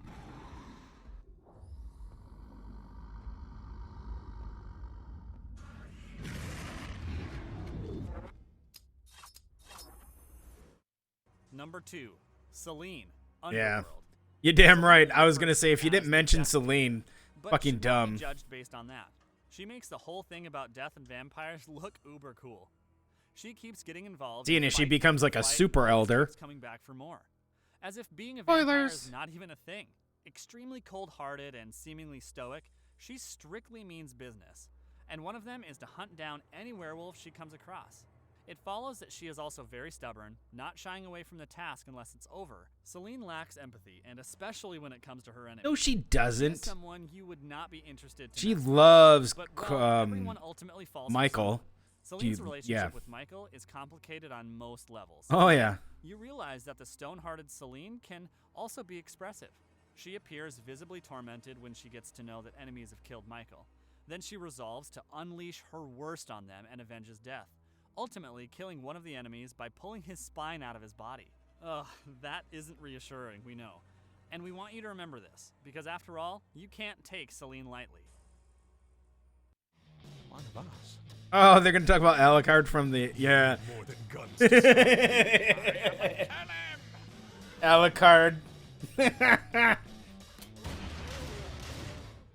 Number 1. Alucard, Hellsing. Alucard is a fictional, supernatural character from the Japanese manga and anime created by Kouta Hirano. Alucard has a unique ability, unlike anything else you would have ever heard. He can appear as whatever he wishes to, and the different forms he transforms into might have no meaning at all. After taking the executed soldier's blood, he became a vampire and immediately disowned God, claiming he was betrayed. He has a ruthless way around his enemies, whom he does not kill unless they are completely disabled. He does show affection to those that he cares for, also retaining the ability to shed tears. During a challenging fight with Luke Valentine, he is almost about to lose when he suddenly shapeshifts into a hellhound. Often he allows himself to be blown apart in shreds and then reappearing as himself again. Yeah, he Alucard does is that on friendly, purpose.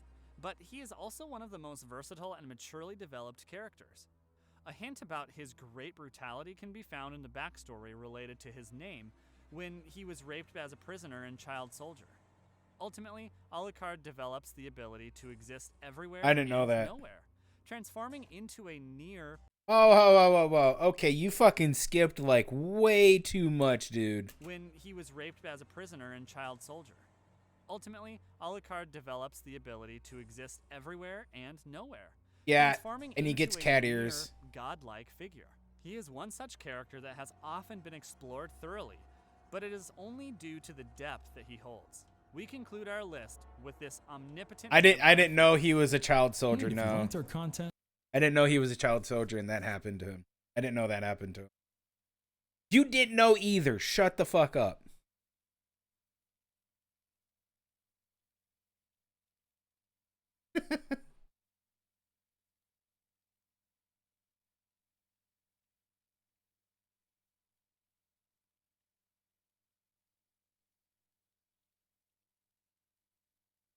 Are these the dildos? Yes, you did. Nah, you fucking lie. I do like Alucard. It's a good one.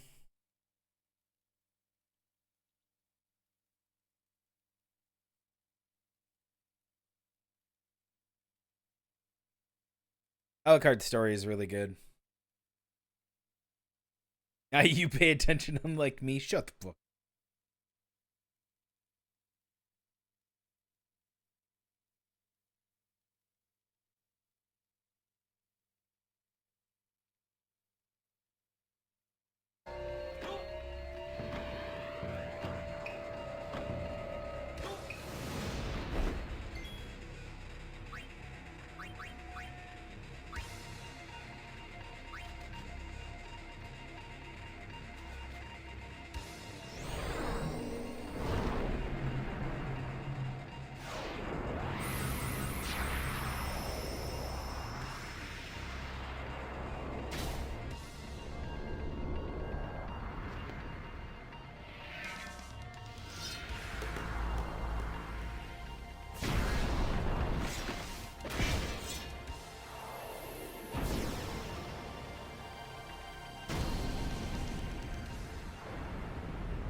Damn.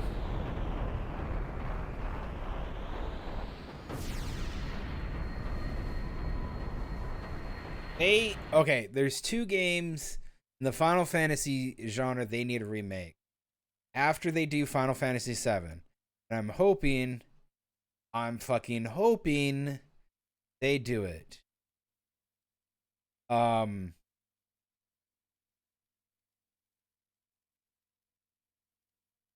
Fantasy 9 and Final Fantasy 10.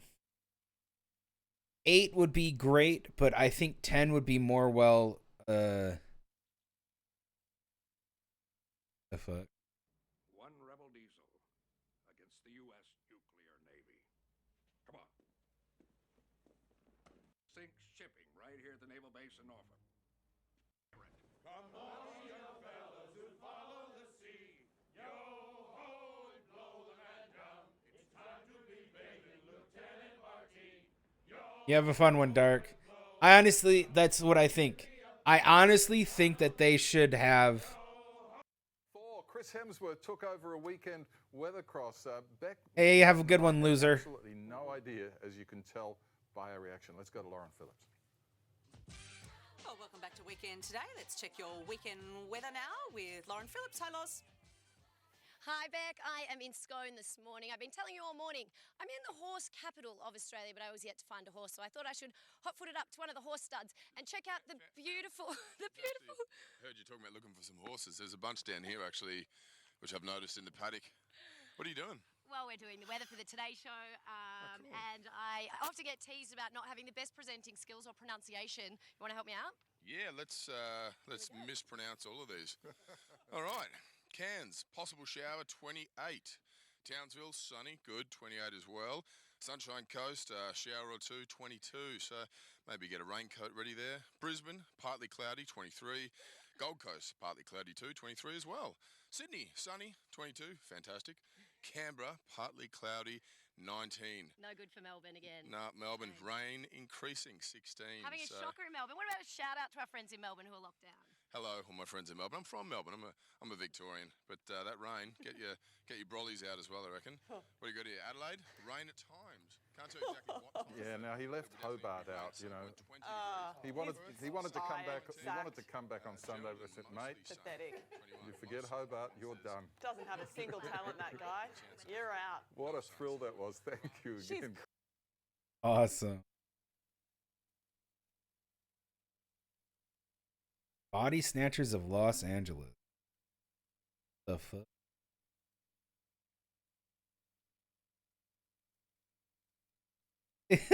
Oh yeah, I forgot they made Street Fighter. Oh, I forgot they made Street Fighter. 1994. How old was I? Ooh, 86 for. I was 8 years old. It was 20 years ago. You hadn't promoted yourself to general yet. You were just a petty drug lord. You and your gang of murderers gathered your small ounce of courage to raid across the border for food, weapons, slave labor.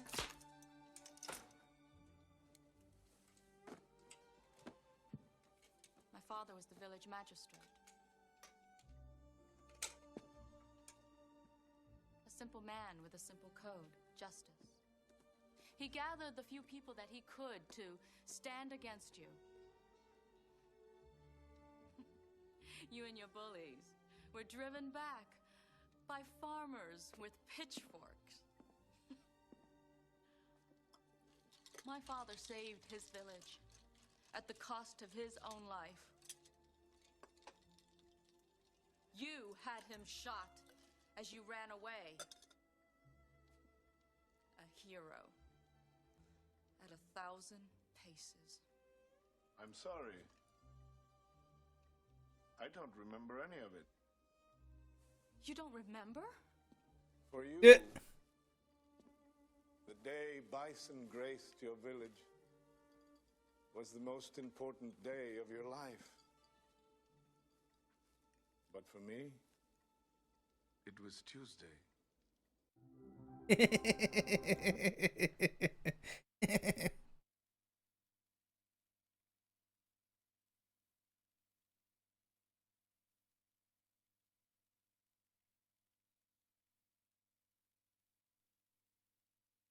E Honda versus Zangief. That fucking.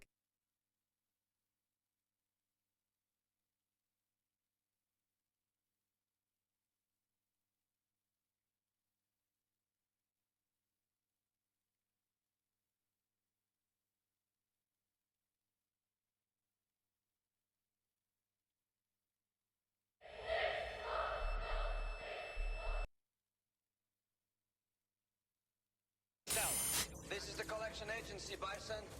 Your ass is 6 months overdue. And it's mine. Kyle? Oh, jeez.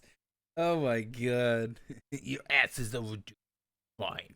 22 minutes. I'm gonna get more water, then we're gonna watch Willy's Wonderland.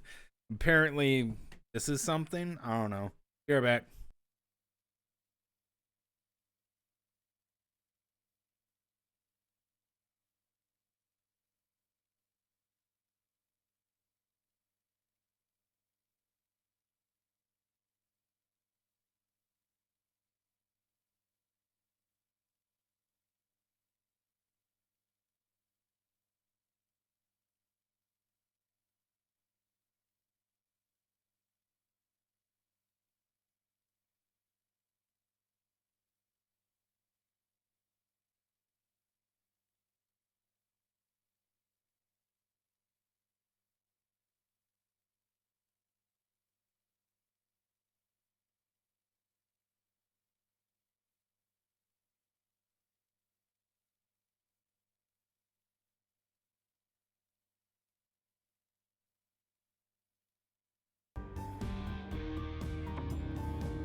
Howdy folks, welcome to Found Flicks. On today's Ending Explained, we've got a fun one for you, Willy's Wonderland. Following a quiet loner that agrees to clean an abandoned family fun center in exchange for car repairs, and soon finds himself waging war against possessed animatronic mascots while trapped inside. I'm sure a lot of people look at the plot for this and go, oh man, it's just like a Five Nights at Freddy's movie. Yep. And yep, for sure there's some similarities. However, Freddy's is definitely geared more for kids, and doesn't, at least in my limited exposure, feature much in the way of gore.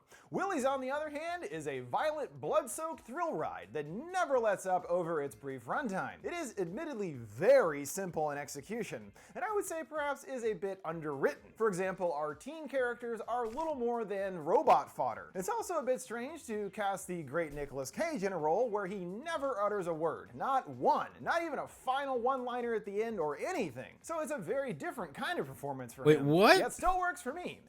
What? He fucking doesn't talk the entire movie? What? Nicolas Cage in a role where he never utters a word, not one, not even a final one. Hey Nick, do you want to do a movie? Yeah, sure. Okay. Do you want to know what it is? Nah. But I don't want to say a damn word. Okay? One-liner at the end or anything. So it's a very different kind of performance for him, yet still works for me, as his reactions and behaviors actually do help us to understand more about his mysterious character. So we'll be breaking down all of what we learn about him, along with just what caused the animatronics to turn killer, as well as explaining the ending that leaves the fate of one character potentially up in the air. From chicken soup for the soul, eh? Well, that's weird. Well, I guess nothing fills my soul like watching kids and evil robots getting slaughtered. Chicken soup for the soul? Commercial comes on introducing Willy and his whole gang of critter pals. They sing a horrendous earworm about it being your birthday, and we want you to have fun. I'm a very good singer, but see that isn't quite the case after all. A terrified couple, both donned in Willy's shirts, hear the horrifying snarls from a creature nearby. They run hand in hand, but Carl slips and is quickly dragged away. In the main room, the light bulbs shatter one by one. Through a crack in a door, she surprisingly sees a young girl there, a tear running down her cheek. Back to focusing on the commercial, and in particular Willy himself, the lady's blood splatters onto the screen. We then, many years later, meet our protagonist, only ever referred to as the janitor, barreling down the road in his muscly Camaro. And since he never actually utters a word throughout, the only real indication of who he is a pair of dog tags hanging from his rearview mirror. His tires suddenly blow out, forcing him to pull over onto the side of the road. He sees the culprit, a set of spike strips. Wow, that is bad luck. luck, he opens his trunk, seeing he's toting an entire case of punch sodas. He chugs one down, groaning gratefully, waiting for a while until a tow truck arrives. He meets the much more talkative Jed, filling him in that there is not much out here, and accuses some kids of stealing the spikes from the sheriff a few months back, and he just happened to run into them. He tries to ask where he's from, the janitor only removing his shades and staring blankly. Oh, you're one of those not live in the past kind of guys, huh? They pass by a sign informing them that they're 8 miles outside of Hayesville, proudly boasting it as the home of Willy's Wonderland. Not much else going on there if that's your big claim to fame, huh? Not everyone seems too happy about it. A young girl, Liv, is outside of Willy's, dousing the building in gasoline, and just about to light it is stopped by the sound of an approaching siren, and gets arrested by the sheriff, who it appears also acts as her de facto mom. Arriving at a trailer park, they continue bickering with each other as Jed and the janitor show up wanting to return her spikes. He keeps babbling while the janitor and Liv have a strange moment staring at each other. She tells them to buzz off and tends with Liv, cuffing her to a pipe and leaving her some chips and a bucket to go to the bathroom. Liv yells that she hates her and calls her a bitch, her sarcastically smooching and firing back, "Love you too," and leaves, promising to be back in the morning. Oh man, really doesn't want her leaving, I guess. At Jed's shop, he gets under the hood while the janitor is drawn to a bulletin board filled with various missing people. He's told that he can fix the car, but it's gonna be $1,000. He silently pulls out his card, but out here they don't take plastic, only cash. The ATM is out of order too, as we find out that they don't even have internet in town. They were supposedly going to get it, but just didn't. By the way, he's chewing on a Slim Jim or something, not a cigar. Yum, yum. What? Salty meat in my mouth all day, please. Finding themselves in quite a pickle, Jen has a potential solution: to work off what he owes, to which the janitor agrees. They pull up at Wendy's and he's introduced to Tex, and it looks like the building has seen better days. Jed interjects that he doesn't talk much, which Tex respects, appreciating a man of few words. Tex admits that business has not been great lately, but he's about to reopen and it's gonna be better than ever. The deal is if he stays and cleans the place overnight, he'll pay to have his car fixed. When he returns tomorrow, he promises his car will be waiting for him good as new, holding his hand out to make it official. The janitor stares back in consideration at the Willy's mascot, looking back at him with his dead cartoon eyes. Almost like, man, what the hell am I getting into here? Regardless, he shakes his hand in agreement. Tex shows him another commercial that officially introduces everyone in Willy's Peanut Gallery. Artie the Alligator, Siren Sarah, Carrie the Chameleon, Gus Gorilla, Nighty Night, Ozzy Ostrich, and Tito Turtle. Tex can't help but sing along with the theme tune, reminiscing on the good old days here. Kids laughing and smiling, eating hot dogs and opening presents. That sounds like a real Wonderland for sure. It's not even a pizza place, they sell hot dogs here. He shows up on the stage where all the animatronics silently sit on display and explains his version of what befell the place. He blames kids for crawling all over the characters, which led to some lawsuits, and just like that, he was out of business. I don't know, there's gotta be more to the story than that. The janitor sizes Willy up and already senses something off. He turns and his head creaks, but when spinning back, it stops. He's taken to the supply closet stocked with everything he needs, including a Willy shirt of his own, congratulating him on becoming officially part of the staff. As it's about to get dark, Tex takes his leave, promising once more that he'll be back in the morning with his car, or his name isn't Tex McAdoo. He advises him to take breaks, gotta make sure to pace yourself, and wishes him good luck. On the way out, he chains and padlocks the door, so there's no getting in or out until he returns. Well, I gotta say, that is a bit disconcerting. He goes to light a stogie, but the lighter doesn't work to his frustration, and tosses it against the dumpster. The lights click on, and Willy's is officially open for business, clearly setting up the janitor as some kind of sacrifice for these evil critters. The rest of Liv's friends show up to lend her a hand, and Chris tries crashing into the door to no effect. As we learn, there are subtle hints that he has feelings for Liv, and that's about the extent of his character. Another one easily opens the door, pointing out it's unlocked, you dumbo. The guys search the trailer for a way to get her cuffs undone, while Kathy makes quick work of it with a bobby pin. She rounds them up as they're already running late, her saying she saw the bait earlier, which must be why she gave the janitor the eyeball earlier. She knew exactly what they were up to. Everyone is excited to roll out and burn the place to the ground, but she warns that this isn't for fun. We're doing what's right. It's a mission, not a field trip. Chris immediately pipes up in agreement. We're with you! The janitor suits up, sets a timer on his watch, and gets to work cleaning up the quite derelict building. It's a real mess. Gonna have his work cut out for him, it looks like. The crew watches from the stage and slowly starts to move without him noticing. He loads some of his sodies into the fridge and cleans the oven. His watch beeps and, as text suggested, takes a break, which we come to see he is very steadfast about. His attention is drawn to a tarp, under which he finds an official Willie's pinball machine. Ah, heck yeah, love me some pinball. It is in desperate need of some TLC too. And his watch beeps. Back to work. Mopping the floor, Willie blinks behind him, and panning around the dark room, each subtly comes to life. Ozzy flutters its wings, and he turns back and has walked off the stage right up to him. He curiously bops it with the mop to no reaction, so he tries again, and it rattles its head and reveals its intent, growling, "I'm gonna feast on your face," and attacks. The janitor is no slouch, holding them back with a stick. It's only when Ozzy gets a peck in on his cheek that the janitor turns all business and snaps the stick in half, using them as bows, sweeping its feet, and starts mercilessly smashing its head over and over, yelling, bits of machinery flying everywhere. And he rips out a massive cable, and that is it for Ozzy. Dang, these guys might not be able to eat this guy after all. He is a badass. Who's the fucking monster?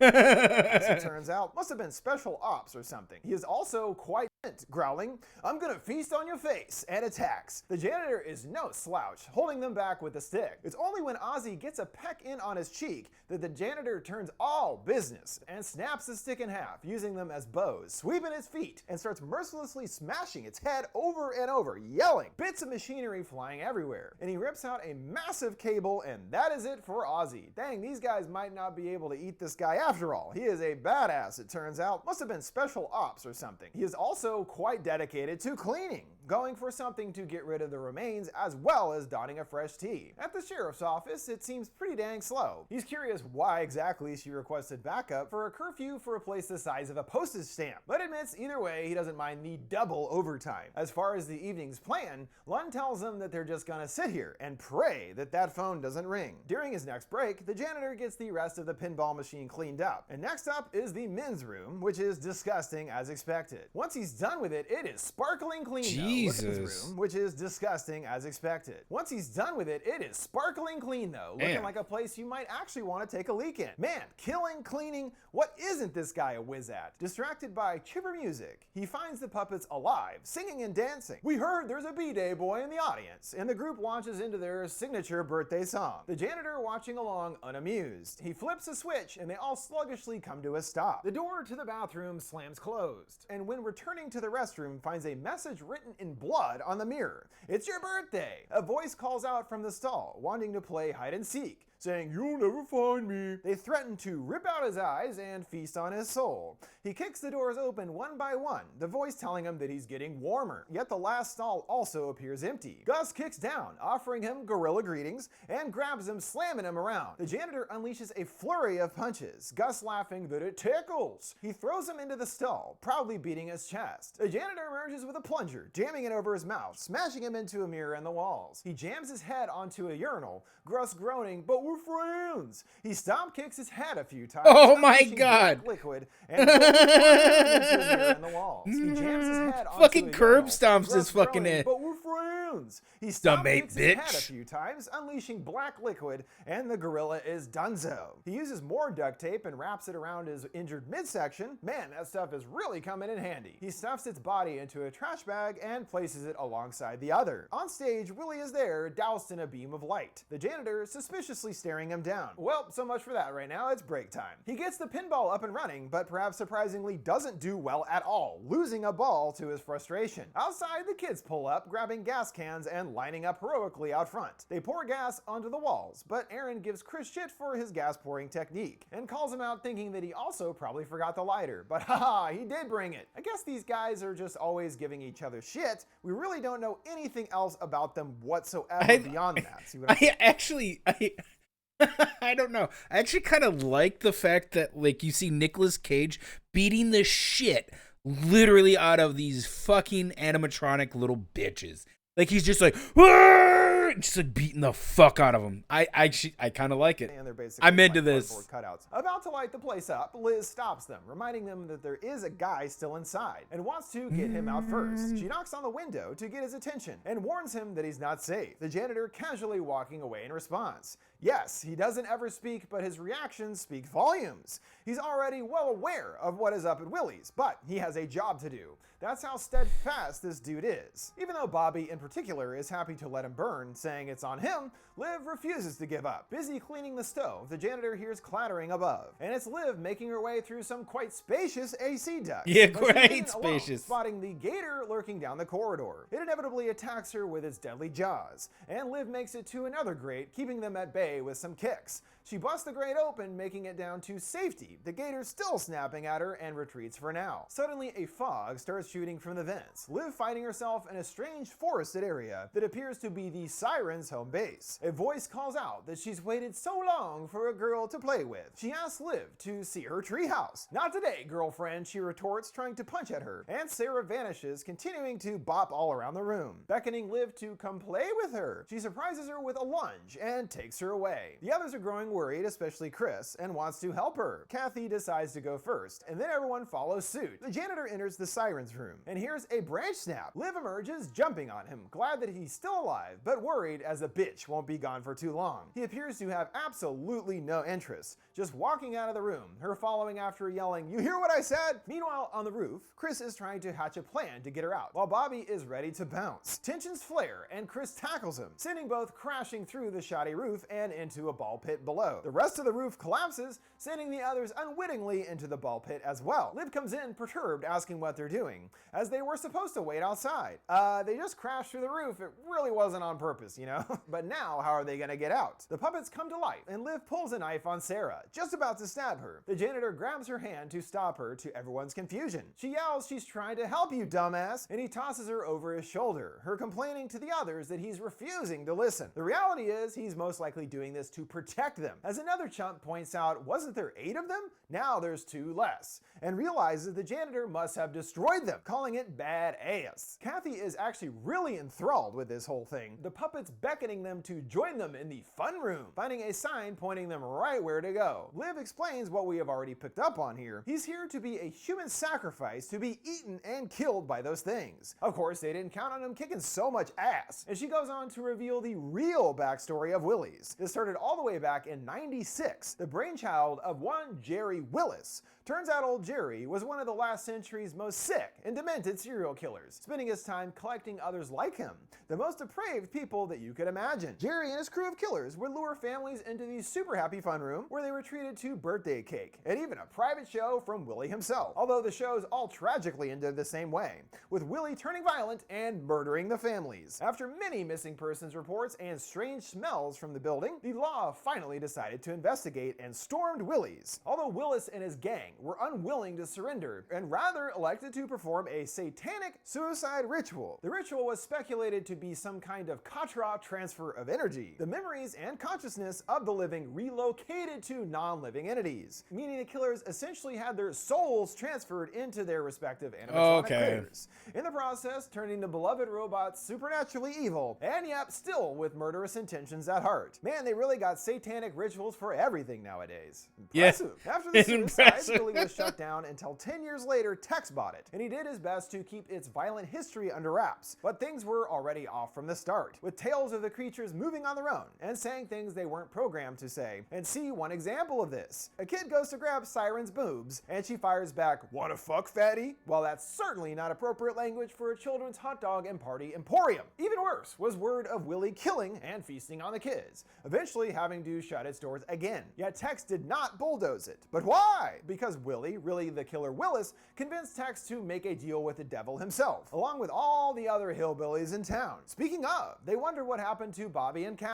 Alive. Wait, what? Eventually having to shut its doors again. Yet Tex did not bulldoze it. But why? Because Willie, really the killer Willis, convinced Tex to make a deal with the devil himself, along with all the other hillbillies in town. Speaking of, they wonder what happened to Bobby and Kathy, seeing they found their way to the infamous Super Happy Fun Room, which unquestionably lives up to his name. Loads of fun in here. Kathy seems strangely turned on by its grisly history, him thinking, this whole thing is weird. Yeah, you and me both, bro. Regardless, he plays along, song, saying that he's into it, not one to turn down some action. And they start making out, all hot and heavy. Yes, nothing sexier than satanic ritual suicides and kid killing. The janitor is still hard at work. Liv barking, is he even listening? The birthday song kicks on, but this time more sinister. The lyrics starting, let's kill everyone. They launch into another song about 6 chickens at the end of the line, nowhere to run and nowhere to hide. Warning, here comes the weasel. It's dinner time. They start at the top again about the 6 chickens, but he corrects himself. 5 chickens. And one of them gets a surprise stab from behind, courtesy of Nighty Night. Liv shoves Nighty to the ground and orders the others to flee and checks in on him bleeding out, and all she can do at this point is apologize. While the ever-diligent janitor is sticking to his hard break schedule, crushing the front and goes for another round of pinball. Now saying he's already getting a bit better than before. See, it just takes a bit to get the hang of it. That's like his whole thing with his character, apparently. And oblivious Kathy and Bobby get down to business in the death room until she notices Allie lingering in the corner, questioning if that was always there, noticing it's staring at them. Bobby is undeterred, telling her, well then let's give him a show. Chris runs into an arcade and ducks behind the prize counter, and he calls into the sheriff's station, explaining the situation. They did something stupid, and that they're at Willie's. Lund immediately hangs up, calling it a prank call, and he immediately calls back, revealing Liv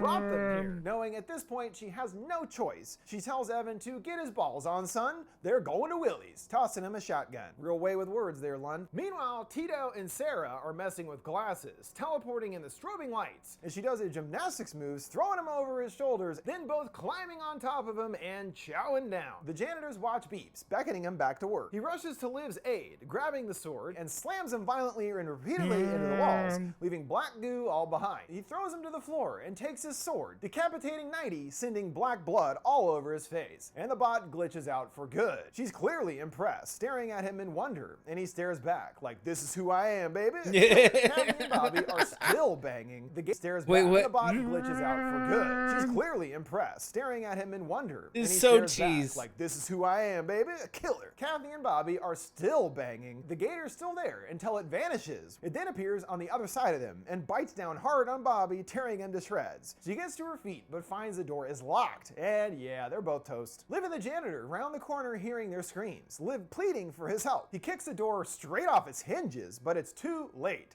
finding both dead. Wait, what? It vanishes. It then appears on the other side of God, it she and looks like a bites down hooker. hard on Bobby, tearing him to shreds. She gets to her feet but finds the door is locked, and yeah, they're both toast. Liv and the janitor round the corner hearing their screams, Liv pleading for his help. He kicks the door straight off its hinges, but it's too late, finding both dead along with the gator. He goes after them and socks them in the chops. He then grabs both sides of his jaws, stretching them out until it separates, reaching deep down into its mouth and yanks out its gears. Another one bites the dust. If I was ever trapped in a haunted amusement place, this is the guy I'd want to be trapped in there with, yeah? Chris is still hiding in a haunted amusement place. This is the guy I'd want to be trapped in there with. What is down into its mouth and yanks out its gears.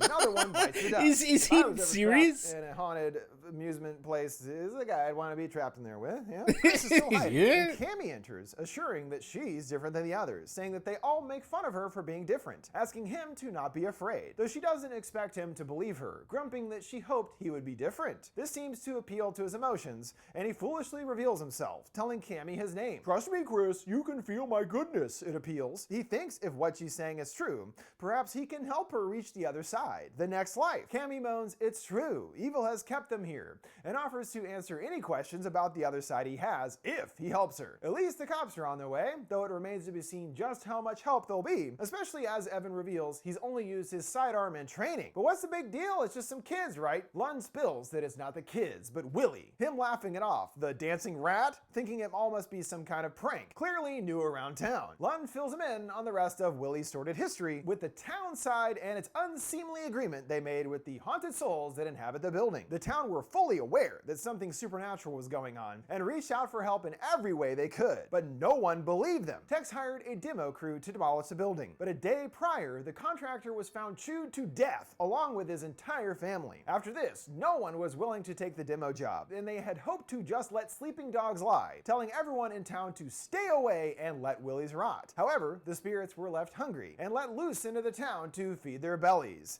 them later finding bodies at various locations around town, even even the school. So without a steady stream of people to feed them, and it proving impossible to burn down, they too cut a deal with the devilish Willie to leave their people alone, and in turn, they will feed them. They then put their scheme into action, seeing various unfortunate people that got stranded in town. In particular, seeing the family with a little girl from the opening, and offers a place to stay for the night as long as they're willing to do some light cleaning, and then seeing Tex doing his welcome aboard spiel with various people. According to Lund, the agreement did work, and they at least tried to find people who wouldn't be missed or had low moral character, according to her apparently, though sometimes it was more of them simply being in the wrong place at the wrong time. Seeing our couple from the opening scene falls into this category. It did have some unexpected wrinkles for her when she finds the young hiding girl. Lund ended up rescuing the girl, saying that sometimes life throws you a zinger, and this was the zinger of all zingers, something she never saw coming. So yeah, Liv is also the grown-up survivor from the intro, in case that wasn't incredibly obvious. As soon as Liv popped up on screen, I was like, yeah, that's obviously the girl grown up from the beginning. But anyway, since then, she has acted as her mother, even though they obviously don't see eye to eye, especially in regards to Willie's. Liv has wanted to burn it down this whole time to put an end to the killing for good, while Lund has caved in to the necessary evil of the situation. Back with Chris, Liv enters instantly worried at the sight, him promising, it's okay, we're gonna make a deal. Cammy then launches her tongue and snaps his neck in an instant. Well, not so much there, dude. The janitor fists up, ready to throw down, but his watch beeps, and so he hands her the knife, leaving her goading Liv, playtime's over. And so he hands her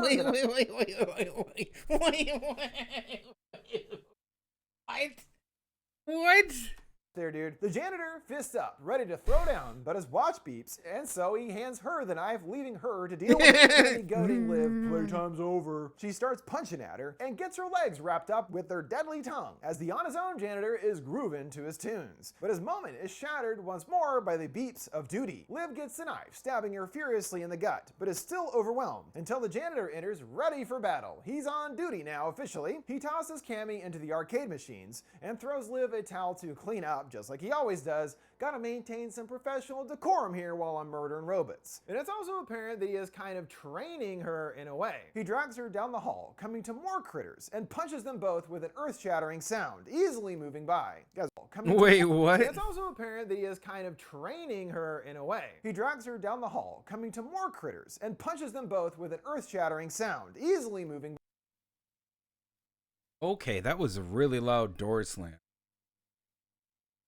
by. You guys are chumps. Hold on, let me go see.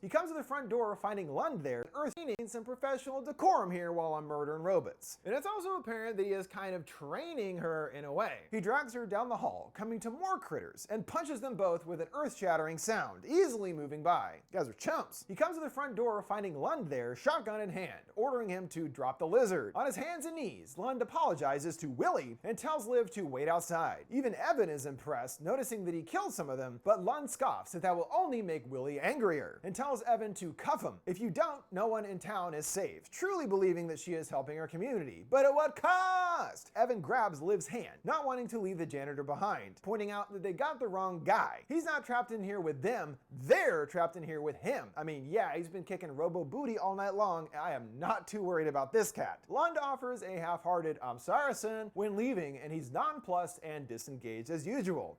Who are you again? You know what? Who cares? I got stuff to do. See you, lady. Liv has a fit when getting dragged to the car, accusing Lund of sacrificing her own parents, which we now do know for sure happened, calling her a monster. The janitor's next battle is the Gecko alongside Sarah, kicking a country tune on the jukebox, a country fried version of Head, Shoulders, Knees, and Toes. He nods emphatically, ready to destroy, walking towards them. Liv takes Evan to task on he nods a country tune on the jukebox, a country fried version of Head, Shoulders, Knees, and Toes. He nods emphatically, ready to destroy, Troy walking towards them. Liv takes Evan to task on his role in this, another complicit cult member, enlisted by the sheriff to do their dirty work. He retorts, well, what about you? You've been living with her all these years. She groans that he doesn't understand. She's been a ghost her whole life and just wanted to make things right and burn Willie's down. He gets pissed and slams on the brakes, growling that he's no murderer. In the end, he decides to do the right thing, but is quickly thwarted by Tito, yoinking him out the oven window and tearing him to bits. She pulls a shotgun on him, but the turtle taunts in Spanish. Ah, señorita, you looking for these? Dumping out the shells. Sucks to be you, it says. Liv aggressively responding, nah, it sucks to be you, pendejo, taking the shotgun to his turtle balls. Him crying out, no mas, and she just walks off. Learning from the best, it appears. The janitor overtakes his foes, seen with his legs strangling both sides of Sarah's head, hearing metallic tearing, and she stops moving. But also we don't strangling both sides of Sarah's head, hearing metallic tearing, and she stops moving. But also we don't see him rip out any kind of computer board,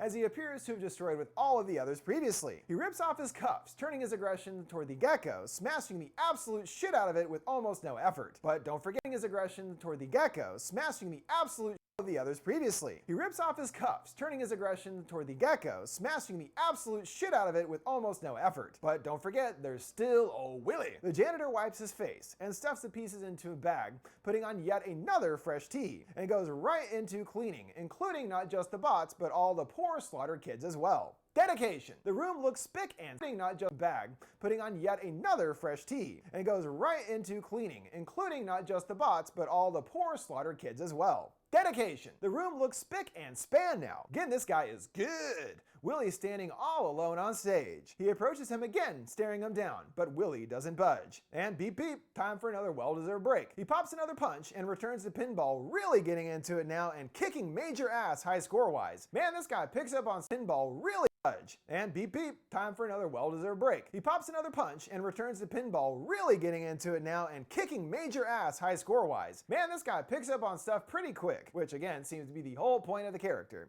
With practice, he can become a master at pretty much everything. The lights blinking and the scores reaching the heavens. He claps his hands in restrained delight, bopping his head around and dancing. Quite pleased now, he throws his hands in the air and breaks over. Damn! Thanks to Lund cutting the lock, he's able to go outside and tosses the bags of robot refuse into the dumpster. He stops and eyes her fearfully slinking down, and he casually waves back, returning inside. She's baffled. I'll be a son of a bitch, she moans. He's not gonna go out easily, obviously. She's like, stop playing games with our whole setup here, dude. You're just supposed to die. And he's all, I'm just here doing my duty so I can get my car back. Further confirming this, she complains that they had a good thing going here, but he fucked it all up. He just had to stay alive, and now there's 5 dead kids because of him. She trains the gun on him, thinking sure he could take apart some electronics, but I bet he can't stop around, and calls for Willie to take him, mumbling he needs to eat and I'm gonna feed him. The lights blink and Willie appears right behind her and slices her right in half with his rodent claws, a blood geyser erupting. Right behind her and slices her right in half with his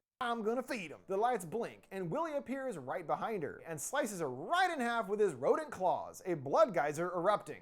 Well, so much for that, Sheriff. Willie rushes the janitor, launching him against the wall, hitting a button that unleashes a birthday confetti cannon, everything turning distorted and slowed down. For the first time, the janitor appearing out of sorts. Willie slashes him with his claws, groaning in pain as they keep coming, and he tumbles into the ball pit. Willie checks over the side, the song still slow and creepy. And it appears, for the moment at least, Willie reigns supreme after all. The janitor isn't done, a hand emerging from the pit, and he loads up his remaining sodas, stuffing them in a bag, and tapes together the broken mop, stepping out and ready for his final showdown. They approach each other and Willie attacks. He gets him with his sticks, keeping his claws back, then beating him with the soda sack, unrelenting in his attacks. Poor Willie can't even get a hit in. He's pummeled with the soda and Willie attacks the broken mop, hand emerging from the pit, and he loads up his remaining sodas, stuffing them in a bag, and tapes together the broken mop, stepping out and ready for his final showdown. They approach each other and Willie attacks. He gets him with his sticks, keeping his claws back, then beating him with the soda sack, unrelenting in his attacks. Poor Willie can't even get a hit in. He's pummeled to the ground, his face bashed off, and the janitor keeps pummeling with no remorse. Willie shuts down and he grabs his head and rips it clean off. Mission accomplished. Where is my damn car? Appropriately, morning has crested and Jed is out front doing donuts in his repaired Camaro. He tosses Tex the keys, him happy to have another toy in his collection, assuming the routine has gone off without a hitch as usual. In the dumpster, the body of Sarah is still moving, her eye poking out of of the bag. They're both scared to go inside, Tex noticing that the lock is broken off, peering inside between wood slats. Son of a bitch, he groans, seeing the place looking better than ever. You did not account for this guy. Sarah escapes her bag and sees some stuff left behind, gasped by the kids along with a lighter, and sets off. The janitor triumphantly removes the tape from his scratch, while Freebird, yes, actually Freebird, starts cranking as he puts on his leather jacket. He smirks to Tex, holding out his hands and waiting for his keys. Made an agreement he's gotta follow through, his eyes raising in amazement at this specimen of death and cleaning. He kicks the door open to outside and freedom, seeing Liv manage to make it out too, and he hops in the car. She elects to join him, climbing in the passenger seat with a look kind of like, am I really doing this? Well, everyone you know is dead, and this guy can definitely protect you at least. He puts her in gear, the tires squealing, and they peel out of the parking lot. Tex can't help but be amazed by the janitor, taking off his hat in tribute, dubbing him as one tough hombre. Well, it's all over, Jed exclaims. It's all over. Tex offers him a ride. Indeed, it's our lucky day. Let's celebrate. In the car, he considers, hey, with the machines gone, he might just reopen the place. Well, they are going to need a new gimmick and a name. And then Sarah appears at the back. Thanks for visiting Willy's Wonderland. Hope you had a great time, she says, and pulls out a lighter, exploding the car and killing them both, which was actually Tex's lighter from earlier, so that's what you get for littering, dude. The janitor pops a punch and offers some to her. Looks kind of like she likes it, I think. Better get used to it because that's all you'll be consuming exclusively from now on. The injured Tito is in the road. Oh shit, he mutters, and they barrel right into him, exploding him into pieces. So it seems like that is the end of the line for Willy and his gang, with the possible exception of Siren Sarah. We see when lighting the car, she actually gets blown back and away rather than getting engulfed in flames. And of course, the building still stands too. So there's still a chance that the violence isn't quite over yet. And hey, maybe Sarah could recruit her own new generation of killers to turn them into bots as well. Or it really wouldn't even be that hard to assemble the OG crew. I mean, the remains are literally sitting in the dumpster outside. Well, that about wraps it up for this Ending Explained on Willy's Wonderland. This one was just a heck of a lot of fun. And if the Five Nights movie ever actually gets made, they're gonna have some stiff competition when it comes to being as good as Willy's.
It's fucking great.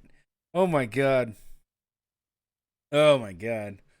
That was good. Sorry, I was muted for a little bit. I like how he, he hands her the fucking knife and goes and takes a break. Like, your problem now.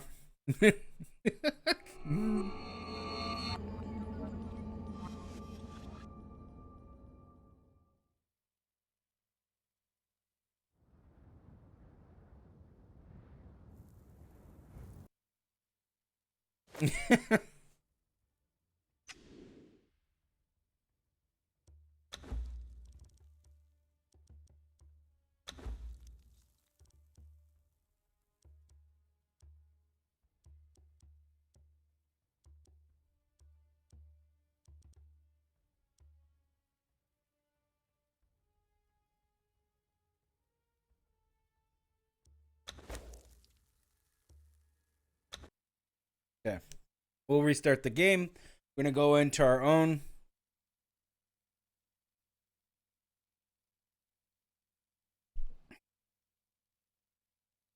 I just. Here's the knife. Get the stabbing. That is a comical movie. And yeah, the CGI is just. It's it's a what if Five Nights at Freddy's where the machines are the victim. And I'm okay with that.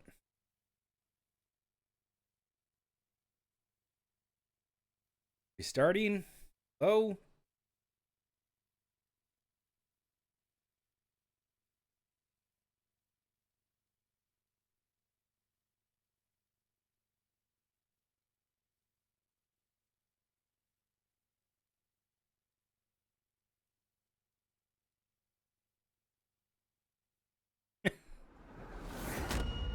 It's good shit.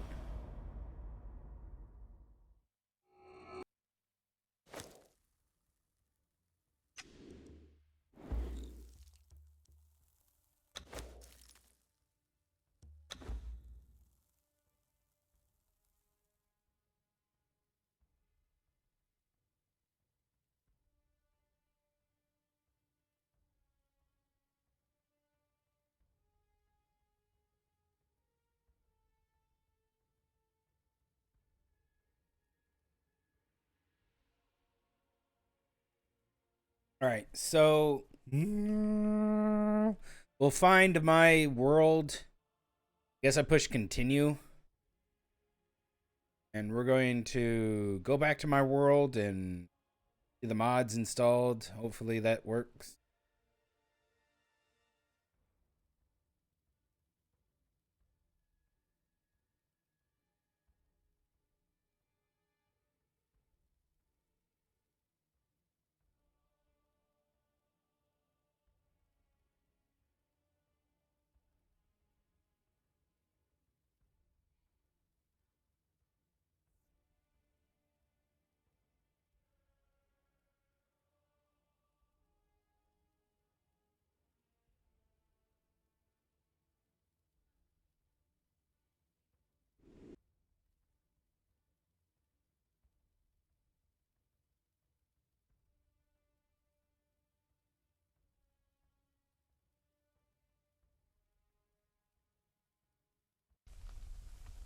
All right.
Wait, so is there nudity? Yeah. Got me some tits.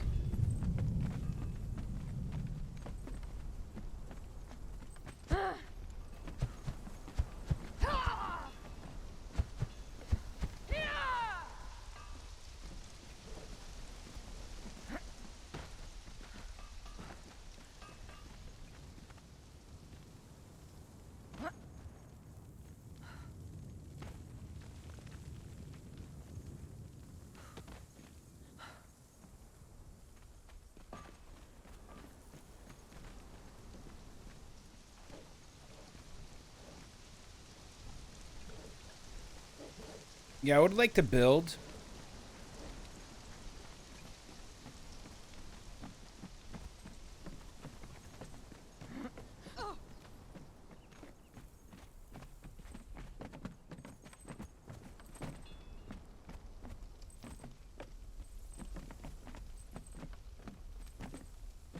Okay. Cool.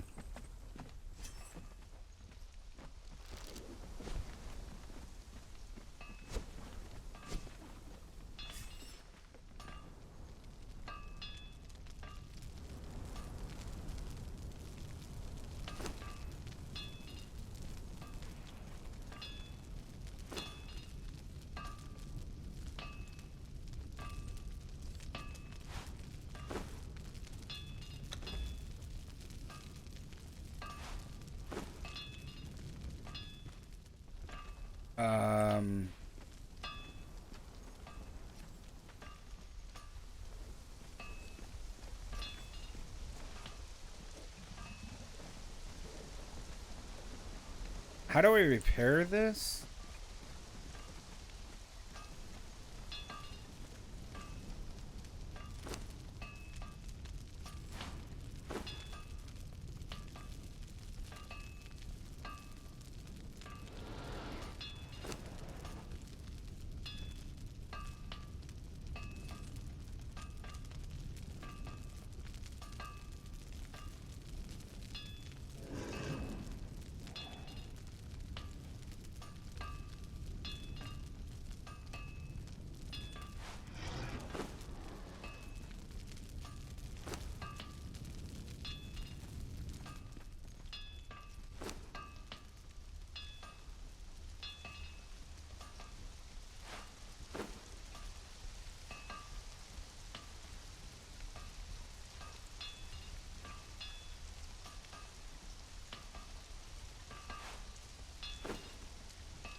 I don't have the expertise.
How do I not have the feats for this?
How do I...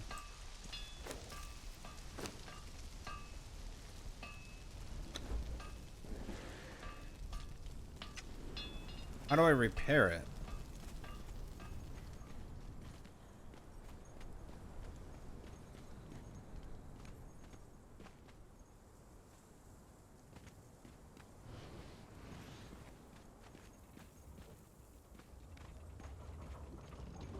That's right. You don't do anything, they're gonna fucking kill you.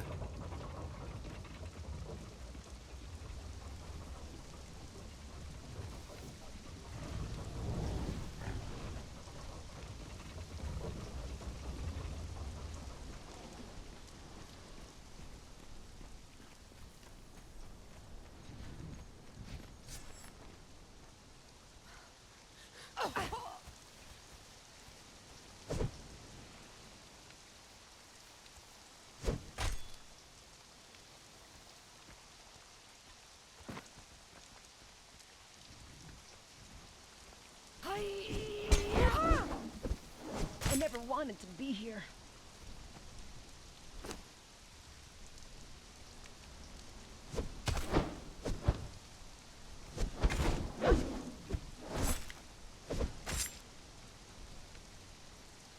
I honestly don't know how to repair this.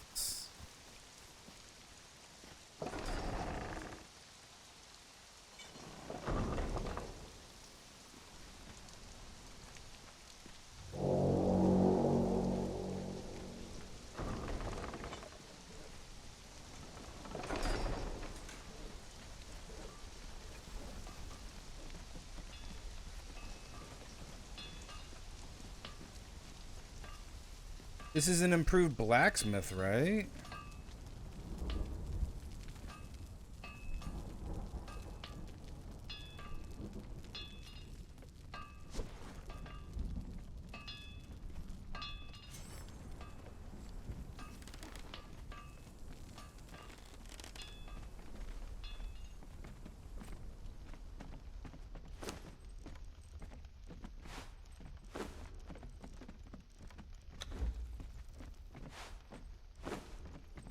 I don't get it.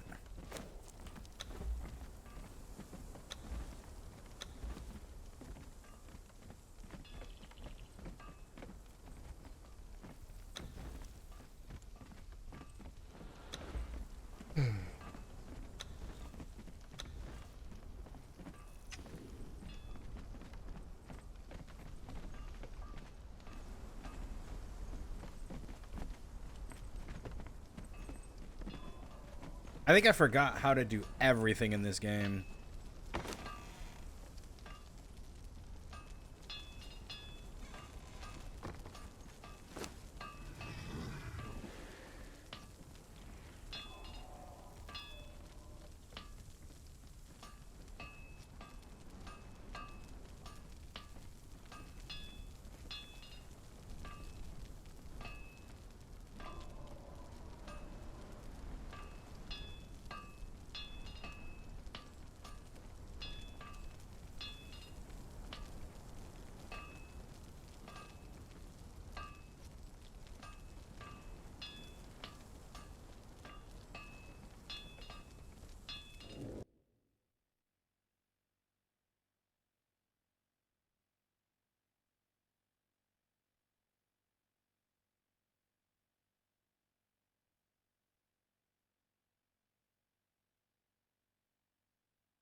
I'm looking it up.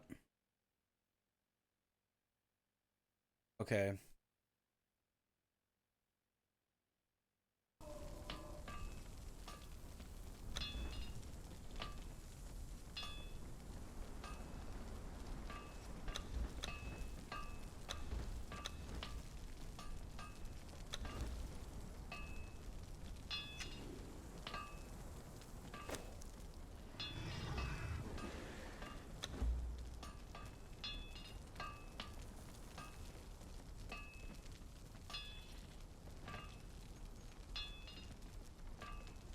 How do you make tier 4 items?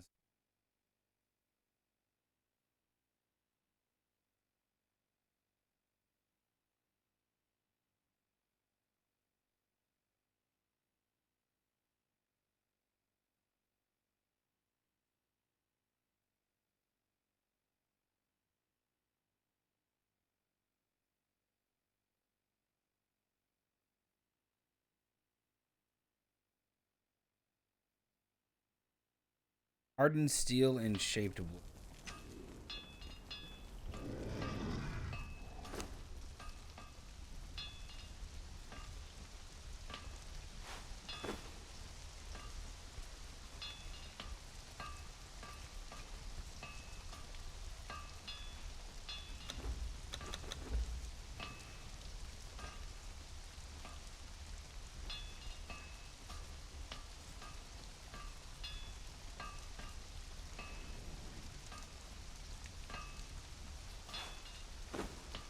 This not a tier 4?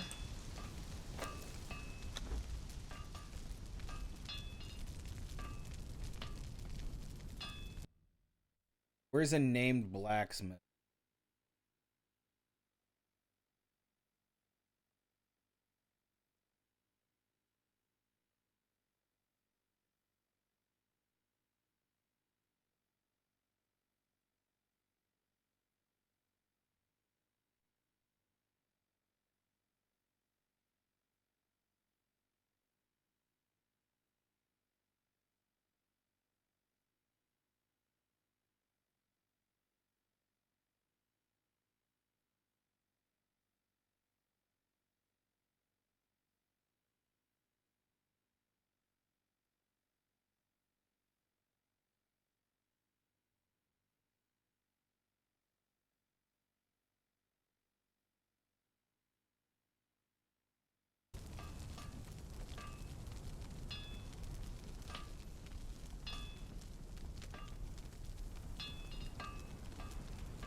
Her name.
Heirs of the North.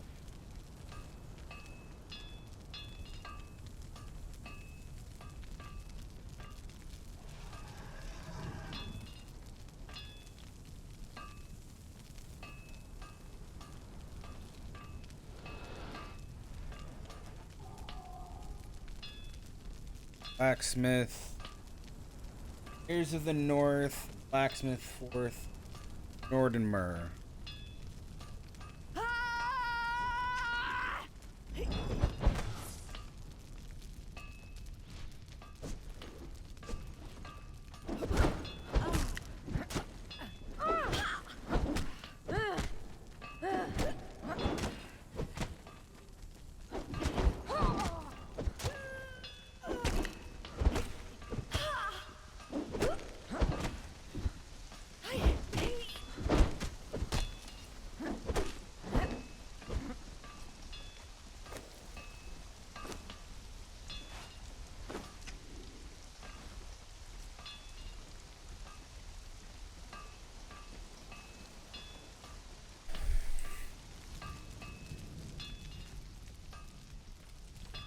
Let's go.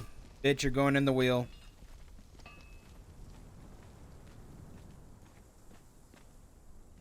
Let's go. Come on. They won't eat you.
I think we can do an admin panel. Make it so all my thralls go instant. Just so I can...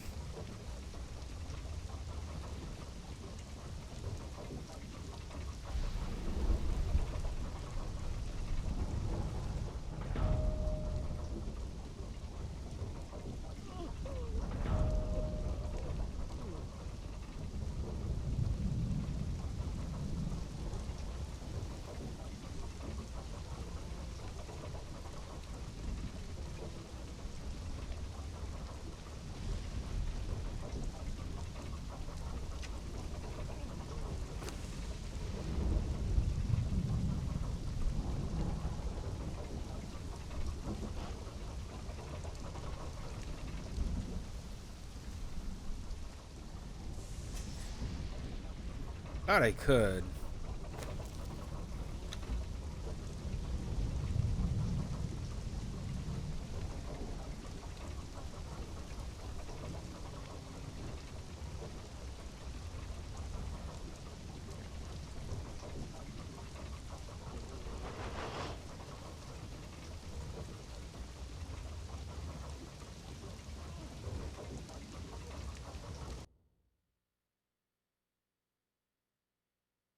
I want to do this to test it out.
Yo, what's going on? In this video, your Conan will be able to get no yo when I on the slip configuration files so longer. So version, configuration code, then we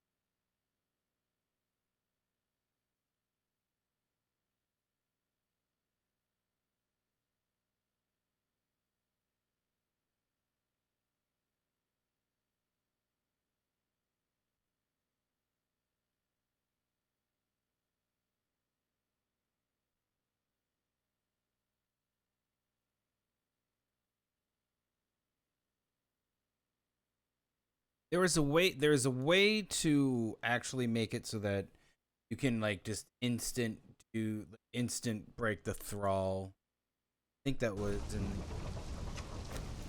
in the settings.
I thought I saw it some.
Oh, is it crafting speed?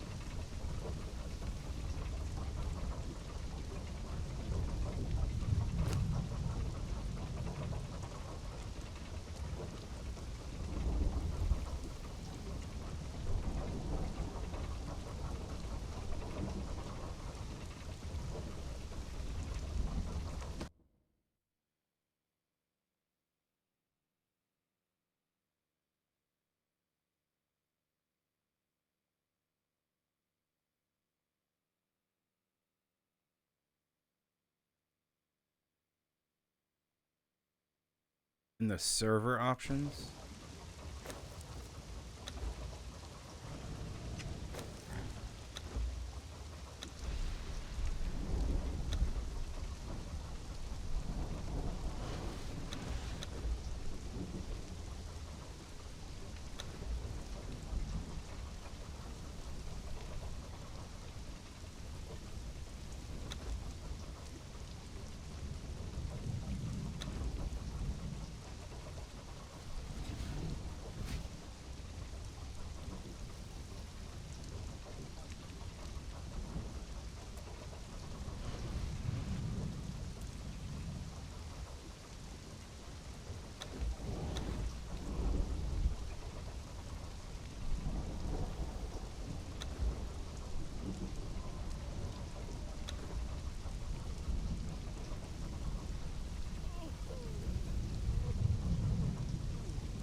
Smaller is fast.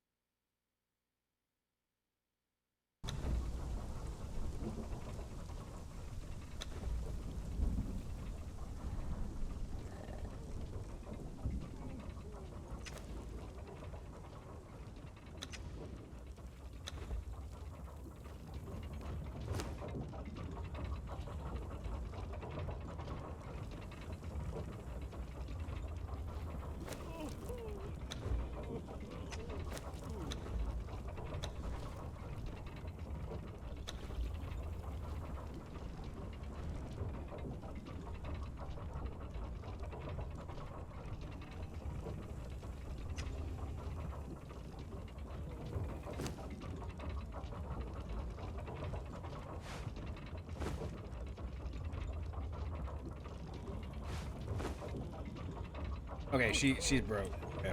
Never mind. I did it. Just looking up there, I'm like, oh, what the fuck?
I don't get it.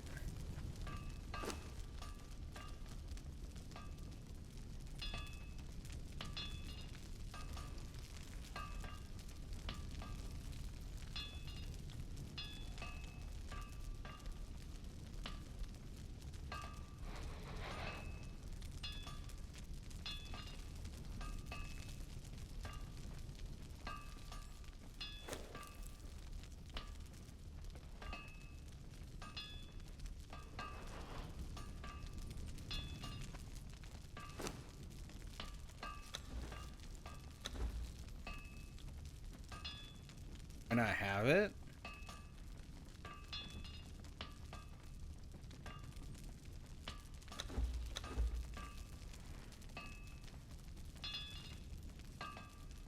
Oh, Grandmaster Blacksmithing.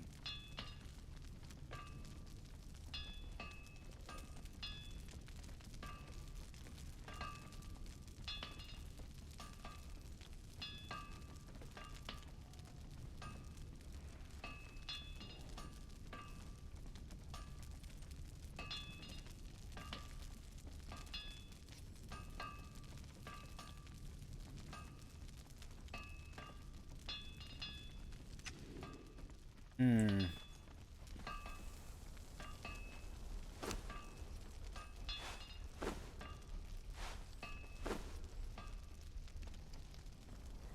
How do I break this?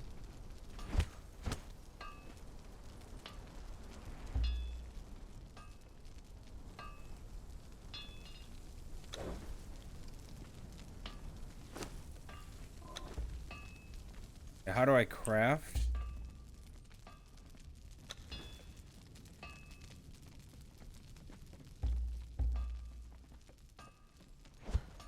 Don't I need a hammer?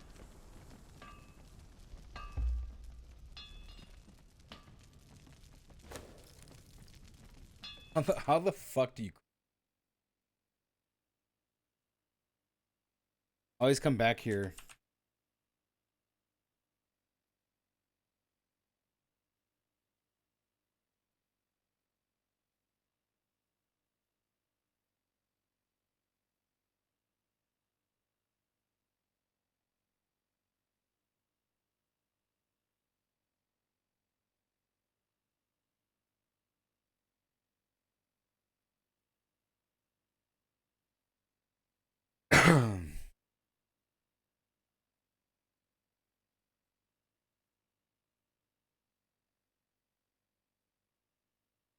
I have to have it in my inventory?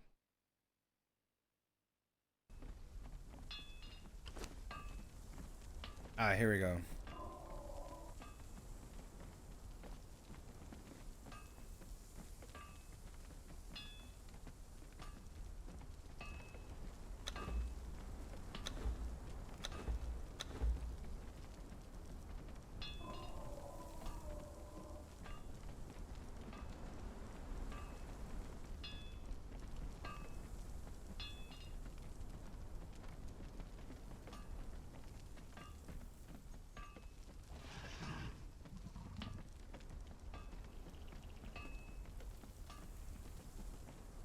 A dyer's bench. Fuel efficient furnace.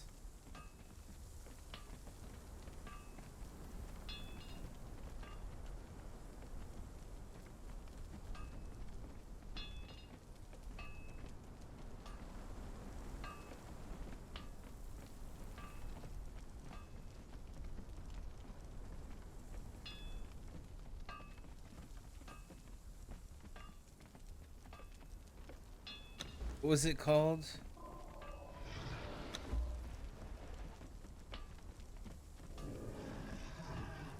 Heat efficient furnace, fuel efficient furnace. Furnace designed to reduce the waste of base materials. The furnace designed to reduce the cost of fuel.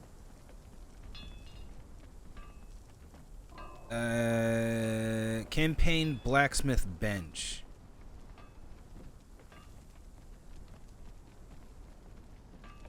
Oh, garrison. We want a garrison.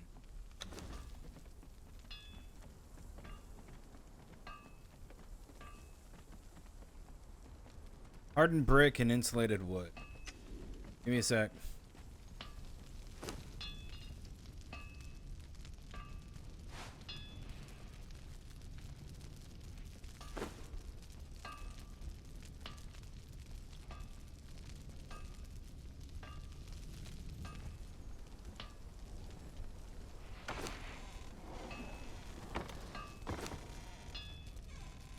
The fuck is my insulated wood?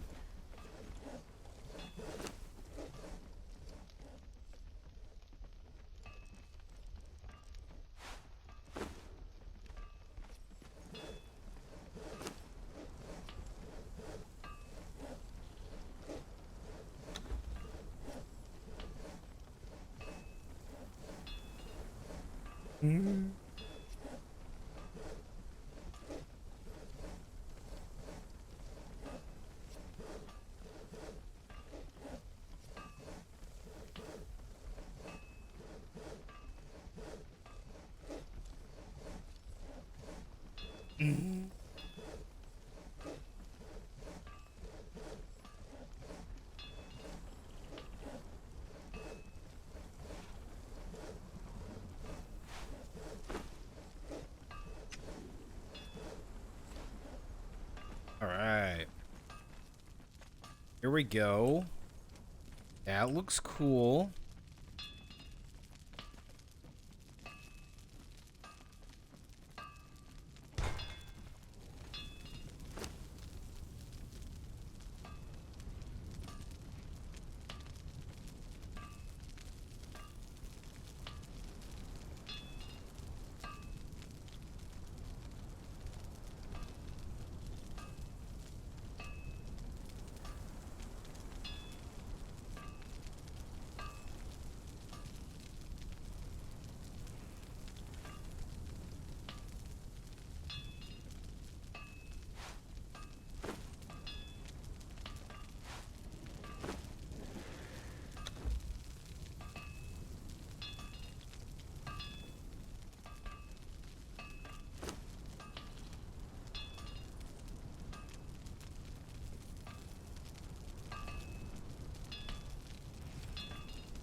How do I not have the expertise to repair this?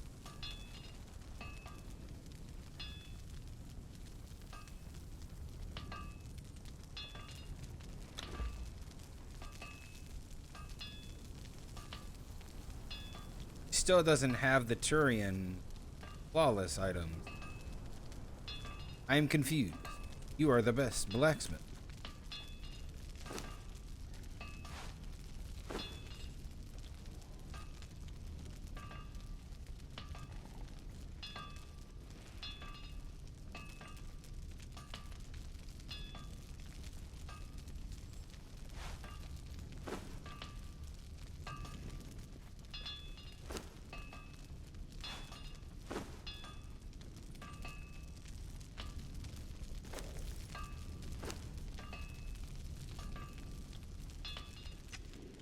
Need the steel bars.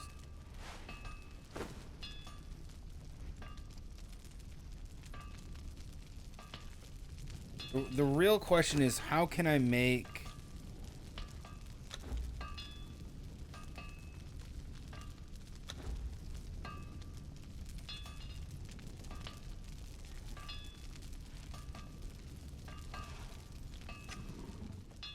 How come I don't know this? Is it a feat that I'm missing? Skill?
Is there a way? Look.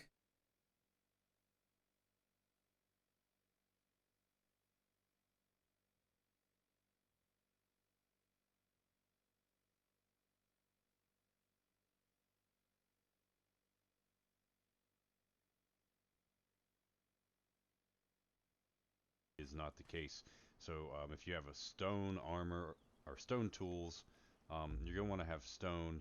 If you have iron tools, you want to make sure that you have iron bars. And if you have heavy armor, you want to make sure that you have iron bars to be able to repair your armor, okay?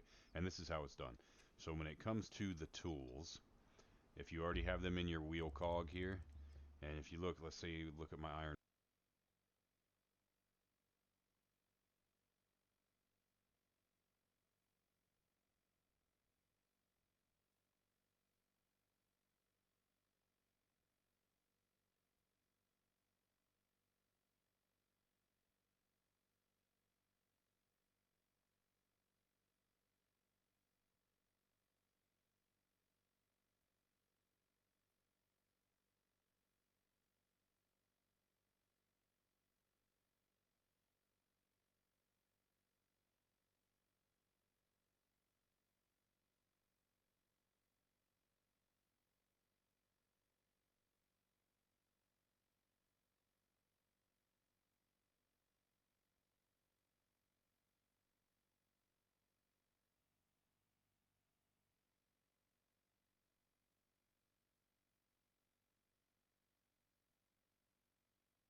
What?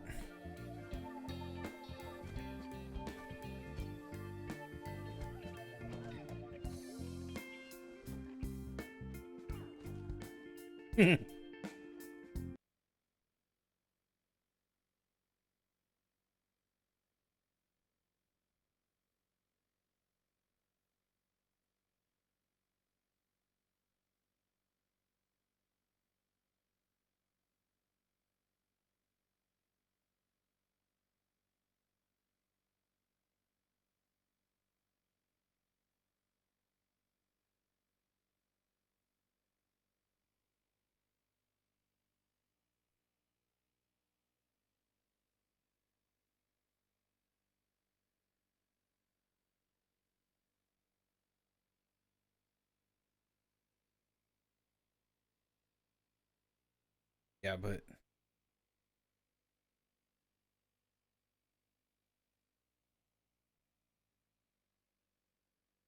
I don't can't. There should be.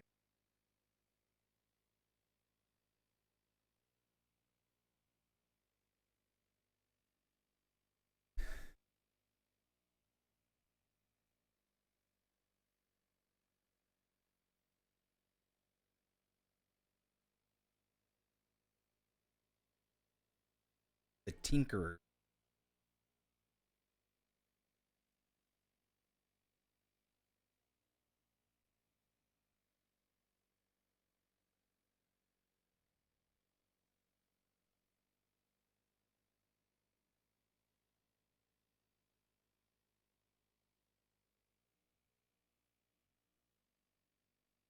Let me look at the weapon.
Sword is it that I have? Flawless Turian Great. It takes star metal.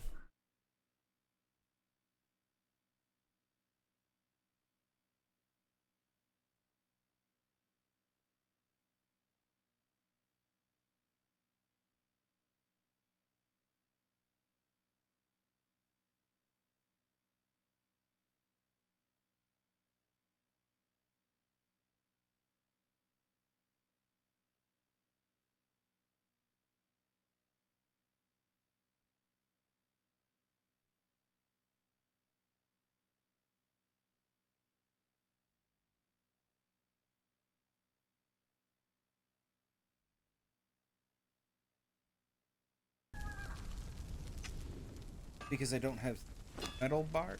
I have 10. Could be because I need more star metal. Let's see if that's the case.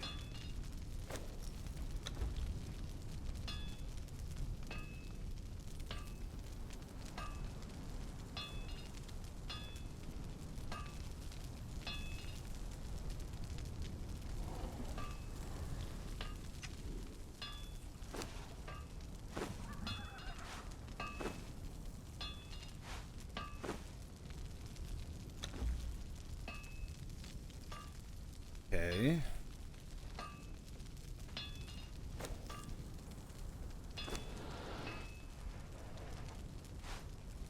I'm gonna do it this way. Let's just make a new one.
Is it no longer called flawless?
If I go and break the...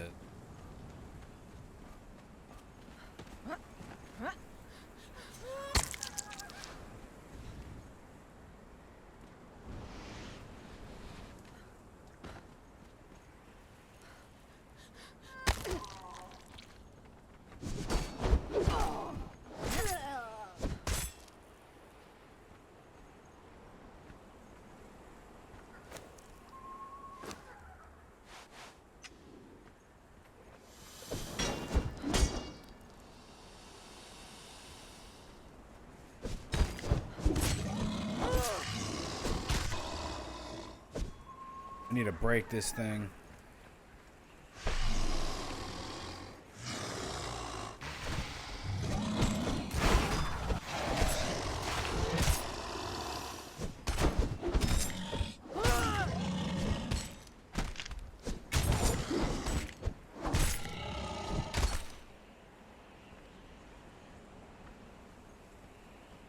I mean, that should do it.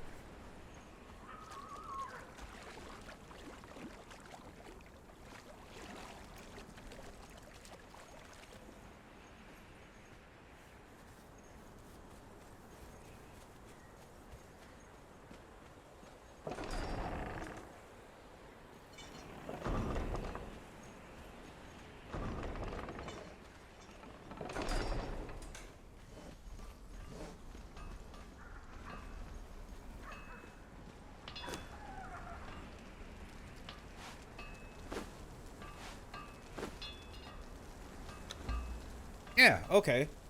So they took away the flawless? Okay.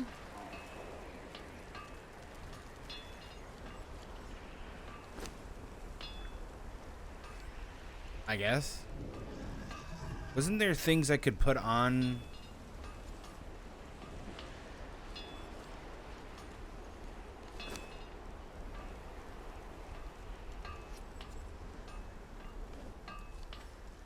Where are the armor plates and shit?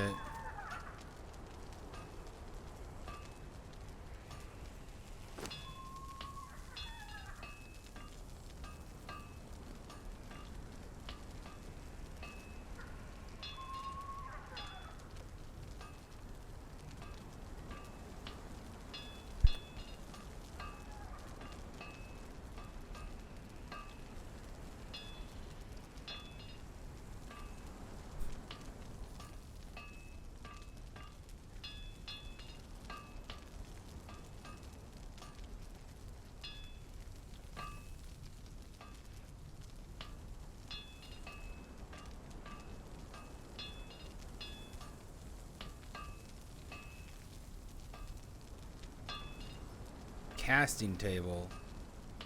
I think there's some new stuff. We'll have to get into this.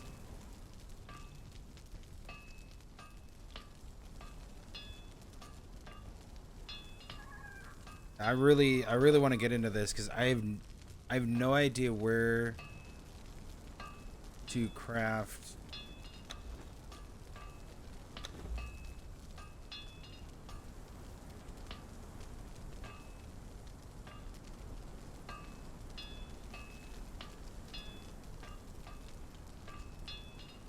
Tinkers. Okay, they threw it all over to the tinkerer.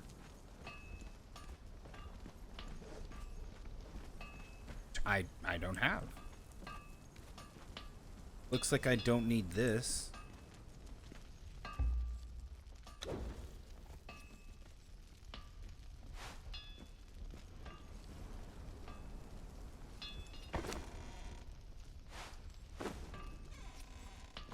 Let's make a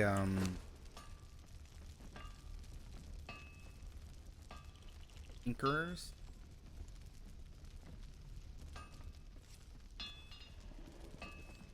Wood.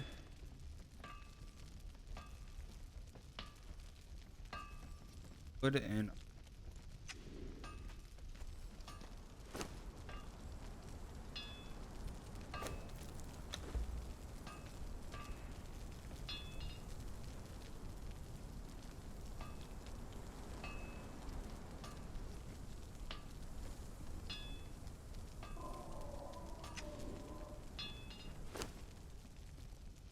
now wait a second.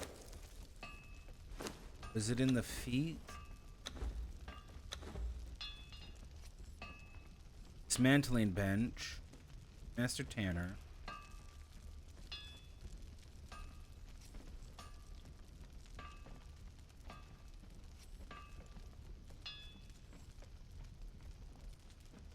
Cost. Master Chef.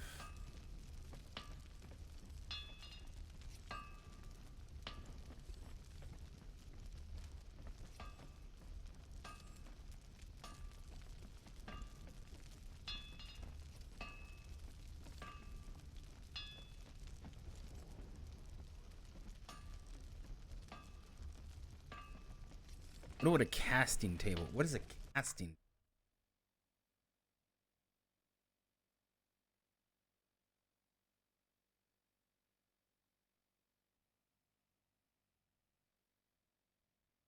Casting bench is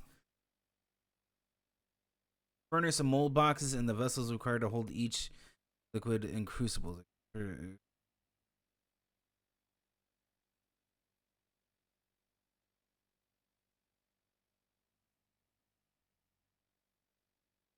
Coins and flasks. Oh. Oh.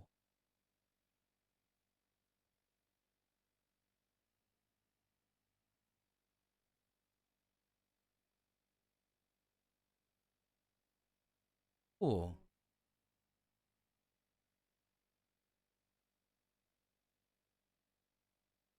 So a tinker.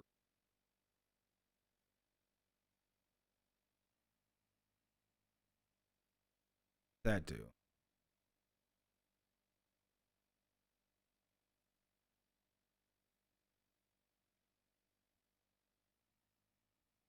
Okay.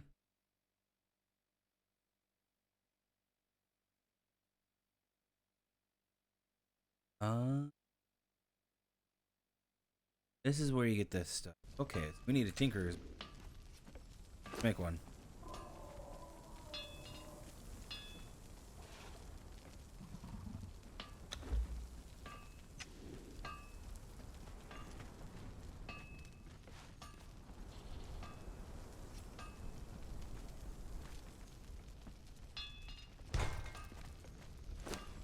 Ah.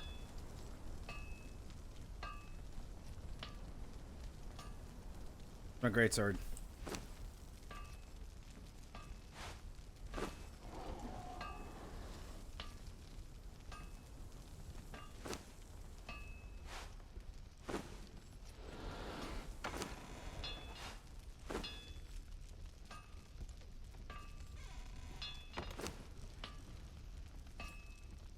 So now I could make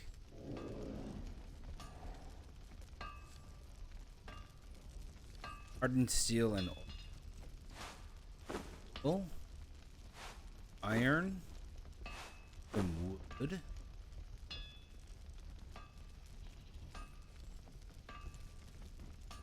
Do stamina cost. I want damage.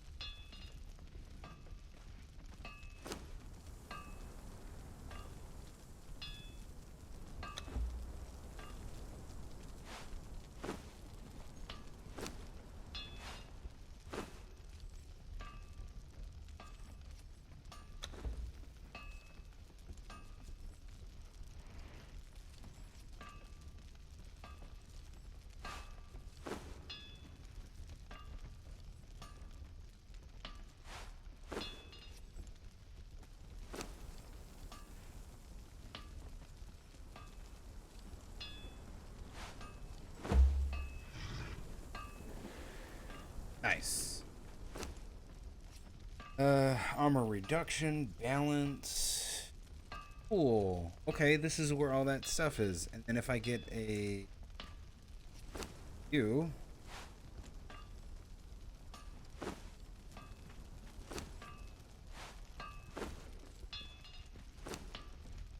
get access to legendary weapon repair kit.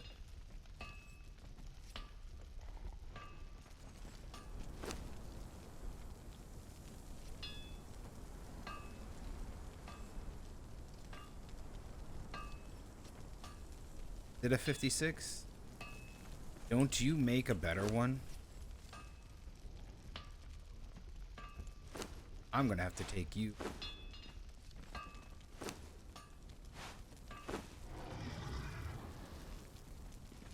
Up.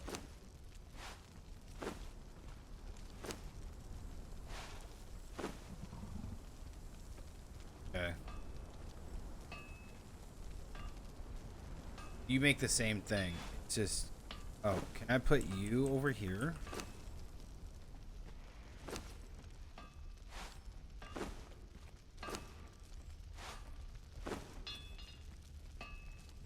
Oh, okay. You don't... Okay, you... Okay. Switching. Here. Stay there. She goes over here. She makes a legendary weapon repair kit, or legend. She can still make any of that. These all need to be taken out, and then we can make a... Not tinker, but it's the smelter one.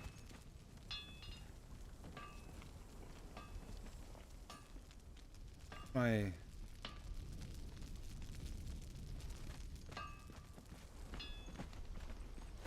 Going out of my health.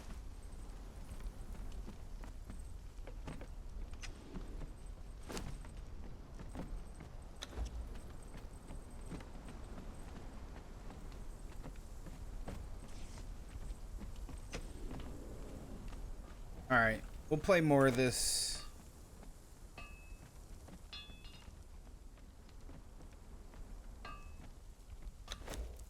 I'm gonna play more of this tomorrow. Be fun. I'll see you guys.